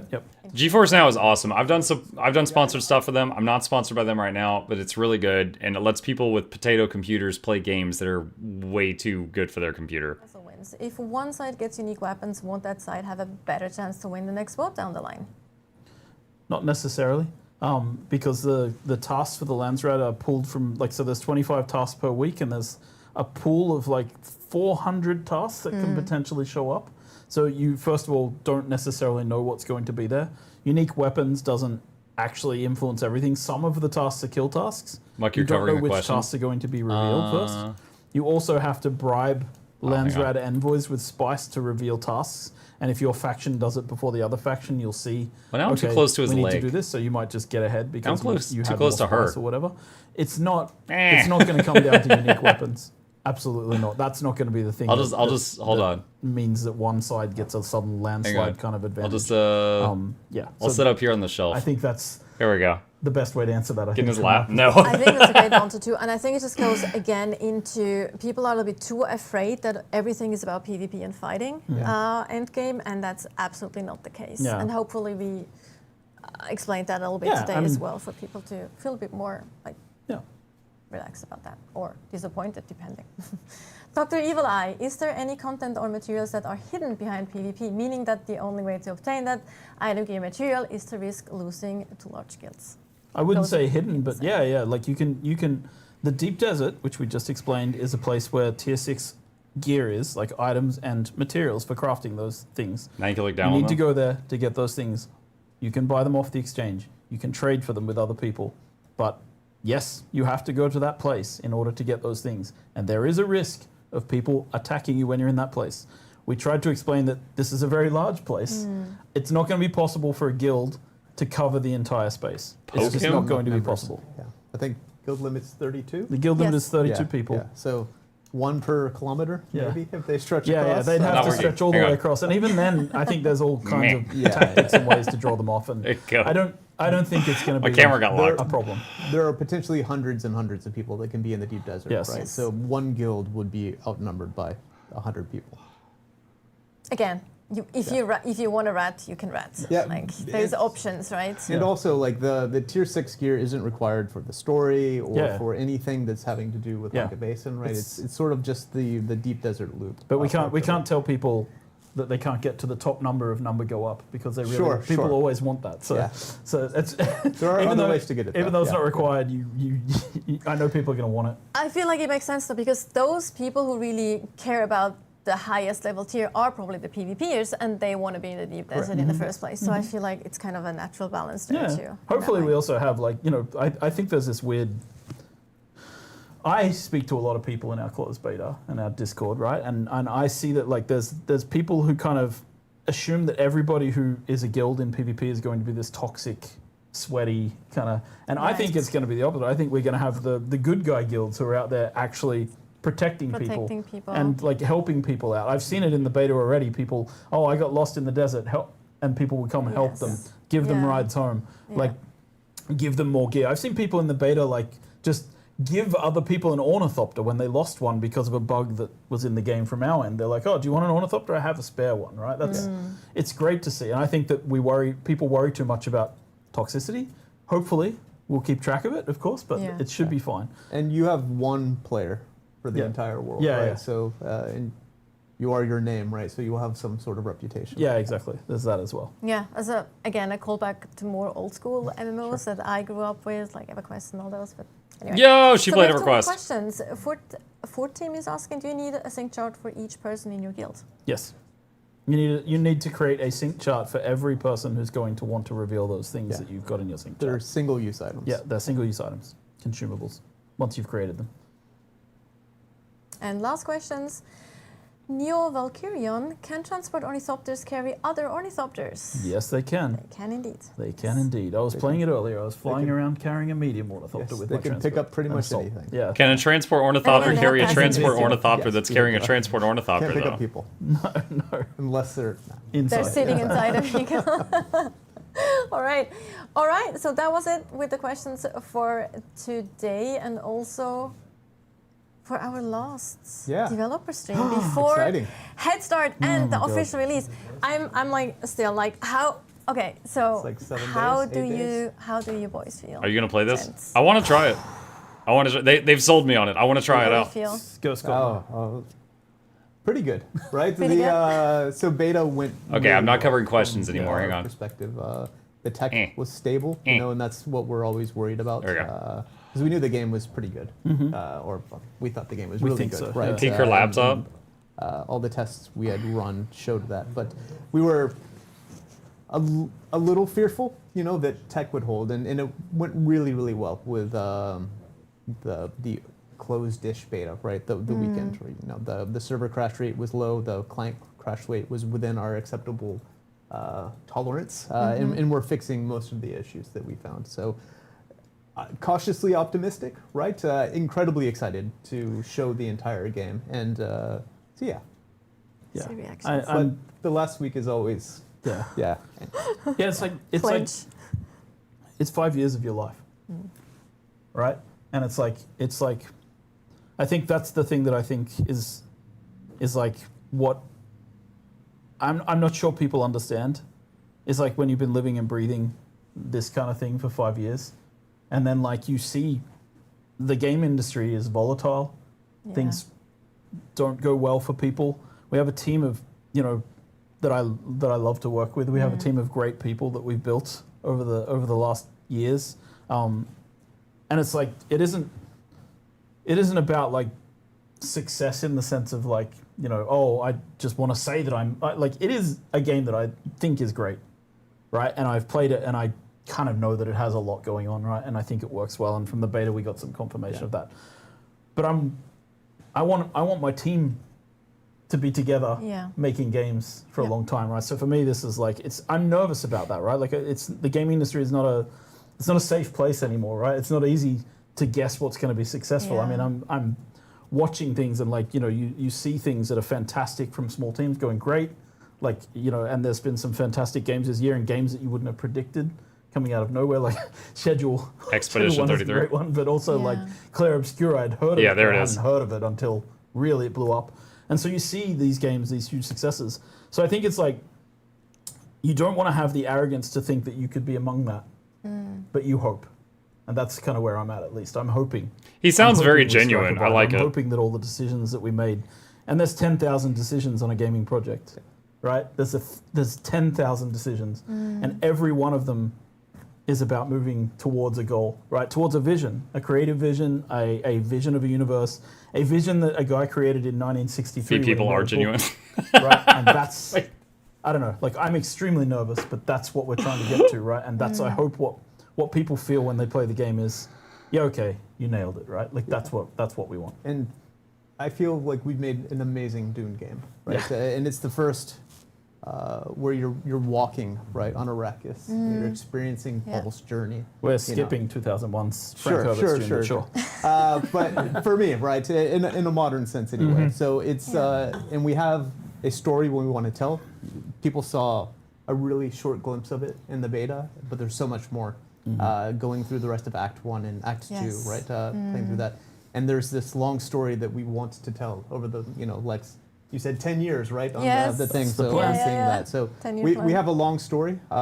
We want to continue releasing updates, you know, every 3-4 months with additions to that story, in addition to the DLCs that we're going to come out. So when you buy the game, you're getting everything here right now, plus all the story content that we'll continue to release over the next years. So yeah, we're excited. It's a lot of pressure, but yeah, we'll do fine. There's no guarantees in love and war, but you know what? I'll say this for the record. I'm really proud of our team and what they've done.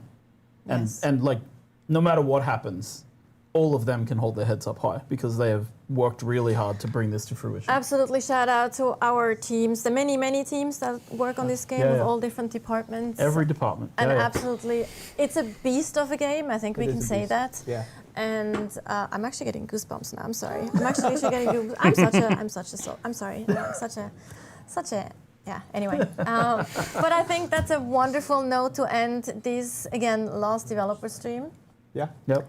On for before head start and release. One thing we can actually say is that you will be able to upgrade your editions on the 10th of January. So there will be an option. 10th of June, 10th of, sorry, June. Oh my God. I just, that wonderful ending. I just completely ran. Congratulations. Anyway, pro here, right? Launch times. Yes, so 10th of June. She's like, yeah, don't bother trying to log in until January, guys. You will be able It's to fine. upgrade your editions. Should you want to do that, there will be options on Steam. And we'll be ending. Thank you so much again, Scott and Joel, for being here during out of your busy schedules. So we really appreciate it, talking to us. And we'll have a last trailer. And with that, I thank everyone for watching and joining us today. And hopefully you'll enjoy what's coming your way. Thanks, everyone. Yeah, see you on Thursday. Yeah, cheers.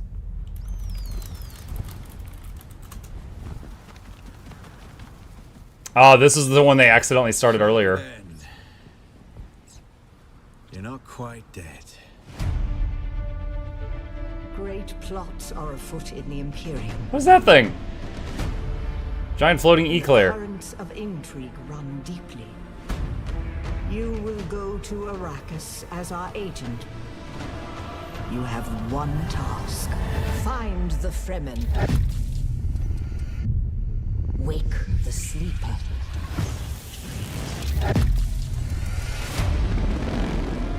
You were sighted fleeing the scene of a terrible crash. Who are you? You've heard the expression, the spice must flow. I am the man who ensures that it continues to do so.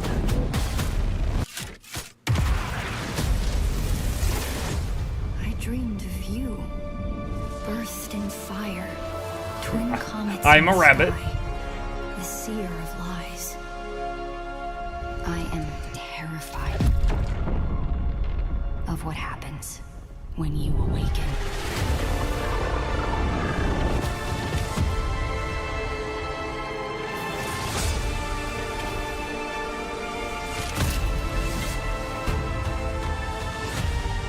We've all lost our way.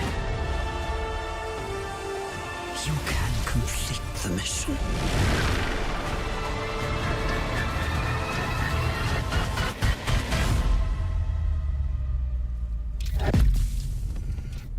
Every person carries their past with them. Who are you?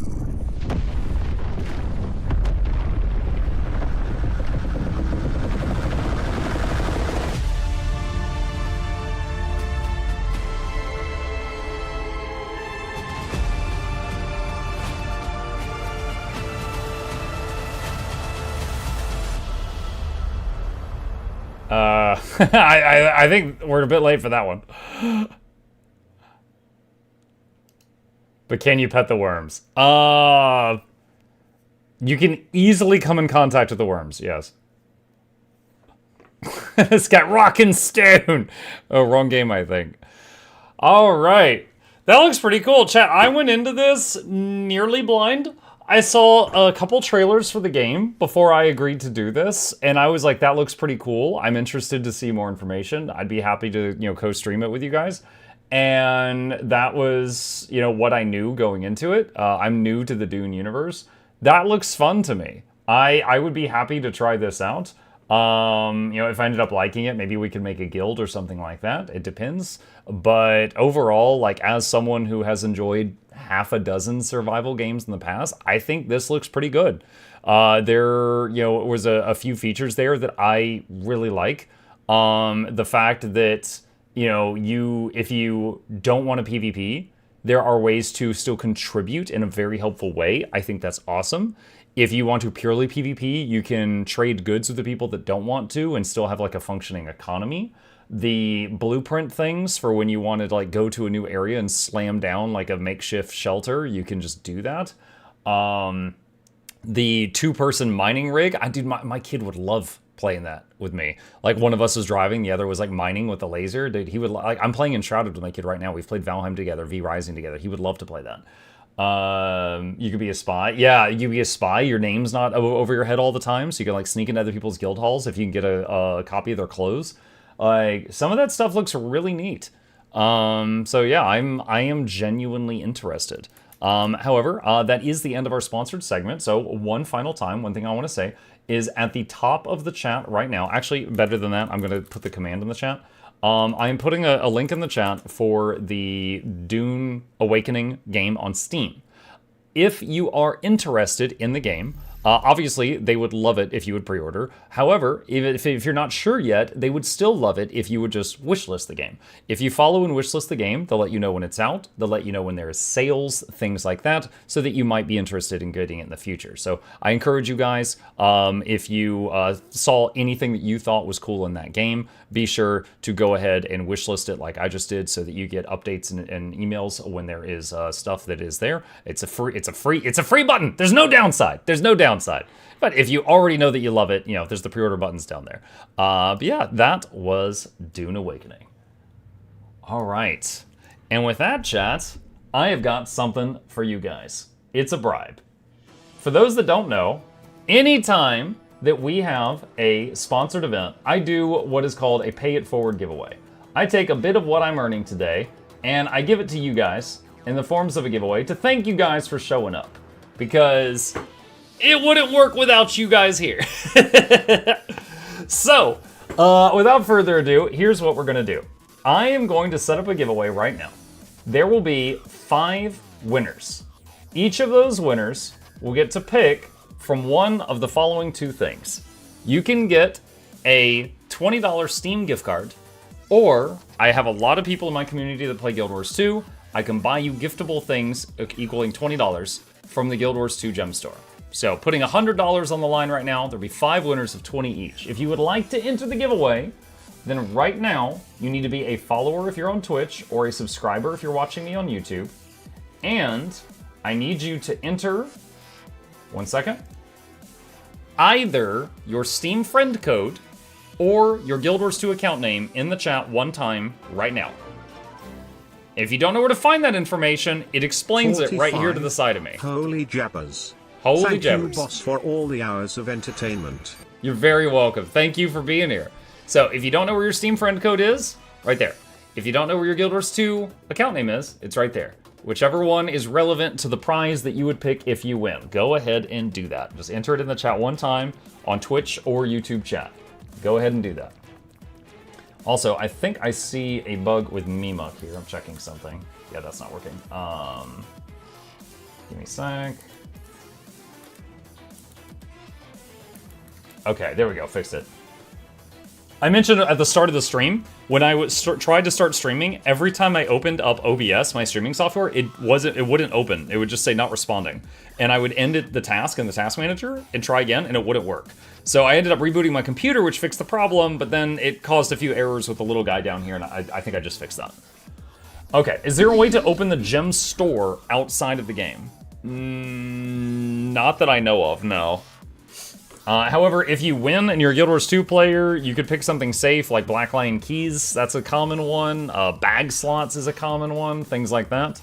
I could get you with those. Hang on a sec. I'm gonna hide that for just a moment here and open this up. Okay, it should be safe now.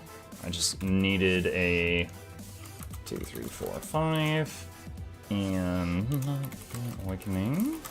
5, 28, 25. $20 each, or 600 gems. How much is 1,600 gems? 1,600 gems is equal to $20. Yep. Speaking of Guild Wars 2, we've got the legendary backpack coming out that we need to take a look at. 33 months of mornings with Muck. Yes, indeed.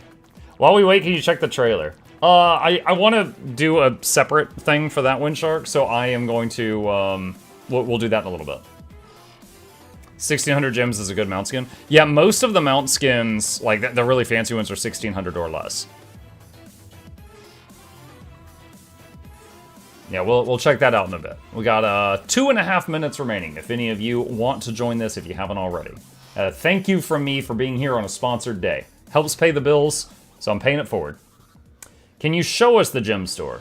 Hang on a sec. Give me a sec. I'm getting past the login for Guild Wars 2. I can do that, yes. I mean, I'm not going to browse through the whole thing for you, but yeah, hang on. And let me change Guild Wars 2. And then done, and done, and done. Hold on. There we go. Okay. Log in.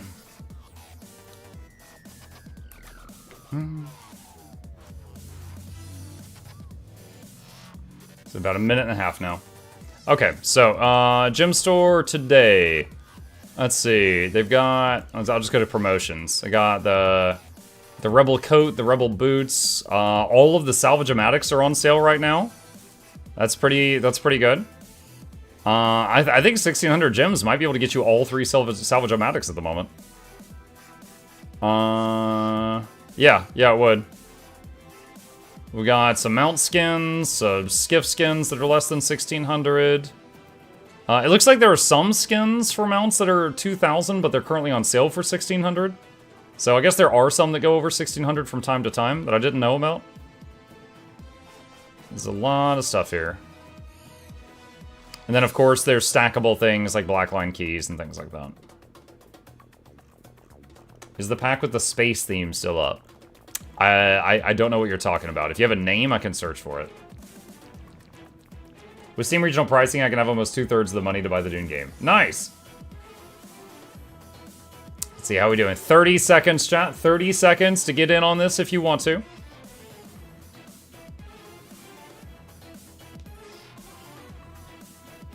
$600, $1,600, 1,600 gems.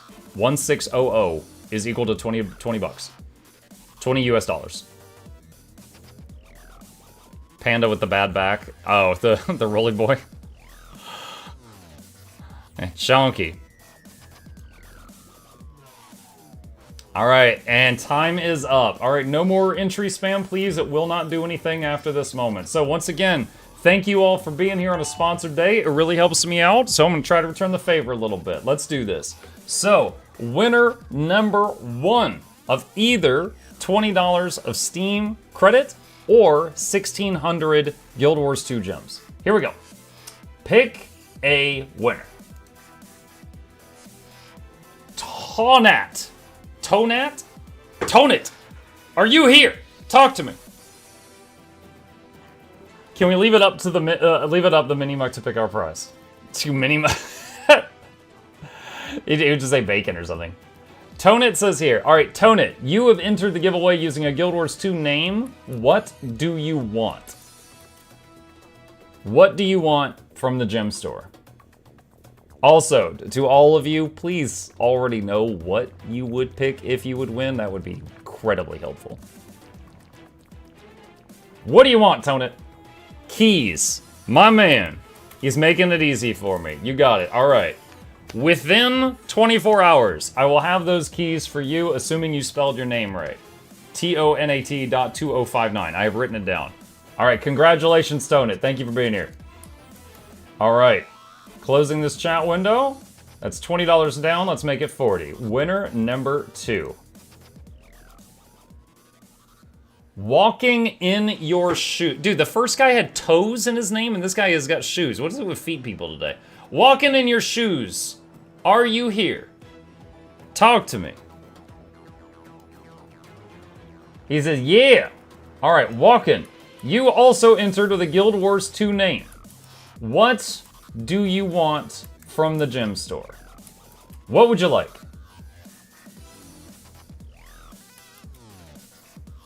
The Harkonnen foot inspection time? Yeah, I don't know. He said, I don't know. Okay, so you pass? I need something from you. I got a few hundred people here all staring at you right now. Stare emotes, chat. I need something. You want blackline keys? You want some bag slots? Just pick something easy if you don't know. Just pick an easy one.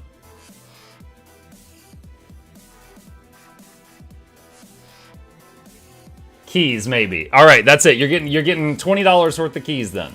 All right, congratulations. Hopefully you'll be satisfied with that. It's your own fault if not. Congrats.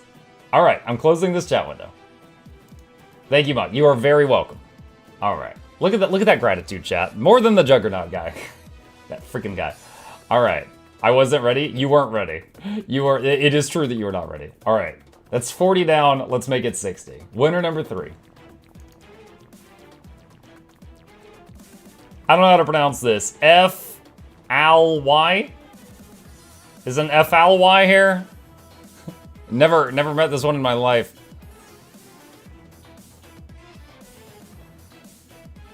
F-Lee says, hi, DPS. F-L-Y. Enter the giveaway with what appears to be a Steam friend code. So, I can, right now, attempt to friend them on Steam. Give me just a second. I'm just going to I've had times where people gave me a code, and it was no good, so I'm going to test this right now. You are already friends with this user. Disgusting. You have won a giveaway in the past, haven't you? Alright. Okay. Well, then give me a day. Give me less than 24 hours, and I will have your gift card on its way. Congratulations, Ephilie. Thank you for being here. Alright. Let me close this one out. That's $60 gone. My wallet is getting lighter, chat. Let's make it 80. Pick a winner. The Great Taco Lord. Are you here? I love me some tacos, chat. I'm a simple man. Soft shell or hard shell, I'm fine either way. But you fill the taco with ground beef and cheese. It could be 5 types of cheeses, but just ground beef and cheese. I'm a very happy guy. I'll eat half a dozen other toppings, but if I'm getting my favorite thing, I'm very easy to please. Very easy to please. Great Taco Lord says Panda Roller Beetle, please. All right. Panda Roller Beetle skin. And that is exactly enough, because we are hovering that right now, and it is 1,600 gems. This chunky boy will soon be yours. All right. Confirm Muck is a kindergartner related to food. Synth, I am past the age where I'm offended by that statement. All I can say is you're absolutely right. And I would also love some gummy snacks and a nap. I'm just going to embrace it at this point in my life, you know? I'm just gonna be like, yep. You know what I had for lunch? My wife brought me a plain hot dog. When I'm feeling crazy, I put ketchup on it. I'm happy with that. If I'm a guest in your house, you are gonna save a lot of money on condiments. Cause I enjoy a lot of food plain. It's honestly true. It's honestly true. Okay, chat, that's $80 down. Let's make it a hundo. If I'm about to lose any of you the moment we call the last winner, I want to thank you guys again for being here for the sponsored segment. It keeps people like me in business. Really appreciate you. We're going to draw this last winner, and then I'm going to do a little segment in Guild Wars 2 where we talk about that new legendary backpack for a video if you wish to stick around. So, with that, cross your fingers, cross your toes, use a lifeline, phone a friend, poll the audience. Here's the last one for now. The last $20. Pick a winner. Coming from the YouTube chats, Barry Cohen. Are you still here? Talk to me. Cross our toes. Hey, if it gives you good luck, why not? Barry entered the giveaway with what appears to be a Guild Wars 2 name. So Barry, what do you want from the gem store? What do you want? I just realized my Blish HUD's not awake because I rebooted my computer today. While I'm waiting on Barry, I'm just gonna boot Blish up. Hang on. Blish, wake up! Alright, he's waking up. Can I have Warclaw Scale Fang skin, please? Let's see, what is that? I'm just double checking the price. You know, I'm doing this in the stupid way. Hold on, Scale Fang Warclaw skin. Oh! The one that looks like a murder raccoon. Like, you find this in your freaking trash can and it'll eat your face. Yes. Okay. Yes. I can do that. Scale Fang Warclaw skin. Okay. Awesome. Alright. So, Tonat wants keys. Walking in Your Shoes wants keys. Ephilie wants money. Great Taco Lord, Panda Roller Beetle skin. Barry wants a Scale Fang Warclaw skin. And that is $100. Chat, thank you guys for being here once again. That is going to conclude the giveaway. Everyone who won a prize, there should not be any delays on this. I should be able to get these out within a day or less. We've laughed. So be patient Ha with me. ha. We've cried. Mukluk cry. Thank you, Omniwell. All right, closing the giveaway bot. Thank you guys. And let's turn off this real quick. Awesome, awesome. Box says it was only 1,000 gems. What? No, the skill thing is 1,600 gems. What do you mean? 1,000 gems. What? Warclaw skin was 1,600. Panda was 1,600. FLE wanted $20 cash, Steam cash. Tonat and DMD wanted keys. So no, that's fine. Everything's fine. Okay. Someone says, could you check the price of gems to gold? There. I very rarely use the screen. I don't know if this is good or bad right now, but there you go. There you go. Okay, so one thing I wanted to do, let me set something up here. It's very generous of you to do this giveaway. It helps me and it helps you guys. Dude, real answer here. There are a lot of streamers out there that have issues. Okay, I'm sure some of you have seen this. Maybe you've never thought about it, right? Let's say you watch a streamer and they only play, I'm gonna make something up here, World of Warcraft. Okay? They only play World of Warcraft. Then one day they get a sponsored stream for Raid Shadow Legends. Okay? So then that day they're playing Raid and their viewership, maybe it's usually at 500. That day it's 50. You know? Hardly, everyone sees Raid in the title. They're like, oh, he's not playing WoW today. I show up for WoW. I'm not going to watch today. Okay? Or maybe they usually play Fortnite and they get a sponsored stream for Star Citizen and none of their viewers show up that day, right? That is a very real thing because people like watching people play the game that they watch them for, and that's it. For me, it's Guild Wars 2. I get less people watching when I play Guild Wars 2. But obviously when you have a sponsored stream, the sponsor is like, oh, you usually have 300 viewers. I'm going to pay you based on that, right? And then on the day you have 50. That looks terrible. So what? How do I combat that? Bribery. I take some of what I'm earning. I give it to you guys. I'm like, please show up. And there we go, chat. So, the sponsor's happy because the viewers showed up. I'm happy because my bills are paid. And hopefully some of y'all are happy because I bribed you.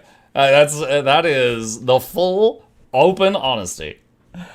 Okay, with that, we have got something to check in Guild Wars 2 right now, chat. There's something I need to get open here. Hang on just a second. It was Mistburn Baron's Mastery. Okay, I'm going to do a little video about the new Legendary Backpack video. So, let me get this set up here. Okay. All right. Hello gamers, Mukluk here, and we've got a little bit of Guild Wars 2 news today. Guild Wars 2, yesterday, released a lot of information on the upcoming patch for Janther Wilds, the final patch for Janther Wilds. And there's a lot of features that are going to be included in it, but one of them is a legendary backpack. Now, really quick for those that don't know, there are already 3 legendary backpacks in the game. One that you earn through World vs. World, one through Player vs. Player, and one through Fractals, which is a PvE game mode, but not everybody wants to do it, but it is a PvE game mode. They are adding a new legendary backpack. A lot of people are assuming it's going to be accessible via open world because the Obsidian Armor was open world and the Janther Spear was open world. And again, we already have a PvP, a Fractal, and a World v. World one. Now, in yesterday's releases, there was a few shots of a person with a backpack, and a lot of people are like, that might be the legendary backpack? That looks really fancy. But at the same time, we weren't 100%. We were like 95%, but we weren't 100% sure, and I didn't want to spread misinformation. So I didn't mention it all in yesterday's news update. However, it could have been a gem store skin or something. However, it looks like it was, because we've got confirmation. This video came out today, Legendary Backpack Preview. So let's watch this, and then I have a few thoughts to share for anybody who might be wanting to get their first Legendary Backpack. But let's watch this first. Orax Manifested.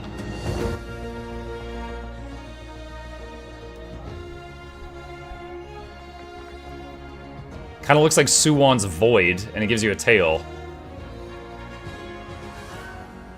And then the glider, that's the glider animation. Not a mount.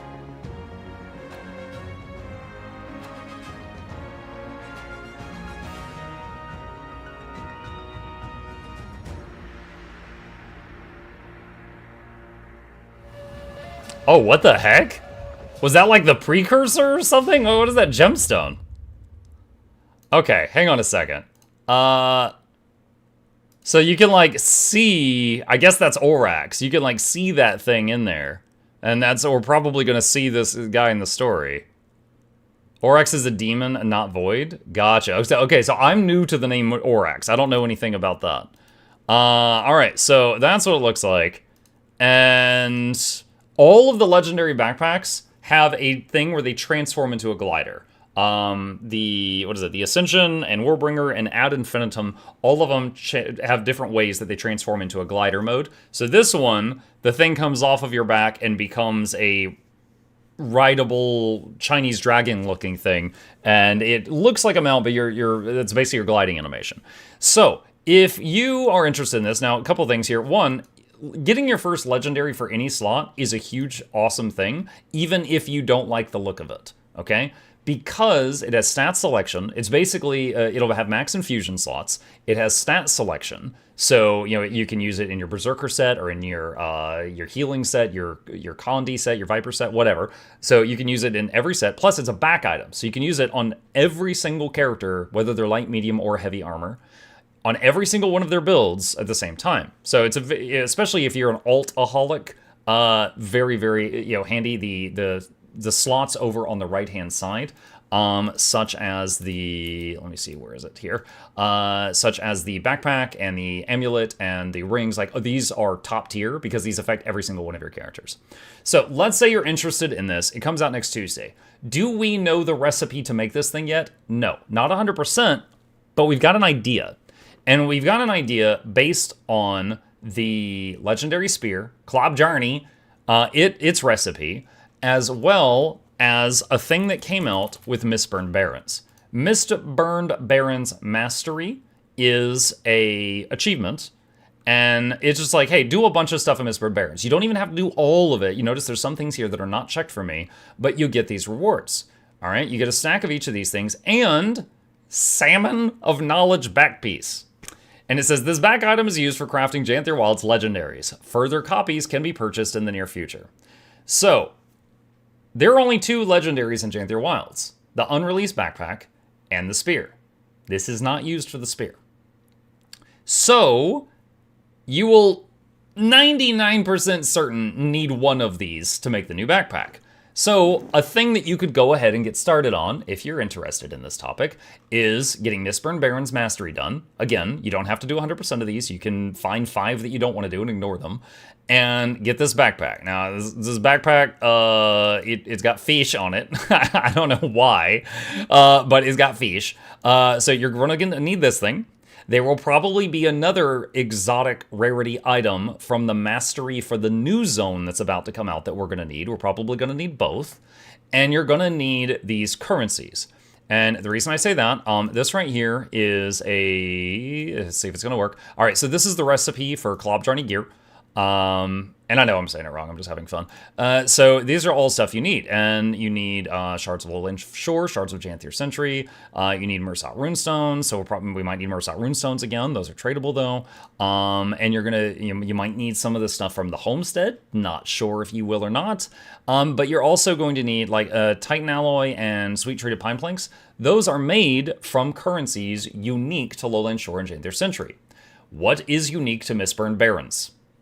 Titan Heatstones, Obsidian Chunks, and Mursat Ruin Shards. You get some of each of these by working on this same mastery.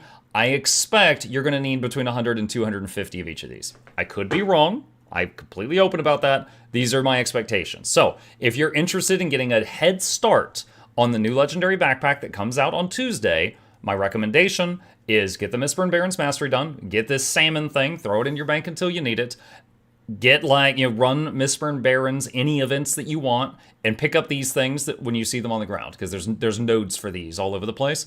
Pick these up, save them, put them in your mat storage, because you might end up needing a stack of each of these. What about the obliges? You might need those too. That is true. The obliges, though, it's completely possible that we won't need them, because they are mostly from Lowland Shore and Janthier Sentry. But there is a possibility that you might need like 1,000 of these, but I cannot say that for certain. But the things that I'm very confident in is needing a stack of each of these and needing this thing. So just adding that onto this video in case anyone is interested in getting a head start on this, you know, maybe with their weekend gaming time, stuff like that. But yeah, that's it. Just a cool little teaser about that. Remember, legendaries are extremely helpful whether you like the graphic or not. And if you do like the graphic, that is bonus points. You know, that is just icing on the cake. All right. See ya. Boom, there we go. All right, easy news video, chat. So I just got to make a thumbnail for it and stuff like that. All right. Let's see. The Demon Stance in Revenant uses the Demon Malix. Yes, that's the one that like corrupts boons and stuff like that. Yeah, I'm familiar with that one. Okay. Chat, with that, I need to head out. I can't overstay my welcome too much. My son is on summer vacation. I need to spend some time with the family, so I'm not a total deadbeat here. I'm going to go whip up a thumbnail, get this video up on the YouTubes, and then I'll be back later tonight in about 4.5 hours for the evening stream. Tonight's schedule is going to be working on our playthrough of Doom: The Dark Ages, where we're going to rip and tear, and then a bit of the Baldur's Gate 3 Honor Mode run, where we try to fight bosses without having a single party wipe, and we'll see if that continues. Age of Wonders will be back on Age of Wonders 4 tomorrow morning. We did Age of Wonders 4 at the beginning of this stream, Mr. Crowd. If you missed it, you could rewind the stream to watch it if you are interested in that. All right, you guys have a great rest of your day. Stay safe out there, and let me see if there's anyone currently live that I know I could drop a raid on here. Let's see. Fandrel's live. I did a collab with Fandrel on Monday. Fandrel's good people. Hang on. Laura is awesome. I raided her yesterday, though. Let me kind of spread the support around a little bit. I absolutely will come. I try to get Laura like once or twice a week. So let me get Fandrel today, and we'll get Laura again in the near future. So I'll see you guys over there. You guys have a good rest of your day. I will be back tonight. You have 2 other... He's very noisy right now. Later, guys. Thanks, Buck. Later, Barry. Their leadership, their